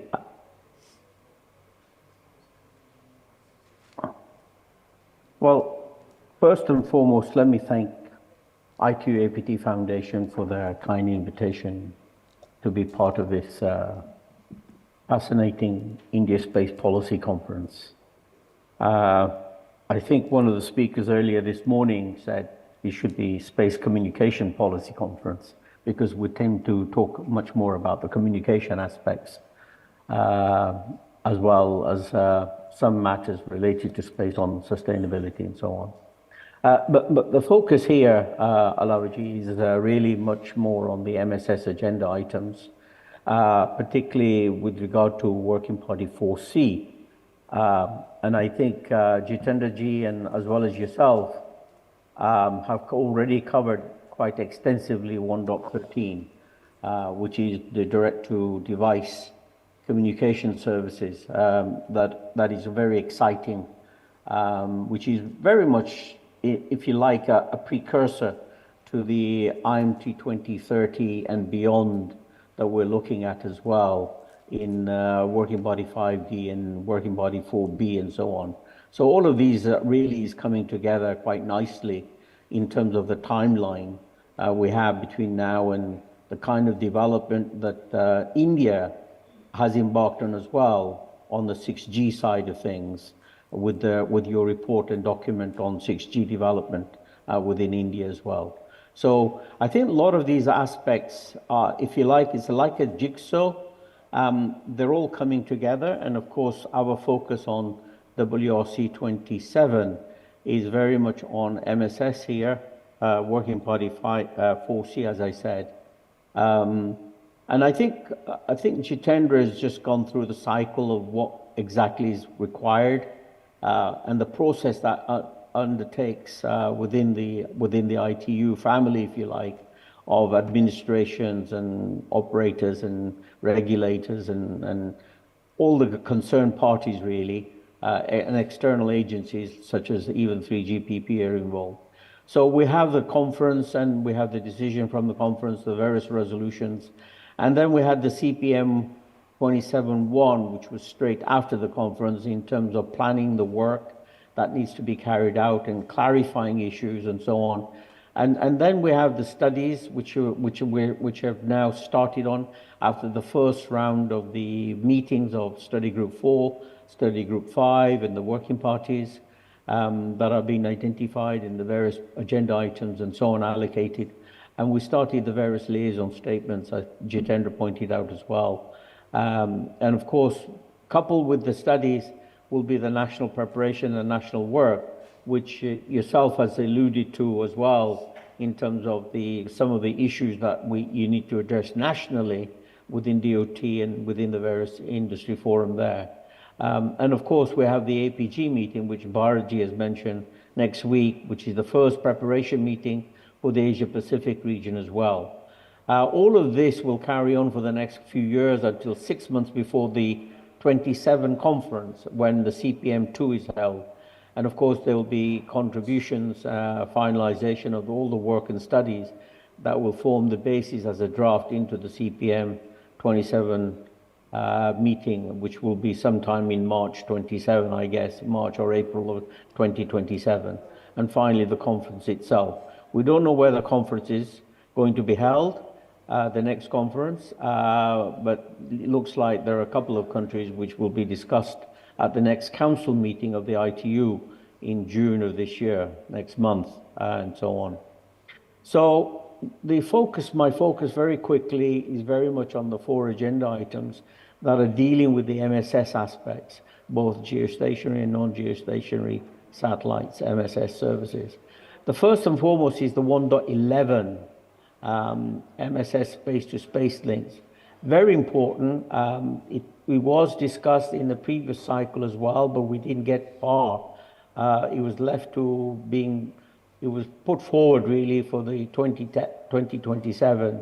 In fact, I did a paper in the last cycle in 2019 when we discussed it, then 2023, which was pushed to 2027.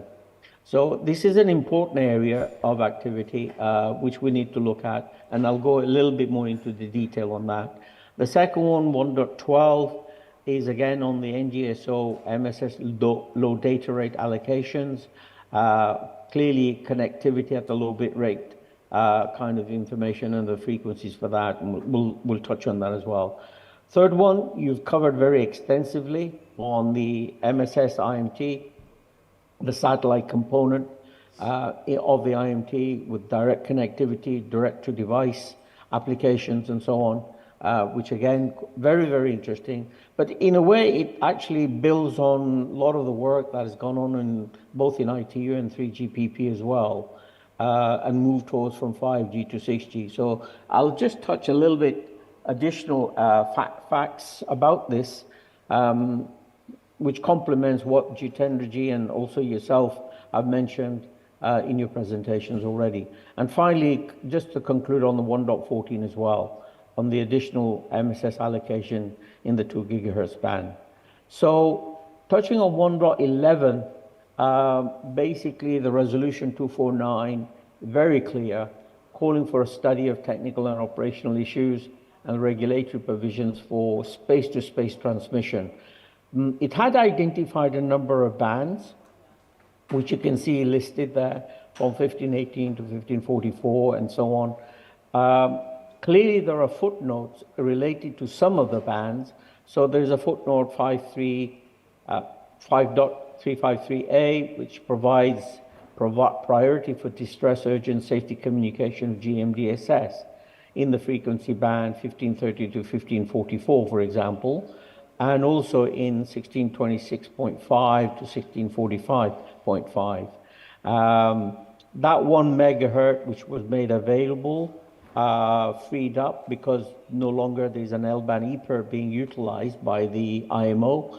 Nevertheless, IMO basically took a decision that band should still be continued to be used for maritime operations and for GMDSS safety-related services.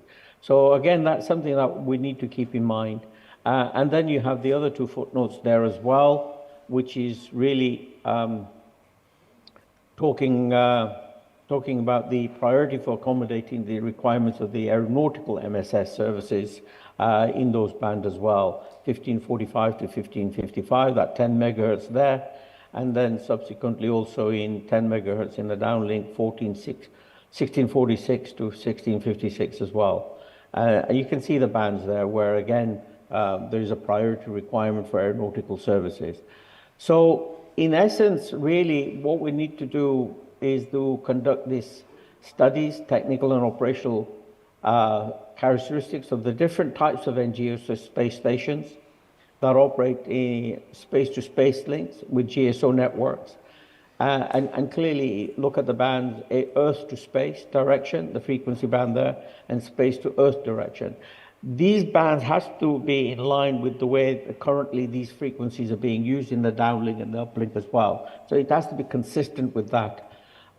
Secondly, also looking at the studies on technical operational, different GSOs plan to operate to space links with GSO, NGSO, or GSO networks. So this is basically NGSO to GSO, and this is NGSO to NGSO or to GSO networks. And again, the bands have been identified there as well in both Earth to space and space to Earth direction. So there has to be consistency on that point of view. Conduct the sharing compatibility study between space links, space to space links. That needs to be taken into account as well, in line with the current and planned stations of MSS. Taking note in particular of these existing primary services, which are allocated clearly, that are currently in use. And then you have other existing primary services allocated in the adjacent band as well. That needs to be taken into consideration. And also any passive services which are allocated in the adjacent band, obviously to provide protection. So clearly, whatever studies, sharing and compatibility studies, the objective is really, this is for space-to-space links, but nevertheless, we have to give protection to where it's used, those frequencies being used, basically whether it's from space to ground or ground to space, or current usage that are going on, primary services and so on. Then you have the development of the technical conditions, regulatory provisions as well for these links in these frequency bands, such that they don't cause any harmful interference or claim protection from the current existing MSS services that are provided both in space to Earth and Earth to space and so on. So that's basically 1.11. A lot of work has started. There wasn't any major issue at the first meeting of the 1.11 4C meeting.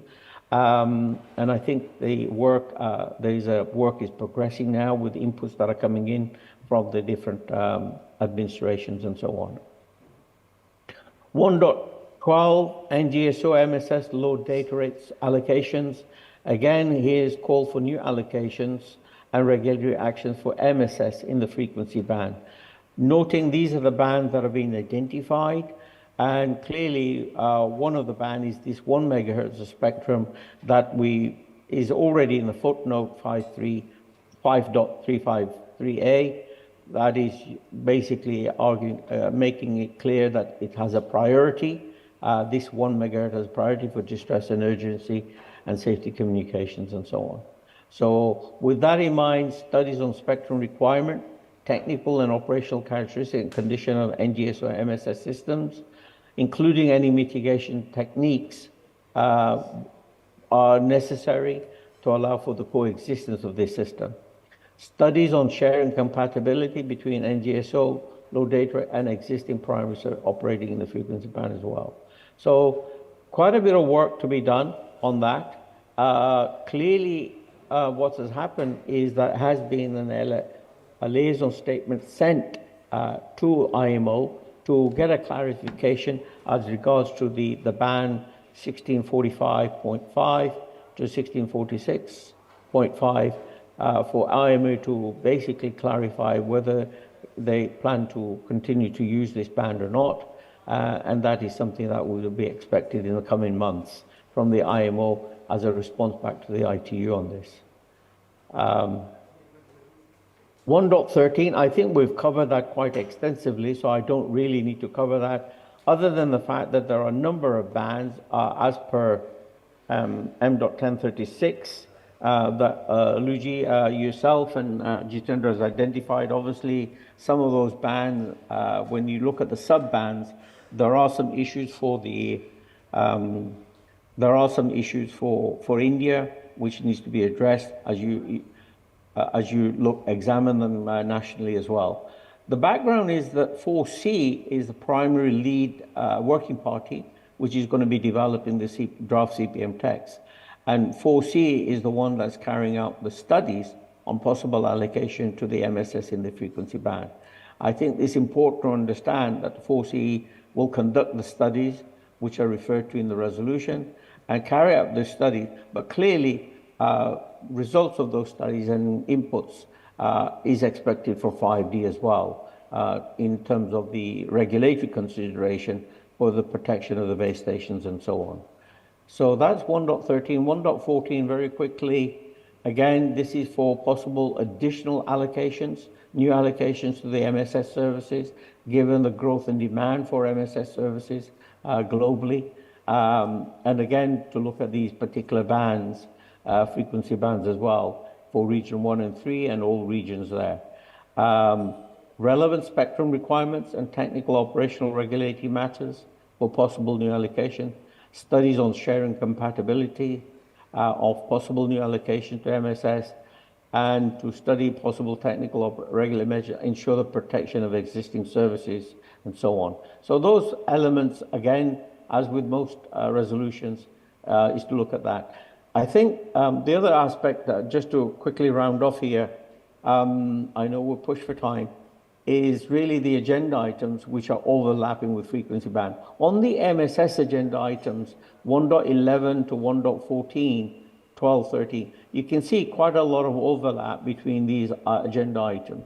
And clearly there are some bands which are quite sensitive as well, which are in the footnote, which are being utilized for emergency global maritime distress and safety, or GADSS, global aeronautical distress and safety, search and rescue operations, and so on, that are being used. So we have to be very mindful of the prioritization we have within the Appendix 15.1 for bands which are being used for maritime distress and safety kind of services and so on.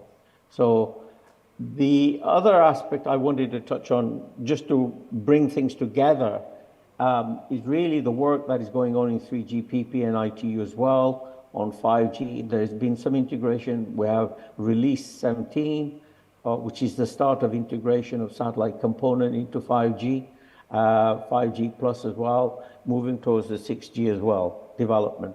So this is where clearly there's a lot of innovation going on and development of the various elements in terms of network architecture and network slicing that is happening to bring 5G.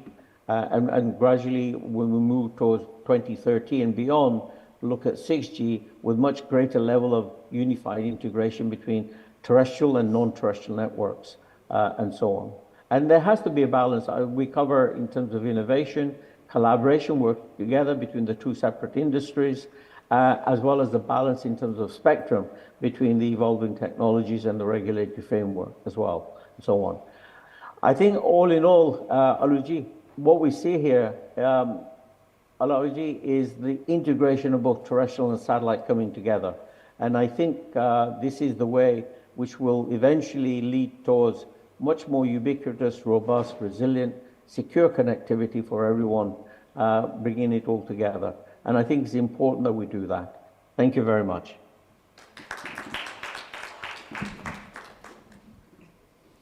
Thank you very much, Bashirji, for this nice presentation and highlighting all the important band which is concerned, and also the issue which has been pointed out by you will definitely a part of discussion in near future.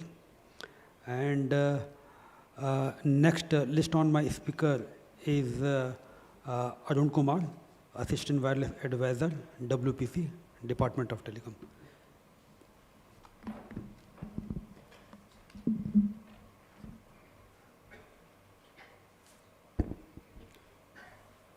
Thank you, sir, and good afternoon to all. First of all, thank you IAFI for organizing this event and giving us the opportunity to speak. So I just will be focusing on what preparations are going on for WRC 27. So next slide, please.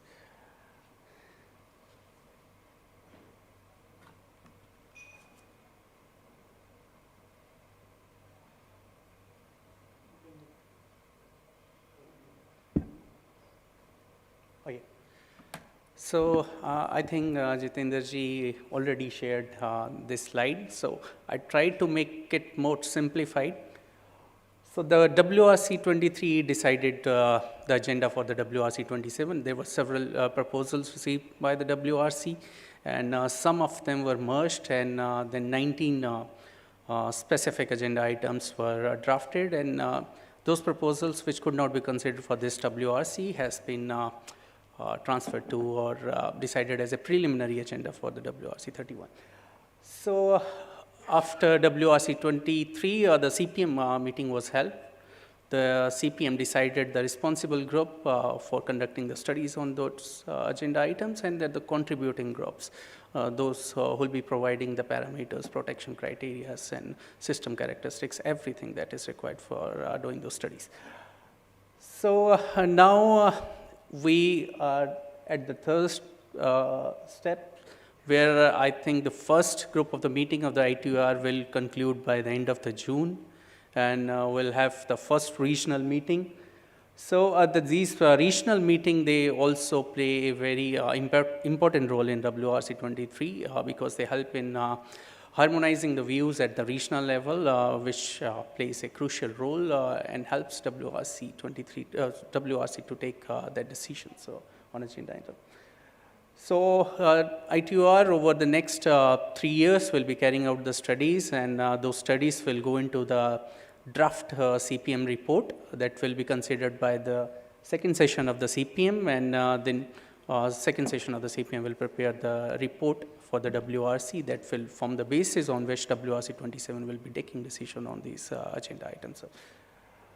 And over that, this report and several activities at the national level by national study groups, national working parties, and various national preparatory committees will be contributing to this WRC 27 to take the decisions on those agenda items. So this is all the 19 agenda items that was agreed by WRC 23. And this has been classified into 4 chapters based on the structure of the CPM report that was decided by the first session of the CPM. So we can see there are 7 agenda items, including agenda item 7 that leads to fixed satellite and broadcasting satellite issues. And then there are 4 agenda items for mobile satellite services. So overall, the working parties responsible for satellite services will be dealing with 11 agenda items. So it's a huge workload for the study group 4 that deals with the satellite services. And over and above that, the remaining 8 out of the 9 agenda items, these working parties related to satellites will be the contributing groups for them. So as rightly said in the yesterday meeting by Madam Revati and today by Jitendra ji, this WRC is entirely for the satellite only. So we can call it as a satellite WRC. So I'll be focusing more on the FSS and VSS issues. I think 1.2 and 1.3 has been covered in detail by the previous, our co-panelist. So 1.1 is agenda item related to aeronautical eSIMs and maritime eSIMs. This is the third WRC where we'll has this eSIM agenda items, and I think we are pretty much comfortable in handling this eSIM, having discussed this over the last 2 WRC cycle. But in this band, as I can recall, that WRC 19 decided that a portion of the band will also be used for IMT. So we need to see whether the studies, whether the PFD limit that was applied for the protection of the terrestrial services would also hold good for these IMT systems. And plus there is also a Earth exploration passive service in the adjoining band. So that also needs to be taken into account by we conduct the studies. So then I'll move to the next agenda item, that is 1.4. 1.4, if we can recollect the last WRC, it considered this agenda item for FSS for region 2. Now this agenda item is for region 3, and BSS is added to this list. So I think the last studies cycle can be formed the basis of decisions, and further studies that are going to be conducted in 4A can help take those decisions. So then, I'll be more focused on WRC agenda item 1.5, 1.6, 1.13. I think it has been captured by previous speakers, and then agenda item 7. So I just want to tell that this year, DOT and WPC wing, it thought that there is a need to revamp the national structures corresponding to ITOR, so that the studies at the national levels are comprehensive and we could enhance our involvement in the ITOR activities and contribute to the ITOR activities. So, for this cycle, we have introduced national working parties also that will be focusing on specific radio communication matters and issues to be dealt. So I am the coordinator for one of the working party that is dealing with 1.5, 1.6 and Agenda 7. So I'll be focusing on these issues only. So 1.5 is related to unauthorized operation of non-GSO earth stations in fixed satellite services and mobile satellite services. So this agenda item is basically to address two issues. The first issue is to limit the unauthorized operations of earth stations of non-GSO and FSS and MSS satellite system in the uplink direction from the territory of a country that has not authorized it. And second issue that is being addressed is the exclusion of the territory from the service area. And it should take into account the requirement of the systems for providing the services to the adjoining areas. So this issue, there was one proposal to the recently held Working Party 4A, so which suggested that this could be the way forward for this agenda item. And it suggested that since we have it's FSS plans and BSS plans where we have provision for exclusion of service area from a satellite network. So this could be replicated or used in these cases. So you have said that countries can commence on those satellite network and exclude their country territory from the service area. So another point on that proposal was that geolocation could be used with earth stations to find out whether they are operating within a territory that has a territory of a country that has not authorized those operations.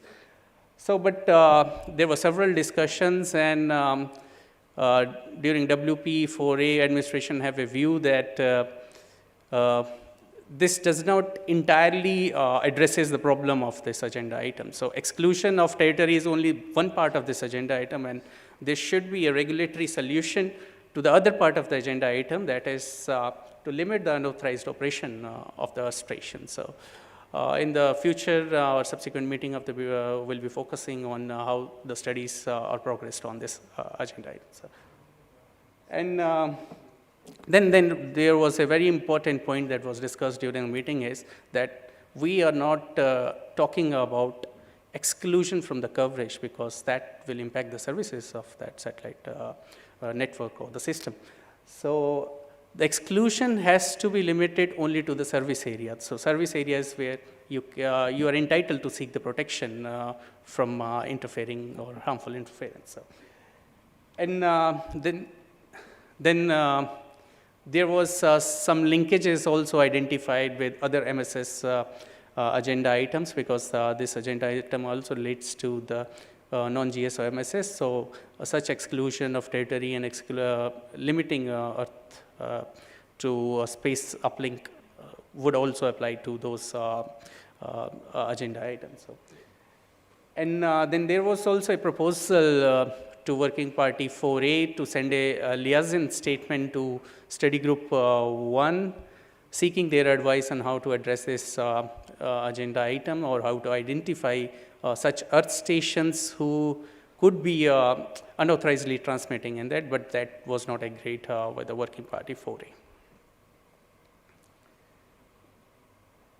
So next thing is the equitable access in the Q and V bands.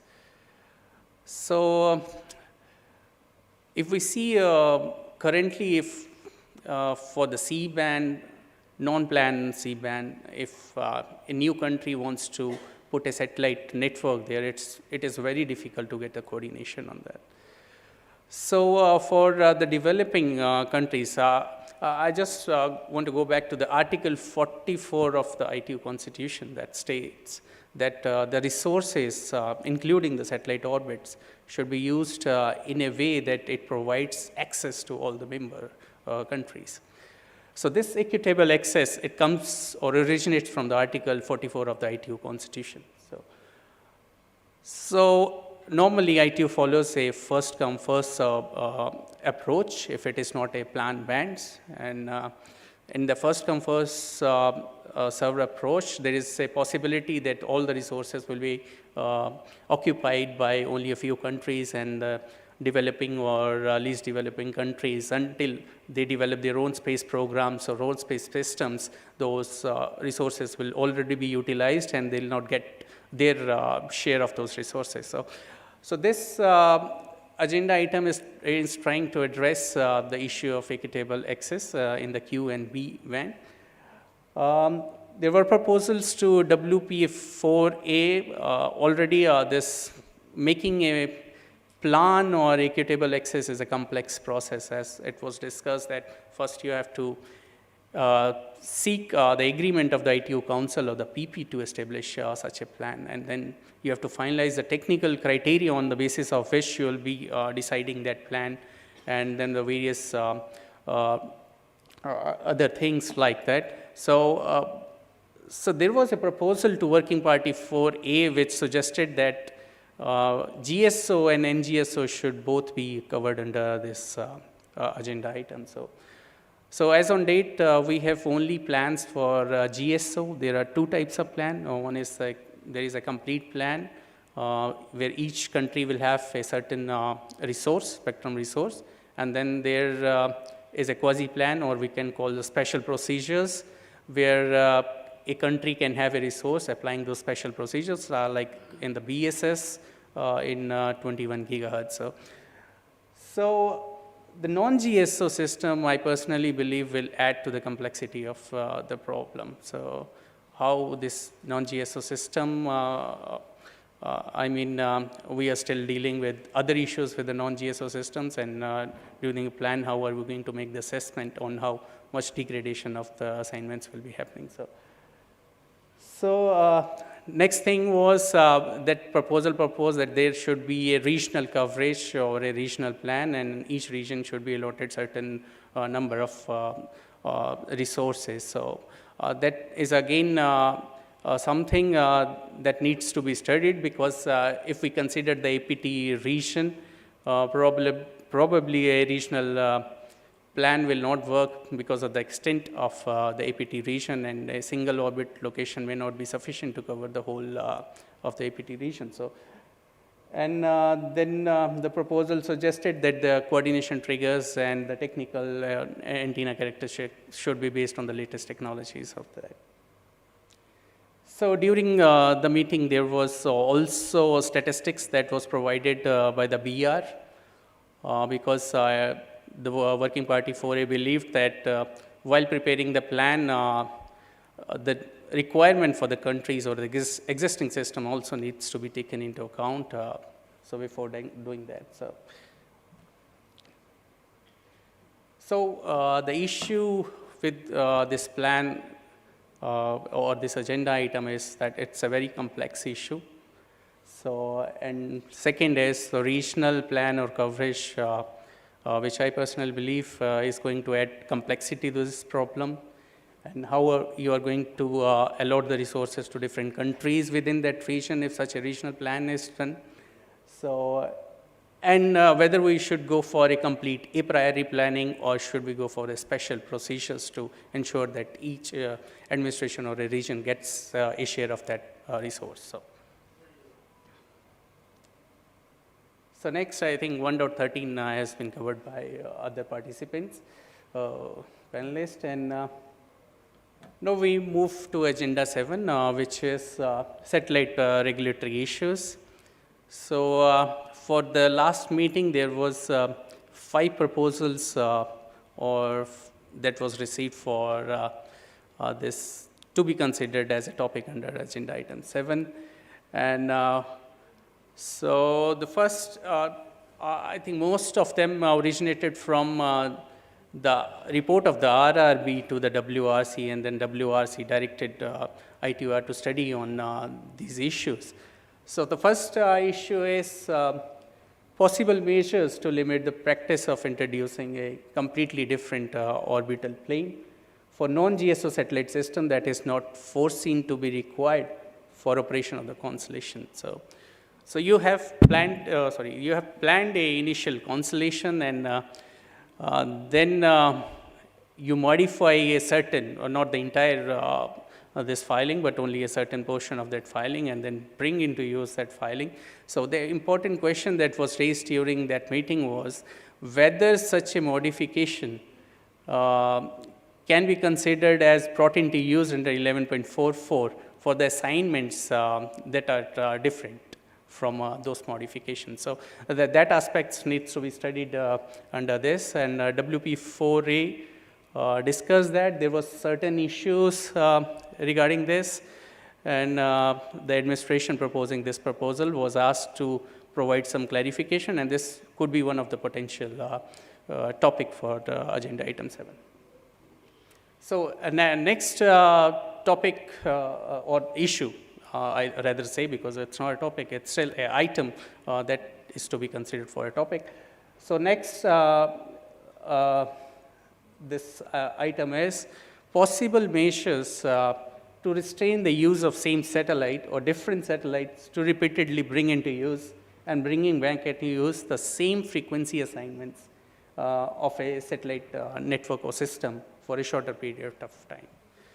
So the issues here is that this could be a misuse of the radio regulatory procedure if a satellite is just used to bring into use and bring back into use an assignment and then suspended over the period, and then again after 3 years or whatever time is available, you bring back the resource and then again suspend that. So that issue needs to be addressed so that there is no misuse of the existing regulation provisions in the regulations.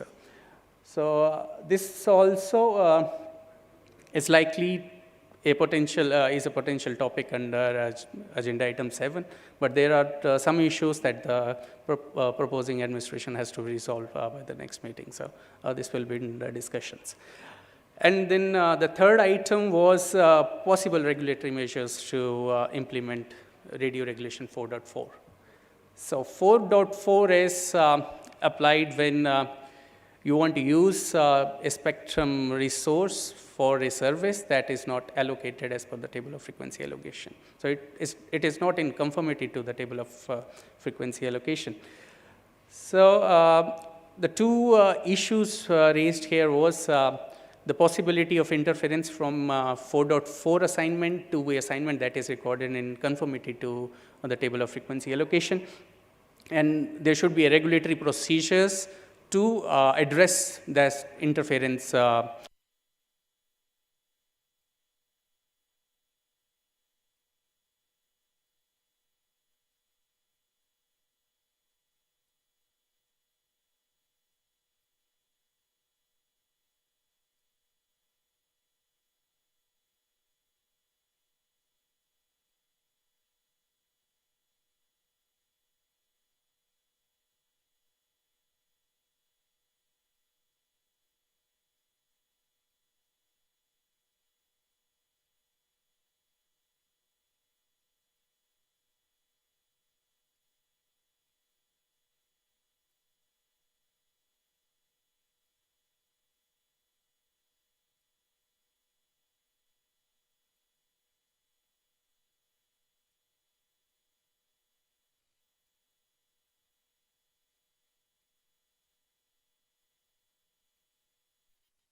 As I said, this was focused more on how we can improve the contributions to the ITUR. So that's it.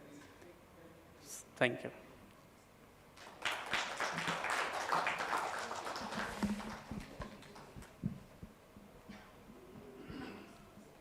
Thank you, Arunji, for highlighting various issues while addressing various non-GSO when they come into picture, what kind of issues we need to deal. So thank you for addressing or highlighting those issues. And with this, we come to end of session 7. And during this session, we have seen the various interests in satellite. So we can see growing interest in the satellite area, in particularly non-GSO satellites.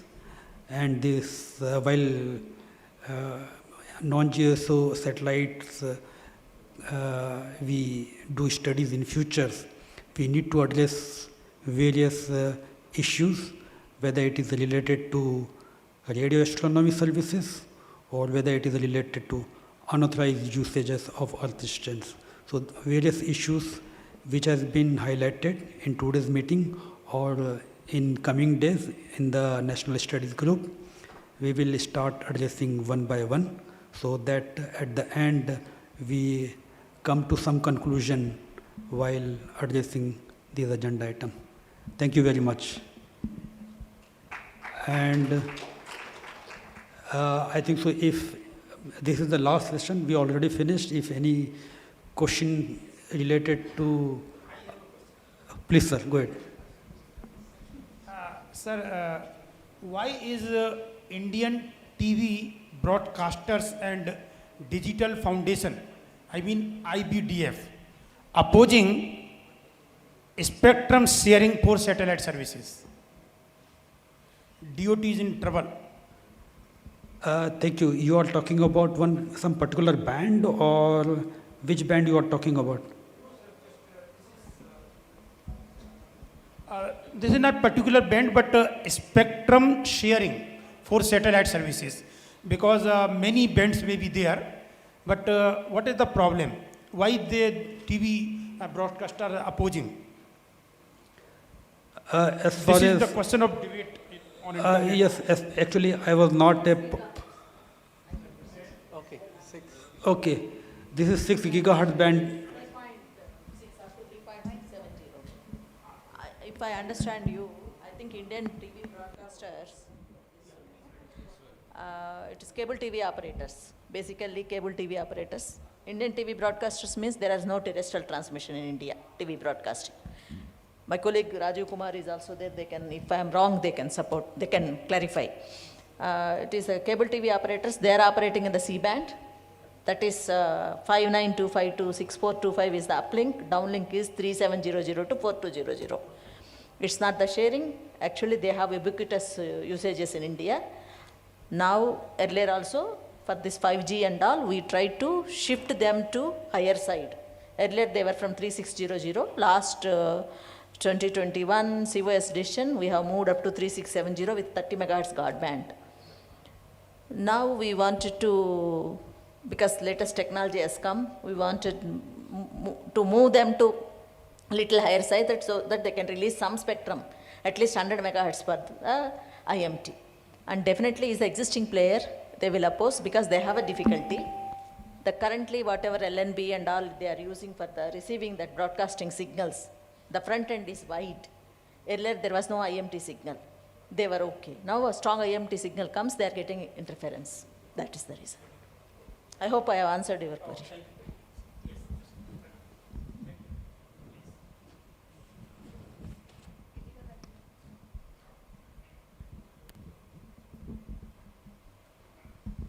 Thank you so much. I'm Abdul.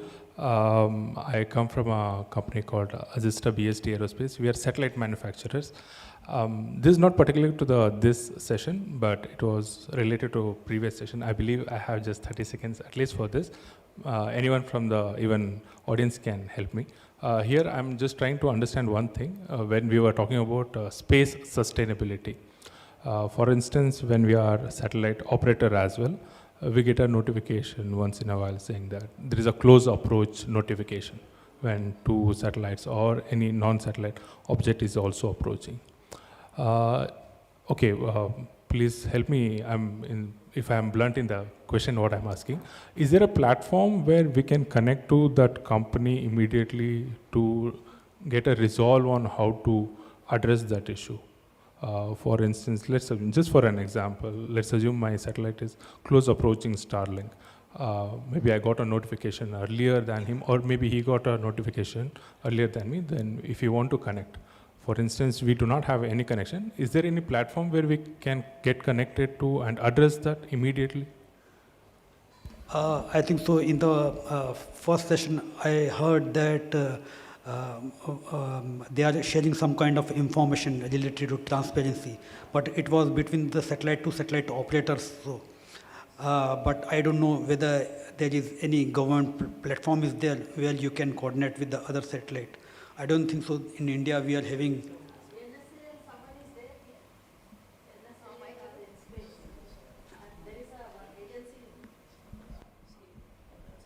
Just interrupting you.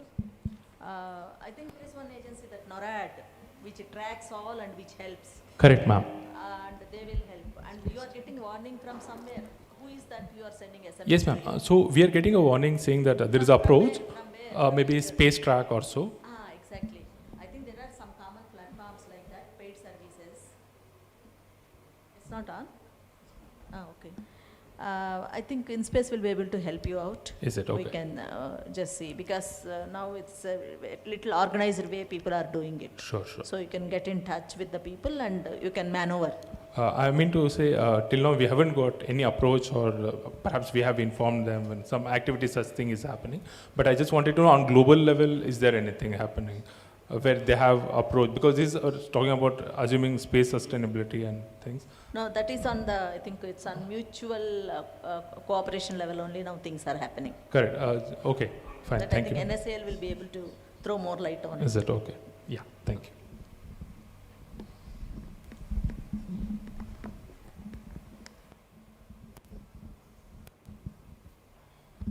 Thank you, sir. My name is Visha Vajpayee. Sir, regarding this V-band, there is a demand for Wi-Fi free unlicensed band, sir. Only not for the satellite. Maybe some proposal is there with the WPC or not, sir? V-band, madam. Unlicensed Wi-Fi. Sir, I have a reverse question to you. Are you talking about satellite V-band or terrestrial V-band? This terrestrial, madam, this V-band actually, satellite also, they have this time mentioned in the 1.16, Q and V-band both. Satellite V-band is little different, and there was no decision on any delicensing in the satellite V-band. And this is a satellite space conference. We are not discussing anything about terrestrial V-band now. We'll discuss it privately. Secondly, sir, this NGSO unauthorized stations, whether they are working everywhere or only in this country where law and order is under challenge, like Pakistan or Afghanistan or Sub-Sahara region, or even everywhere, how they are arranging the satellite equipment actually, how they will function NGSO earth stations. Because satellite stations, satellite equipment is not available on the roads now. It is a specialized equipment and sellers are fixed and purchasers are fixed. How things are moving? Hello. Thank you, sir. Hello. Am I audible? Sir, I'll do one thing. I'll share the RRB report with you, and that could clarify how these equipments they are, getting into for this unauthorized emission. So I can share that RRB report. There are operations everywhere. Thank you, sir. It's like a small notebook now, satellite equipment with the NGSO. And I don't know, must be maybe operating somewhere in the remote areas of India. It's not only Pakistan, Afghanistan, lot of places. I think we'll share RRB reports with you. It is publicly available.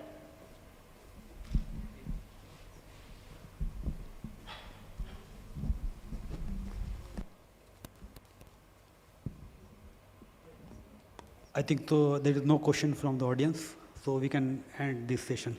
Thank you very much. Thank you very much, Mr. Lava. And I would like to thank all the panelists in this session for their amazing presentations and their expertise. Thank you so much. I request Mr. Lava to please present a memento to Shri Arun Kumar ji. Can we have a huge round, ladies and gentlemen? Thank you. I request Mr. Bhatia to please present a memento to Shri MPS Alava ji for moderating the session. Thank you, sir. I request you all to please pose for a group photograph.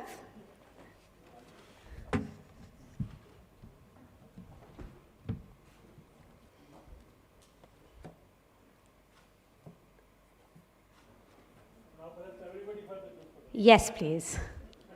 Can we request everyone to please join us on the stage for a group photograph? All the guests, all the delegates, the speakers from day 1 and 2.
Thank you everyone for joining us.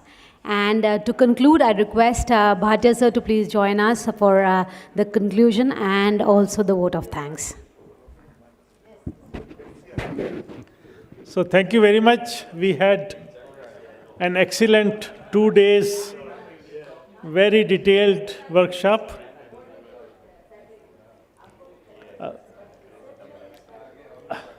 Please take your seats. Just give me 2 minutes to wind up and thank everybody. Amit, we just conclude in 1 minute. Yes, you have to listen 1 minute to me also. Thank you very much. Thanks to all our speakers, our sponsors, our partners, and you see some of them here and some of them not here, but we would like to thank everybody. We have about 26 corporate members who always support us, and I would also like to encourage others to join us as our corporate members. We are a non-profit, but we try to disseminate, bring everybody on one platform, and we seek your cooperation. I also want to announce that our next major conference, we do every year one India Spectrum Management Conference, and this year it will be held on 7th and 8th of November, right here in this hall. So everybody is welcome. Please do register and please do partner with us. Spectrum is very critical, it's very important. I think for any wireless service, it's a bloodline. We definitely would like to see more and more Indian companies coming up, more and more Indian manufacturing happening, more and more production taking place, and more cooperation in India, in ITU, in APT, in everywhere. So thanks everybody, thanks to the staff. I want to recognize Ashish here, and he's done tremendous work.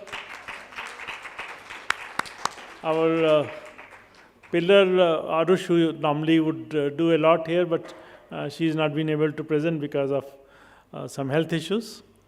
But Ashish has done a wonderful job. Hemraj also is here. He has also been helping. So thank you very much.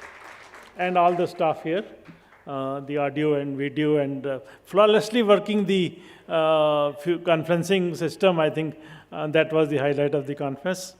And special thanks to all our foreign participants who have traveled from faraway places. Come here. I know the weather outside is not that great, but I promise you, November, the weather is going to be very good. So please do join us in the conference in November.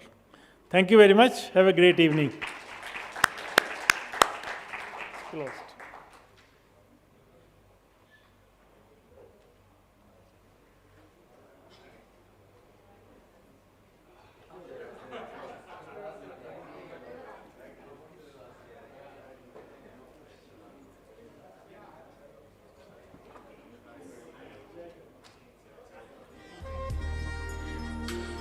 Ladies and gentlemen, thank you so much for joining us at India Space Policy Conference 2024. Sir has already thanked everyone, all the organizers, the partners, the media, the press, everybody, and the friends from overseas. I request you all to please do join us for high tea. Everybody, thank you so much. Looking forward to see you all at the Spectrum Conference in November. Thank you very much. Have a wonderful evening ahead, and thank you once again.